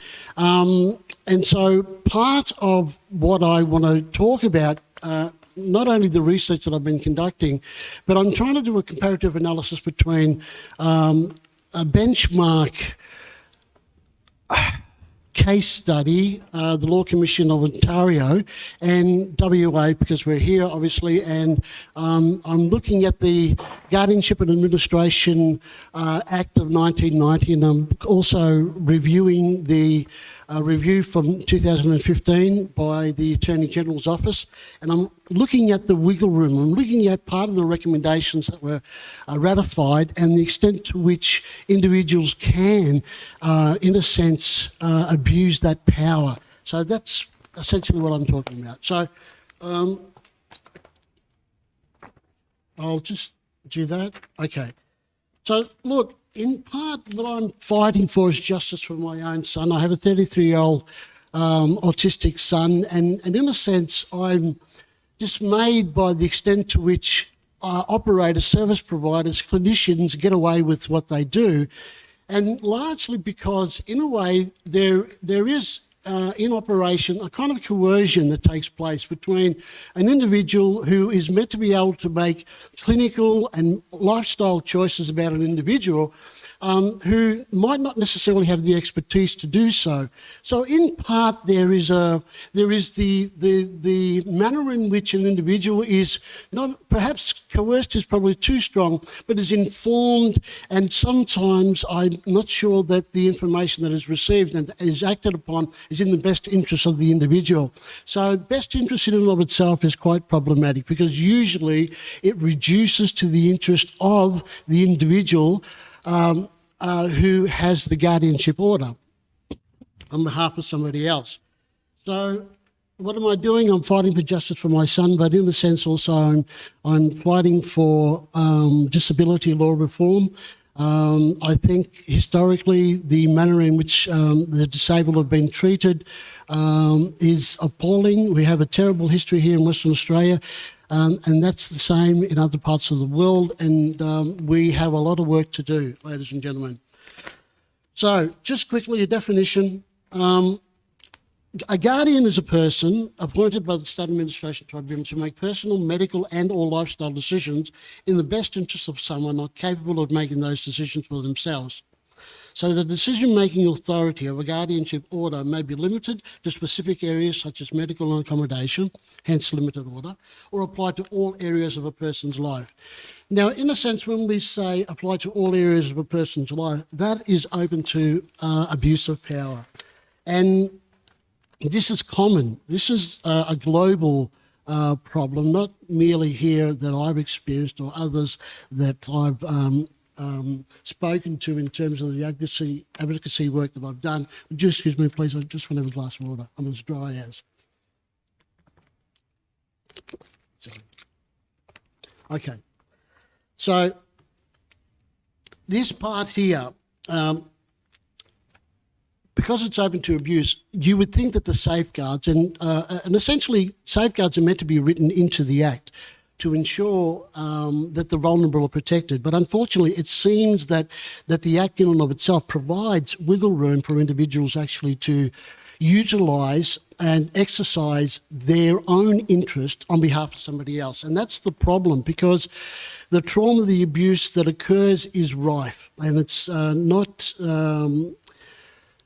something that not something that only I have witnessed, but this is something that is happening in it, and it is quite commonplace.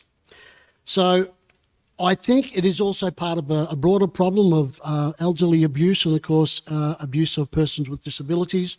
The very instruments designed, ladies and gentlemen, to protect the person from some forms of abuse also create an opportunity for mistreatment. And that's where I think we need to be better informed, and we need to rethink some of the structures and consider what it is that we're enabling and the processes. I want to give you an example here of some of the recommendations that were ratified at the 2015 Auditor General's Review.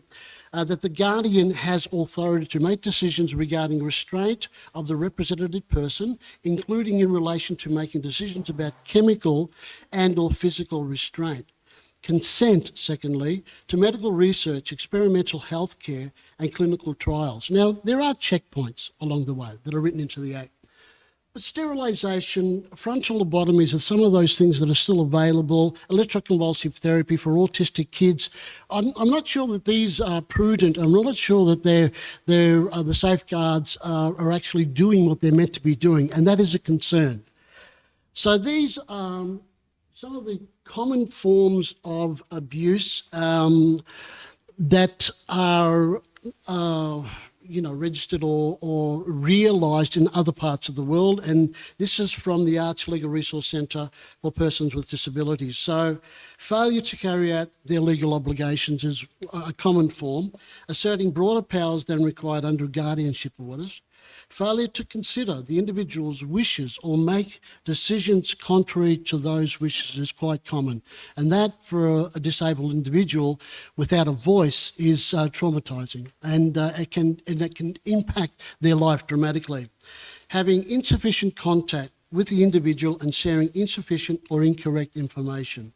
So failing, fifthly, to assist the individual to reassert legal capacity through capacity assessments or termination of unnecessary or inappropriate guardianship. And of course, broadly, other bad acts, lying, sanctimonious conduct, preventing investigations, causing deprivation of liberty, abandonment. When you farm out your own child to a service provider who trades on dependent clientele, that's a good business model. But the problem is that if with those service providers, if they happen to have clinical treatment teams and they also have a diagnostic capacity, well, that's revenue raising. And there are problems, broad scale problems that are occurring. And of course, we have the Royal Commission But what I've observed is all the other states, lots of people have been coming forward, but very minimal, very small amount of individuals have been coming forward here in Western Australia. And I wonder why that is the case. Why we are not represented anywhere near the other states. The individual under an SDM must conform, must accommodate the wishes of the guardian, loses autonomy, suffers trauma, experiences feelings of abandonment, all contributing to perpetuating mental health issues. And I am alarmed, and from my experience, the problem involves organisations and institutions that essentially rely on capacity and also guardianship laws. So you're talking financial institutions, you're talking health institutions, but you're also talking government service providers and also private service providers.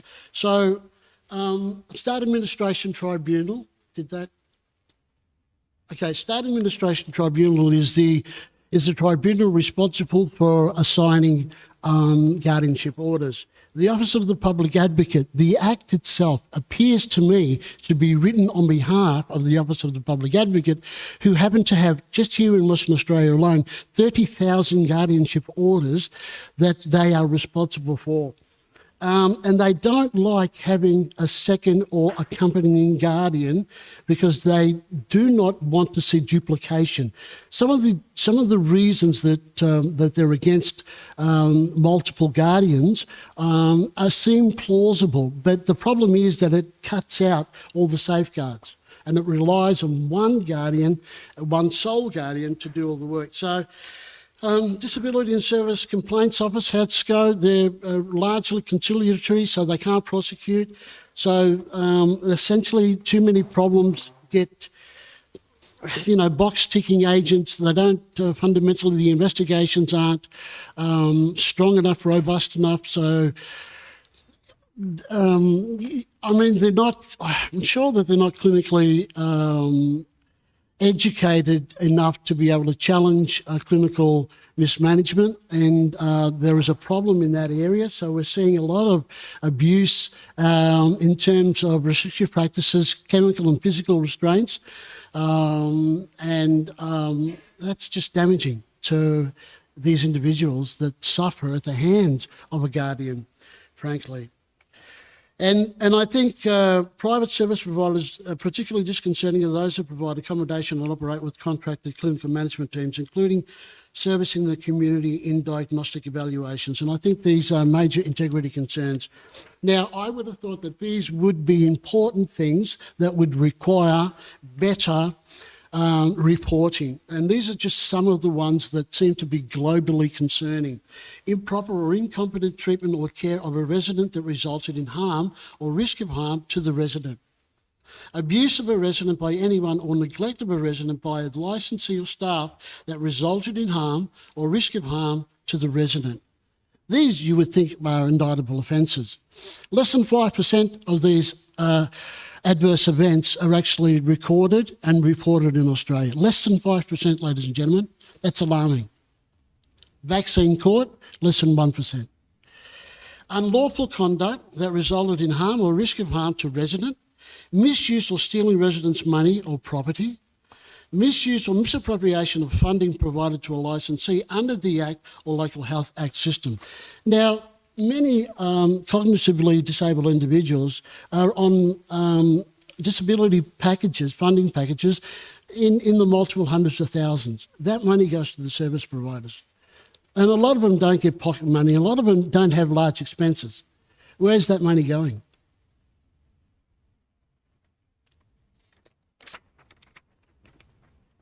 That's really all I wanted to say.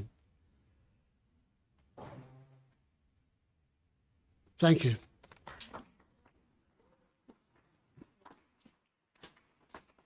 Because we're short, we ran out of time. I'm not sure that we have any time for questions, do we?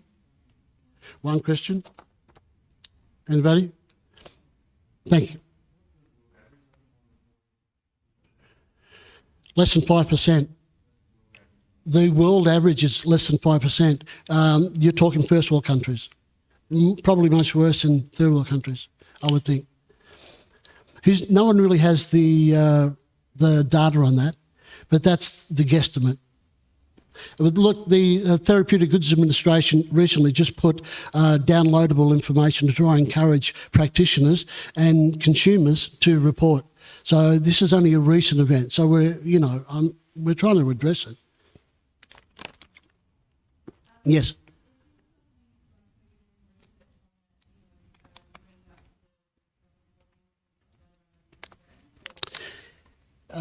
Yeah, I've submitted it to the Royal Commission, but also I've sent it to 3 ministers. So I'm hoping that, because this really does involve the Attorney General's office, but systemically, it's hard to imagine what it is, why people turn a blind eye. And part of it is that people with disability have historically been disregarded. And I mean this, even though we family members and many individuals in the community do, advocates, carers, do acknowledge and, of course, have a different mindset. But the vast majority of people, unfortunately, don't. And of course, this is a historical thing. The rational animal. Historically, if you are capable of acting with reason, that's a good thing. You're rational. But an individual who is incapable, well, that's a problem. You're not even, the questions that are being raised, is this person morally worthy? Is this person really a human person? So they're the sort of questions. So disability is usually being treated when it comes to end of life or animal ethics that you compare and contrast a disabled individual. So the story of disability is a tragic story, frankly. And I think I don't have any more time. Thanks. Thanks.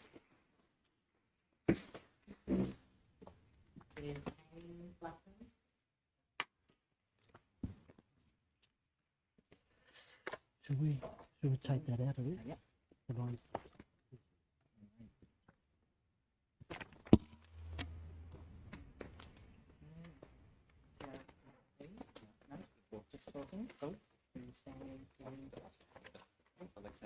Are you happy to hold them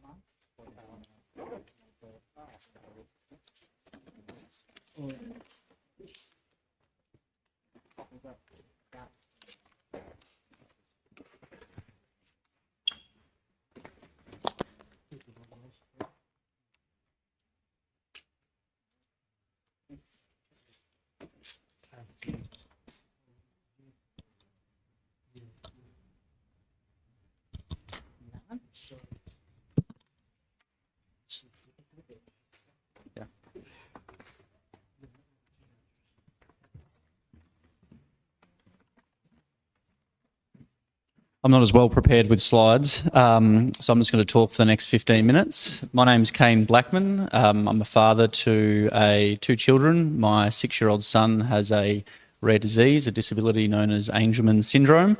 And for me, that really has sparked a journey about using the professional skills that I've had in the space to help him reach his best life and optimal independence, and also to help others in the sector with rare diseases as well. So my background has been in government and in private organisations, where effectively my role had been external affairs and public relations, helping organisations reach commercial outcomes for things. Not so meaningful when you start to put a disability hat on as a parent with a child with a disability, but provided an important set of skills for me. And what has been fascinating is I had thought that receiving the disability diagnosis would be one of the toughest moments in my life, which it has been. But I'd been unprepared and surprised of the sheer amount of advocacy that comes after the diagnosis. And I've come to realise that we are all advocates, and advocacy is about promoting and defending another person's rights, needs and interests. And it's a primal instinct of our species to survive and protect, and we are those social creatures. And parents are the strongest advocates for their children. They're vulnerable because they're children, they're vulnerable because they have a disability, and often need somebody else to help speak up for their own rights, needs and interests. And that's particularly true of my son, who is non-verbal as well with his rare disease. What I've come to realise is this advocacy burden which exists is not everyone is up for that challenge. It requires time, it requires energy, it requires a set of resources, skills, experience, knowledge, capability that not every parent and not every family unit or community possess. That's sometimes not because of capability, it could just be because capacity, because life is really challenging already with the disability and the needs of the individual, let alone taking on this extra advocacy challenge when various obstacles are presented. It is really hard and draining, and ideally advocacy is not required at all in one's life. You know, a person's rights, needs and interests should naturally be promoted and defended under law, and you should not have to advocate to deliver those basic rights. However, it is a fact of life that you need to do it in this space. And so with that premise, I've come to realise that it is best to therefore be equipped with the most effective style in which to achieve the outcome that you're wanting to do that. So the first thing I've come to learn when faced with an obstacle in this space is, one, relative to the original diagnosis.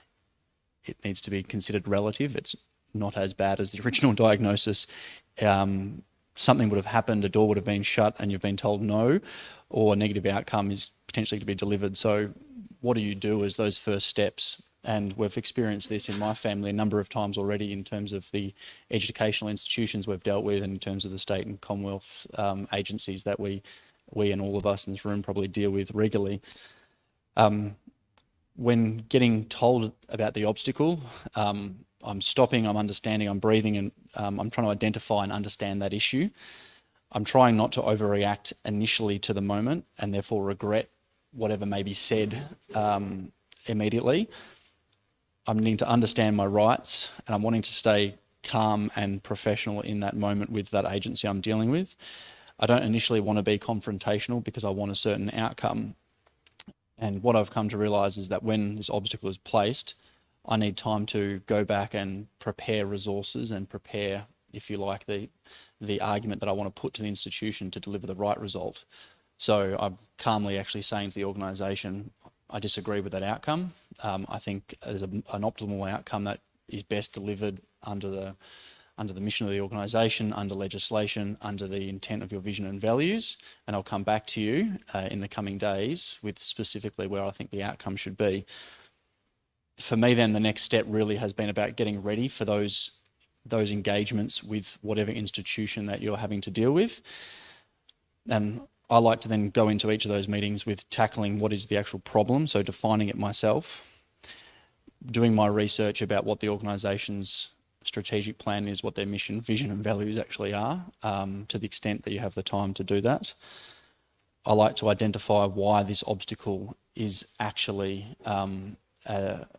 contrary to legislation. You know, if you're told that something is an unreasonable adjustment under the education curriculum, routing the solution under the education standards is helpful, or looking at the Principles Act in Western Australia and pointing to a certain section of legislation and why that decision doesn't make sense is helpful. Compiling that evidence, trying to document it and then sharing it is helpful. Also, before I'm going into any of these meetings with the people that we're having to meet, I like to understand exactly who we're meeting.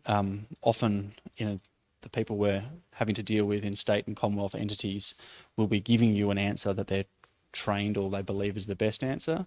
It might not be the answer that is the best outcome. So understanding, is there a board? Is there a minister? Is there a chief executive? Is there an independent stakeholder group? Is there a regional director? Even in a school setting, parents will often be told something by a teacher. That's not the end of the line. You've got a principal, a deputy principal, a board, a regional director. You've got SEND, the Department of Director General, the department section head, staff, the minister's chief of staff, and their advisors. So there is a whole cohort of people with any particular issue that if you want an outcome, that I think it's very worthwhile sitting down to think, who is that landscape who are those stakeholders that I can engage with. And for those people that don't know that, seeking out someone in their community or seeking out some of the fantastic formal supports, advocacy supports that exist, Legal Aid, Calparan, Developmental Disability WA, PWD, NDS. There's a whole range of organisations out there that have formal supports that you can go to, or the informal supports in the community. So really understanding who is the stakeholder you're engaging to, at what level you should talk to them, and what level of influence they will have. Pleading your case passionately to a care coordinator on a phone might not deliver the outcome, yet escalating it to the person above, or registering a formal complaint, or going through a formal ministerial challenge may elicit a greater outcome. It's also really important to have some of these relationships before problems do arise. So being involved in these organisations I mentioned beforehand, being involved in the local community, introducing yourself to the local member of parliament, introducing yourself to other key stakeholders in the community is really useful, so you know these people in advance of an issue arising. It's much easier to come in warmly than coldly without that. I've also found that there's different negotiation approaches that can be taken with advocacy as well, perhaps the head and the heart approach, and a combination of both. I think it's really important when you're in these discussions with people and understanding the person sitting on the other side of the desk, which one of those engagement strategies to pursue. Whether you should go in rationally with a list of legislation, these are your rights and this is the outcome you seek, or whether you should be talking passionately from the heart about this is the impact that this outcome is having, and this would be a reasonable approach from here.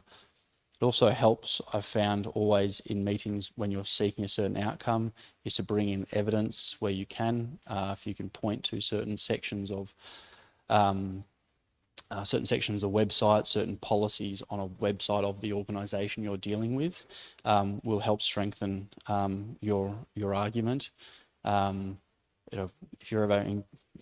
If my child with a non-verbal disability has a communication device, an AAC device, it can be very powerful to have software on a device that identifies how frequently it's used when talking to a stakeholder that is trying to suggest it is being used. I think it's really important to consider the reputational impacts for the organisation that's giving you ever a negative result, and by pointing it out very clearly, the damage that could occur because of that. I've mentioned before there are a range of formal supports for advocacy, and I really think that people should use both the informal supports of their community and thinking through issues, doing their own research about something, but also where they lack the capability or the capacity, bring in formal supports as well, can be very, very useful in terms of parent associations, in terms of other community members as well. Also in terms of the media, when it comes to advocacy, there are a number of people that feel that immediately going to the media on an issue will elicit the desired response. I think that's a judgment call based on the individual, the circumstance and the outcome and the relationships they may have with the organisation. So I'd probably just caution to think through what they think their desired outcome will be from that. And I've always found with advocacy that that as a first approach can be quite challenging when it actually comes to then engaging face-to-face with other stakeholders. So more keep that up your sleeve if required, and think about one's own exposure and privacy of your family about going down that route as well. And also think about the role of government in these processes. There are various institutions that can be brought in to assist at any stage with advocacy, and always remember that if you're trying to get information about a particular topic, that there are legal mechanisms such as the Freedom of Information Act to go down for that, or simply asking for the information and avoiding the administrative headache. Also mention that it's really important to have those relationships, I think, before the issues occur with your local members of parliament and with broader members of government. You'd be surprised, even on a rainy Sunday, reading the opening speeches of members of parliament, to see how many of them actually have a personal relationship to disability, that they'll actually mention this in their opening speeches, and then seeking out those people to understand their story, who are very open, and then using those relationships to help advocate when situations occur in your own life. So I've actually found the combination of all those things extremely successful in navigating issues that occur. And I really wanted to come along and just share some of the hints and tips that have worked so far, and that hopefully ideally are never required, but unfortunately are a reality, and certainly have been helping others navigating similar concerns. So that was just a little bit of a story from me on some practical things about someone working perhaps in the machine of government, but now trying to use some of those skills for this force of good.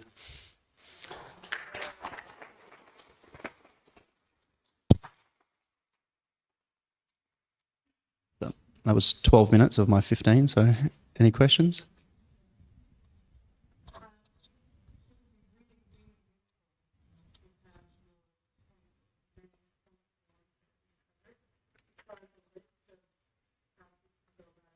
I could make this available. This is my notes. Yeah. Yeah, and they're just my personal perspective as a father. I recognise there are formal models of advocacy, and there are professional advocates in the room, and professional advocacy organisations that follow, a tried and tested approach. So it is something we all face. So they should only be taken as obviously tips from a father. I can definitely make this available to the organisation.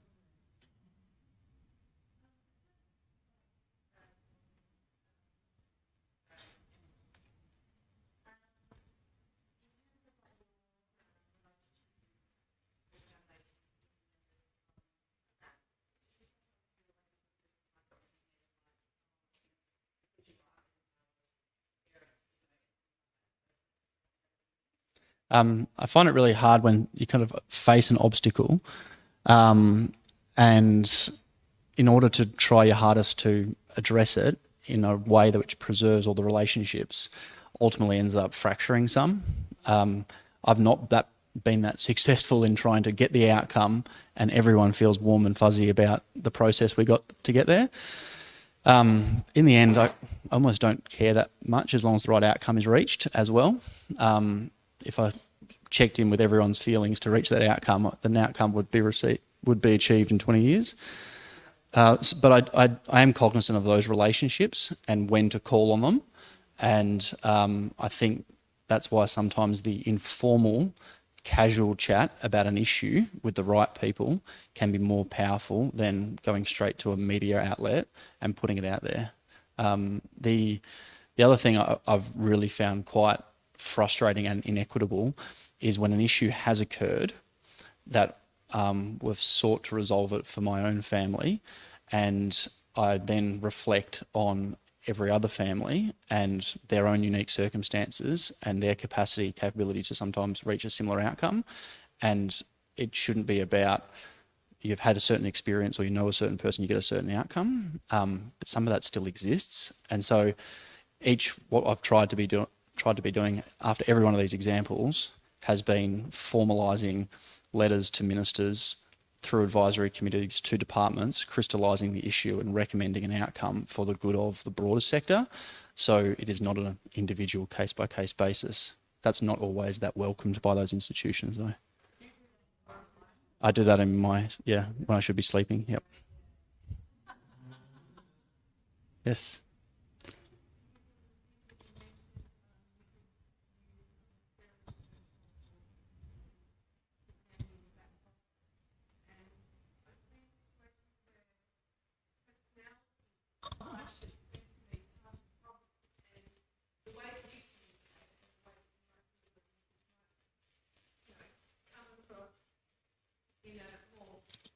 Mhm.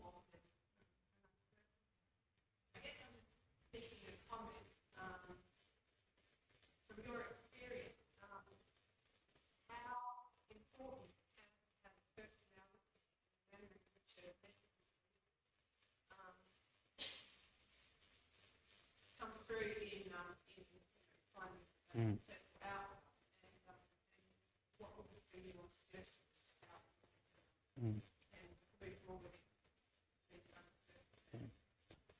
I think there's multiple ways to reach an outcome, and multiple personalities and styles can reach the outcome as well. So there's not one best method. I think it depends on who you're dealing with, and whether a warm fuzzy approach, whether a cold clinical approach, whether it's an evidence-based approach, whether it's at a senior level or junior level is required. So I think a lot of thinking about who you're meeting with, what the issue is, what you think the outcome should be, and why they should be delivered is required to then adapt your style, and what personality effectively you bring into that meeting.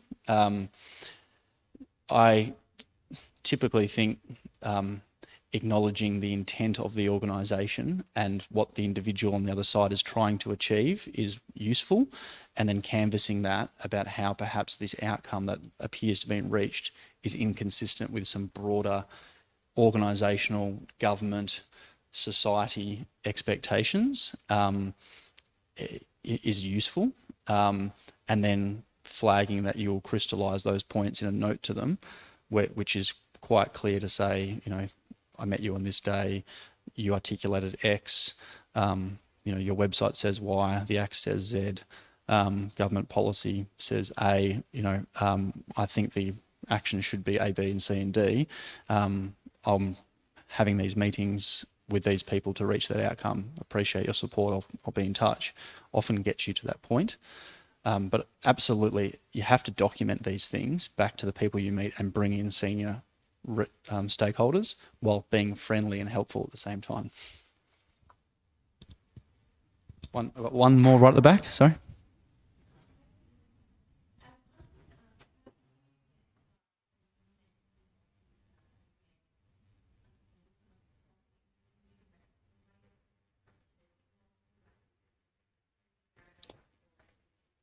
Mm.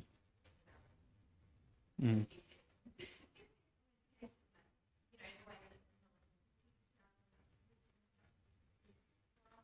Mm.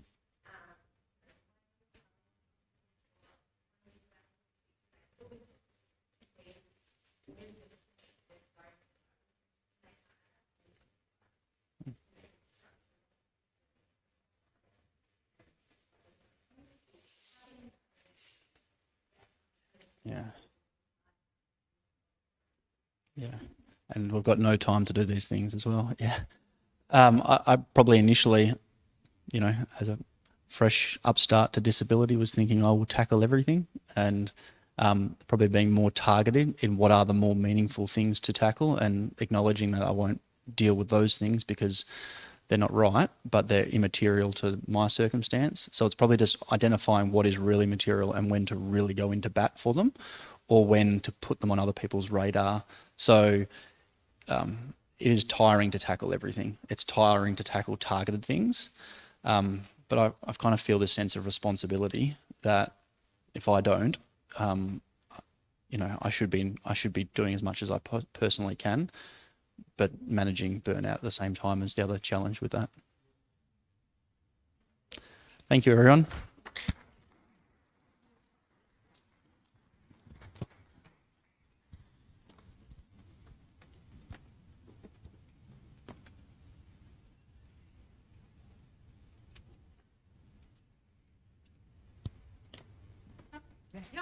Do you have slides?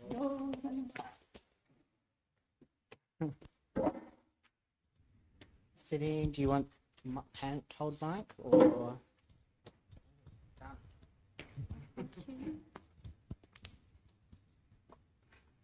Yay, we're here. Talk into the microphone like an ice cream, okay? I'm Maxine Drake. I'm an advocate from Developmental Disability WA. I'm a paid advocate. I'm a professional advocate. I acknowledge my Pierre here, Joe, Namo, and I'm on Joe's team in efforts to reform the guardianship and administration system.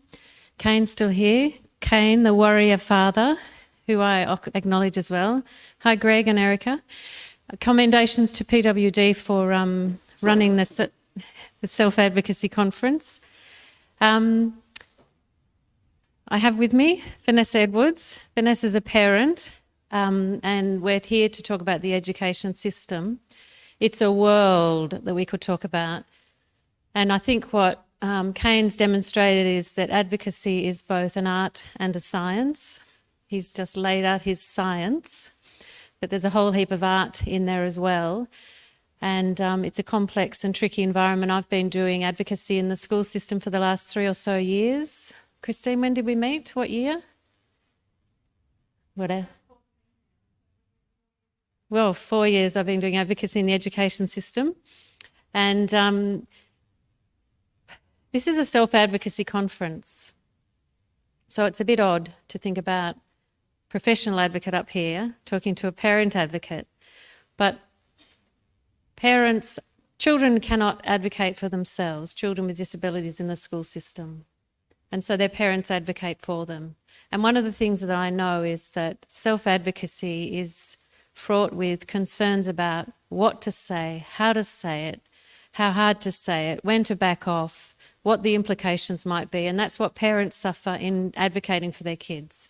All of the worries you have about retribution and that contract we have with the state that we deliver our children to people who are going to look after them for the day and that we hope to pick them up at the end of the day in a fair condition to take them home. And the delicacy of that contract and how parents know that anything that they do to advocate for their children might have implications for those children when they're in the classroom and when they're in the playground. And so that's part of what I bring to you today, is to say that in my work as an advocate for supporting parents negotiating their children's entitlements to education, I've met extraordinary parents. The first thing that I was brought in to do for DDWA was some self-advocacy development for parents with kids with challenging behaviours, and I met these people and thought, you don't need me, you guys. You are stunning negotiators on your own behalf. I've seen that kind of dogged determination that Kane demonstrates. What you need at times is an independent third party who comes in to lend their shoulder to your cause and help shift things along. Unfortunately, Kane, the way I describe this kind of work is the resources of the society are being distributed down to its citizens in certain ways, yeah? And we're arguing for those resources to be distributed to these little micro-citizens so that one day they're out there in the world living as adults and parents feel like they're pleading. And but Kane doesn't do that. He just says this, this and this, all add up to this, deliver it. I like that. But, and so... So parents are negotiating on behalf of their children, and sometimes they need an additional assistance. Sometimes I leave encounters and I think, shit man, why didn't they just deliver that without me having to come along? To get involved in someone else's life, to hear their stories, to see their vulnerability, to just turn up as an independent third party that pushes and then we get an outcome. That doesn't seem right. But that's the nature of advocacy. An independent third party sometimes is needed to break some kind of nexus that's developed or an impasse, and then parents carry on. And so I've brought Vanessa here today because Vanessa is somebody that I remember as having exceptional capacity, her and her husband, to negotiate for their child, and they had done everything they could for well over a year, I think, and involved letters to the minister and stuff coming down and them tracking it with military precision and still not being delivered, and making an appeal into the education system for their child to be enrolled in a certain unit and it being blocked. They knew categorically this is where their kid needed to be. So my question to Vanessa, we're just going to do now, I'm going to sit back and slow down. Michelle, I can slow down. And I just want to ask you, Vanessa, and thank you for coming. How did you know you needed an advocate, and how did you find one, and how did it feel to go for it? Just chat away to our friends. Thank you. So, everyone is sorry. Thank you. So, both my husband and I are teachers, so we felt that we knew the system fairly well. We felt that we understood our child's needs. Her needs were not being met in mainstream, and we had asked for her to be moved to an ed support unit. She has a rare undiagnosed disorder, so she didn't meet into the nice little box of getting an intellectual disability or a diagnosis that would mean automatic acceptance. We had asked the school, she wasn't receiving any funding at all at this stage. They had flat out told us that they could not meet her needs, and then their response was, but we won't accept her into an ed support unit because financially she won't get paid to be in that place. We contacted people with disabilities, spoke to an advocate, it was Lisa Hook, I believe, followed the Education Department policy, which is why it took over a year. You had to go to a school level, had to go to a principal level. Principal then had to accept it and say their answer was no. It then went up to district office. We involved the ministers. It took, almost 12 months letter writing back and forth. When we finally got a letter back from district office saying we recognise your child has a high level of needs, but even so we still will not accommodate her into an ed support unit without finding this magical diagnosis, that's when we said we need to start escalating. And Lisa had mentioned Maxine and said that she had the experience in the education area. I spoke to Maxine, said we've sort of reached the impasse where we're being told that this is as far as it can go, and I didn't believe that that was it, that there wasn't anything further. And we chatted. I contacted again district office, asked to have a formal meeting and an understanding of what to do next. And the first time I met Maxine, we went into a school meeting, and even, I suppose, being in the education system and my husband as well, walking into that meeting where there's like 8 or 9 people on the side of the table and you're there and you're being treated like the pariah. You're the one that's pushed, you're the one that's asked for too much. Having Maxine there, even with us, as you say, we were advocating, we were pushing, it made the process feel a little bit more evened out. It made us feel that often what we had experienced was that people were quite willing to say things in a meeting to parents, that when you brought a third person in, all of a sudden they started to check their words. Oh, we know we can't say that because there's someone external here. It felt very uncomfortable having things said to you that you know weren't the fact. You went in, you know the policy, you know the legal guidelines, you say this is discrimination. They say, well, that's all well and good, but unless... And then all of a sudden you've got an advocate in, and we noticed they started to watch their language. When things were questioned, all of a sudden they would sit back, and instead of just throwing out words, they were starting to question themselves and what they said. And it started a very, very long process. I can't even remember how many meetings we went through. We went through a school level meeting with the district psychologist involved, and then that sort of didn't get us anywhere, so we were invited to another meeting at district office, and that was when I started to see, I think, the power of an advocate, because they pretty much walked into the meeting and they turned to Maxine and said, what's your right in being here? And they asked her to explain how she's allowed to be here, and Maxine said, show me the policy documents that says I'm not allowed to be here. And it was very, very confrontational. It was very uncomfortable, and we went through, I think, 3 or 4 of those meetings, and we had many occasions where we were basically told that if we had an advocate in the room, that the meeting wouldn't continue and that they wouldn't make decisions with us. And we were put into a position where we were being told, and even in front of Maxine, and some emails behind the scenes where they thought they could do it behind her back, saying that the next meeting we would rather that person not be there. And it made the situation very, very uncomfortable. And what was the outcome? Oh, the outcome. So we went through several meetings, we went round in circles. I have found even when you escalate a claim, Education Department is very, very good at spouting their policies back to you. And in our experience, they don't like or respect if you know, okay, that's great, there's a policy, but there's a legal document that sits on the top of it. We're asking you to follow the law. And they will keep bringing it down to this document unless you have this diagnosis, we are not going to meet your child's needs. Maxine escalated it and went behind their back, went up to the regional director, James Webb, involved him in the process and said, what's happening? We are being called to meeting after meeting. They're taking my husband out of work. They're asking us to turn up and never once gave us a resolution. I think we were 2 to 3 meetings in. And at one point I remember you saying, you have literally sat here and read the minutes from the last meeting.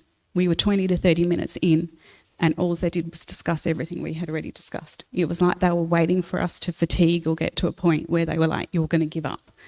And we didn't. And once James Webb became involved, that antagonism went up to a level that I've never experienced and I hope never to experience again, because the backlash from them was nasty. They got personal. But they then said that he was now involved and he was making the decision. They got to the last meeting without a resolution. We were still at a point where they said that they would not meet our needs. We spoke to Maxine and said, what's going to happen next? Do we take this to court? Is this a legal document? Is this what's happening next? And as soon as we mentioned that we weren't finished, that as parents we were still fighting and that we would take it to the next level, miraculously a week later we get a letter to say that your child has been accepted and they got their place in the Ed Support Centre, and that was it. There was almost no contact after that to say why. It was some generic comment of like on compassionate grounds. And she's been accepted in, unfortunately, on what they call a local area placement. So she's not in a fully funded position. And then we found out later it was for 12 months and it would be so-called reviewed. It was reviewed again this year. We had term-by-term meetings and I pushed and they said, all the evidence this year has shown that your daughter is in the place that she needs to be, and it will not be reviewed until the end of primary school.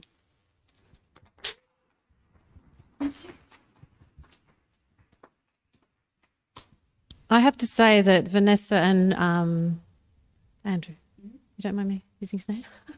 Vanessa and Andrew had, they instituted a genius strategy, which was to get online into the room the clinicians from the neuropsych assessment unit at Greylands who spoke about their daughter in a way that was not encumbered by all the static and white noise of the education system. It was talking about her needs, talking about her grey matter and her white matter. I learn a lot in these meetings.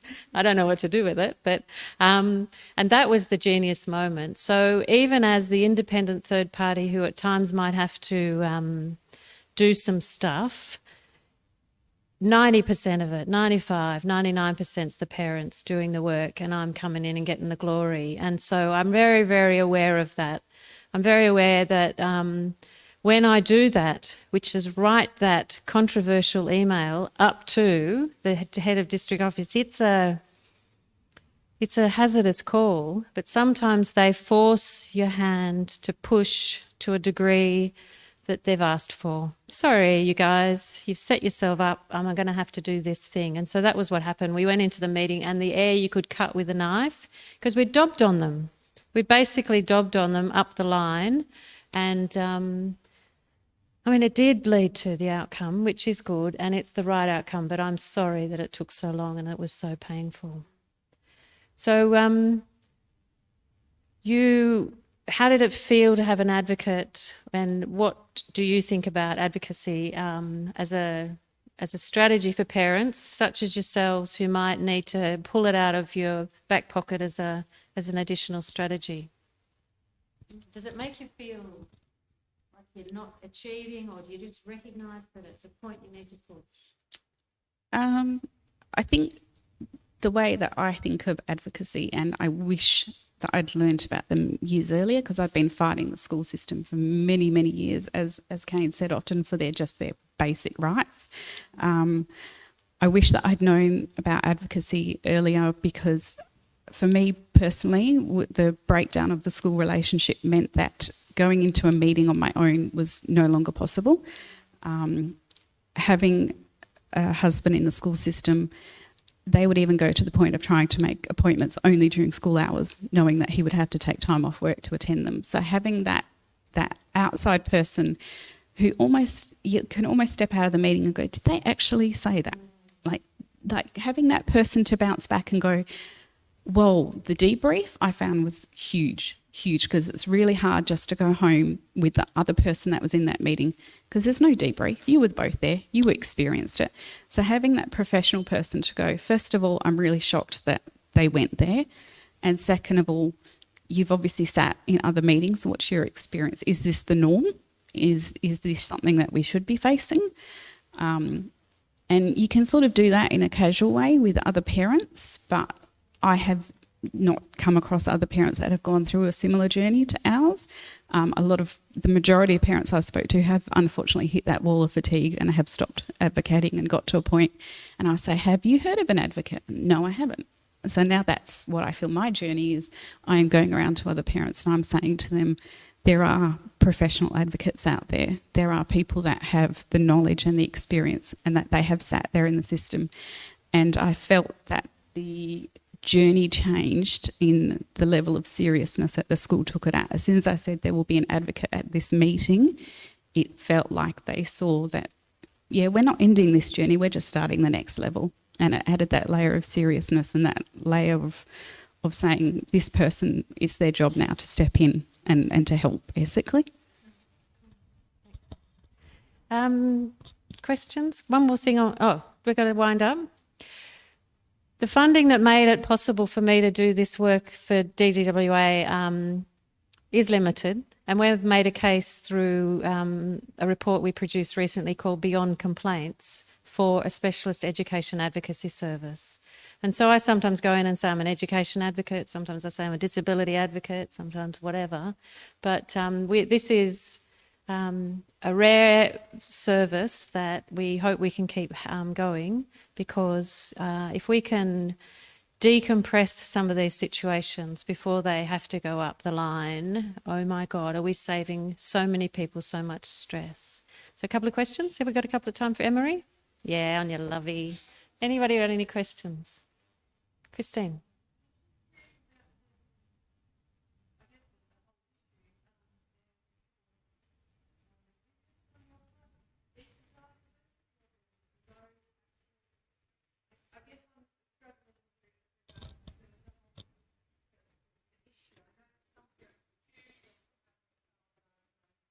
Oh.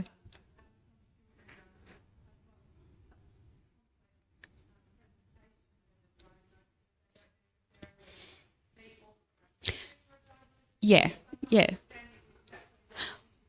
Okay. No, that's fine. So my daughter's 9 now, and when she was 12 months, she was diagnosed as having a B12 metabolic condition, which is just a umbrella term, with neurological damage. And we were told at 12 months she would be a vegetable. She defied medical needs and she's a happy, beautiful little girl. But for 8 years, we have undergone every known genetic test across the sun, and she did not fit any diagnosis. She has she didn't have the capacity to go through the education department required WISC testing, which is what they wanted. They wanted to see a magical IQ number of 69 to get her in. Her capacity testing was done through neuroscience, and she was in the bottom 1 percentile for some things, and for some she was a little bit higher. So they like to take those numbers and average them, and she sat at 72. And because of those 3 points, they didn't want to let her in because she didn't meet intellectual disability diagnosis under the education department, but she does under medical, and that's where the ed department can sort of put that line.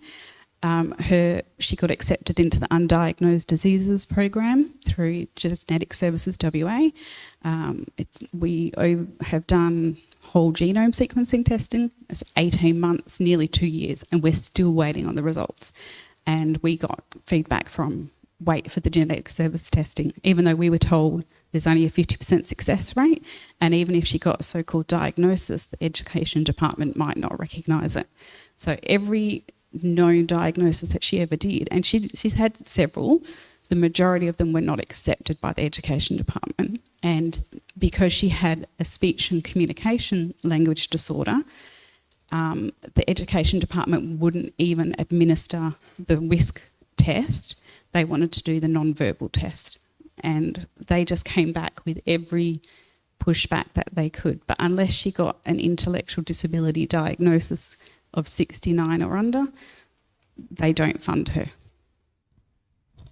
But what the neuropsych testing crew were able to do is to describe in sufficient detail to the school staff the functional capacity and how the structure of the brain for this particular child led to a functional capacity that meant certain things were just not possible, and that it was that tiny little side door that was what was made possible, which really did break through. And that was your work. Your work broke that through by bringing that to the meeting. So, yeah, I just want to commend that. And thanks very much, everybody.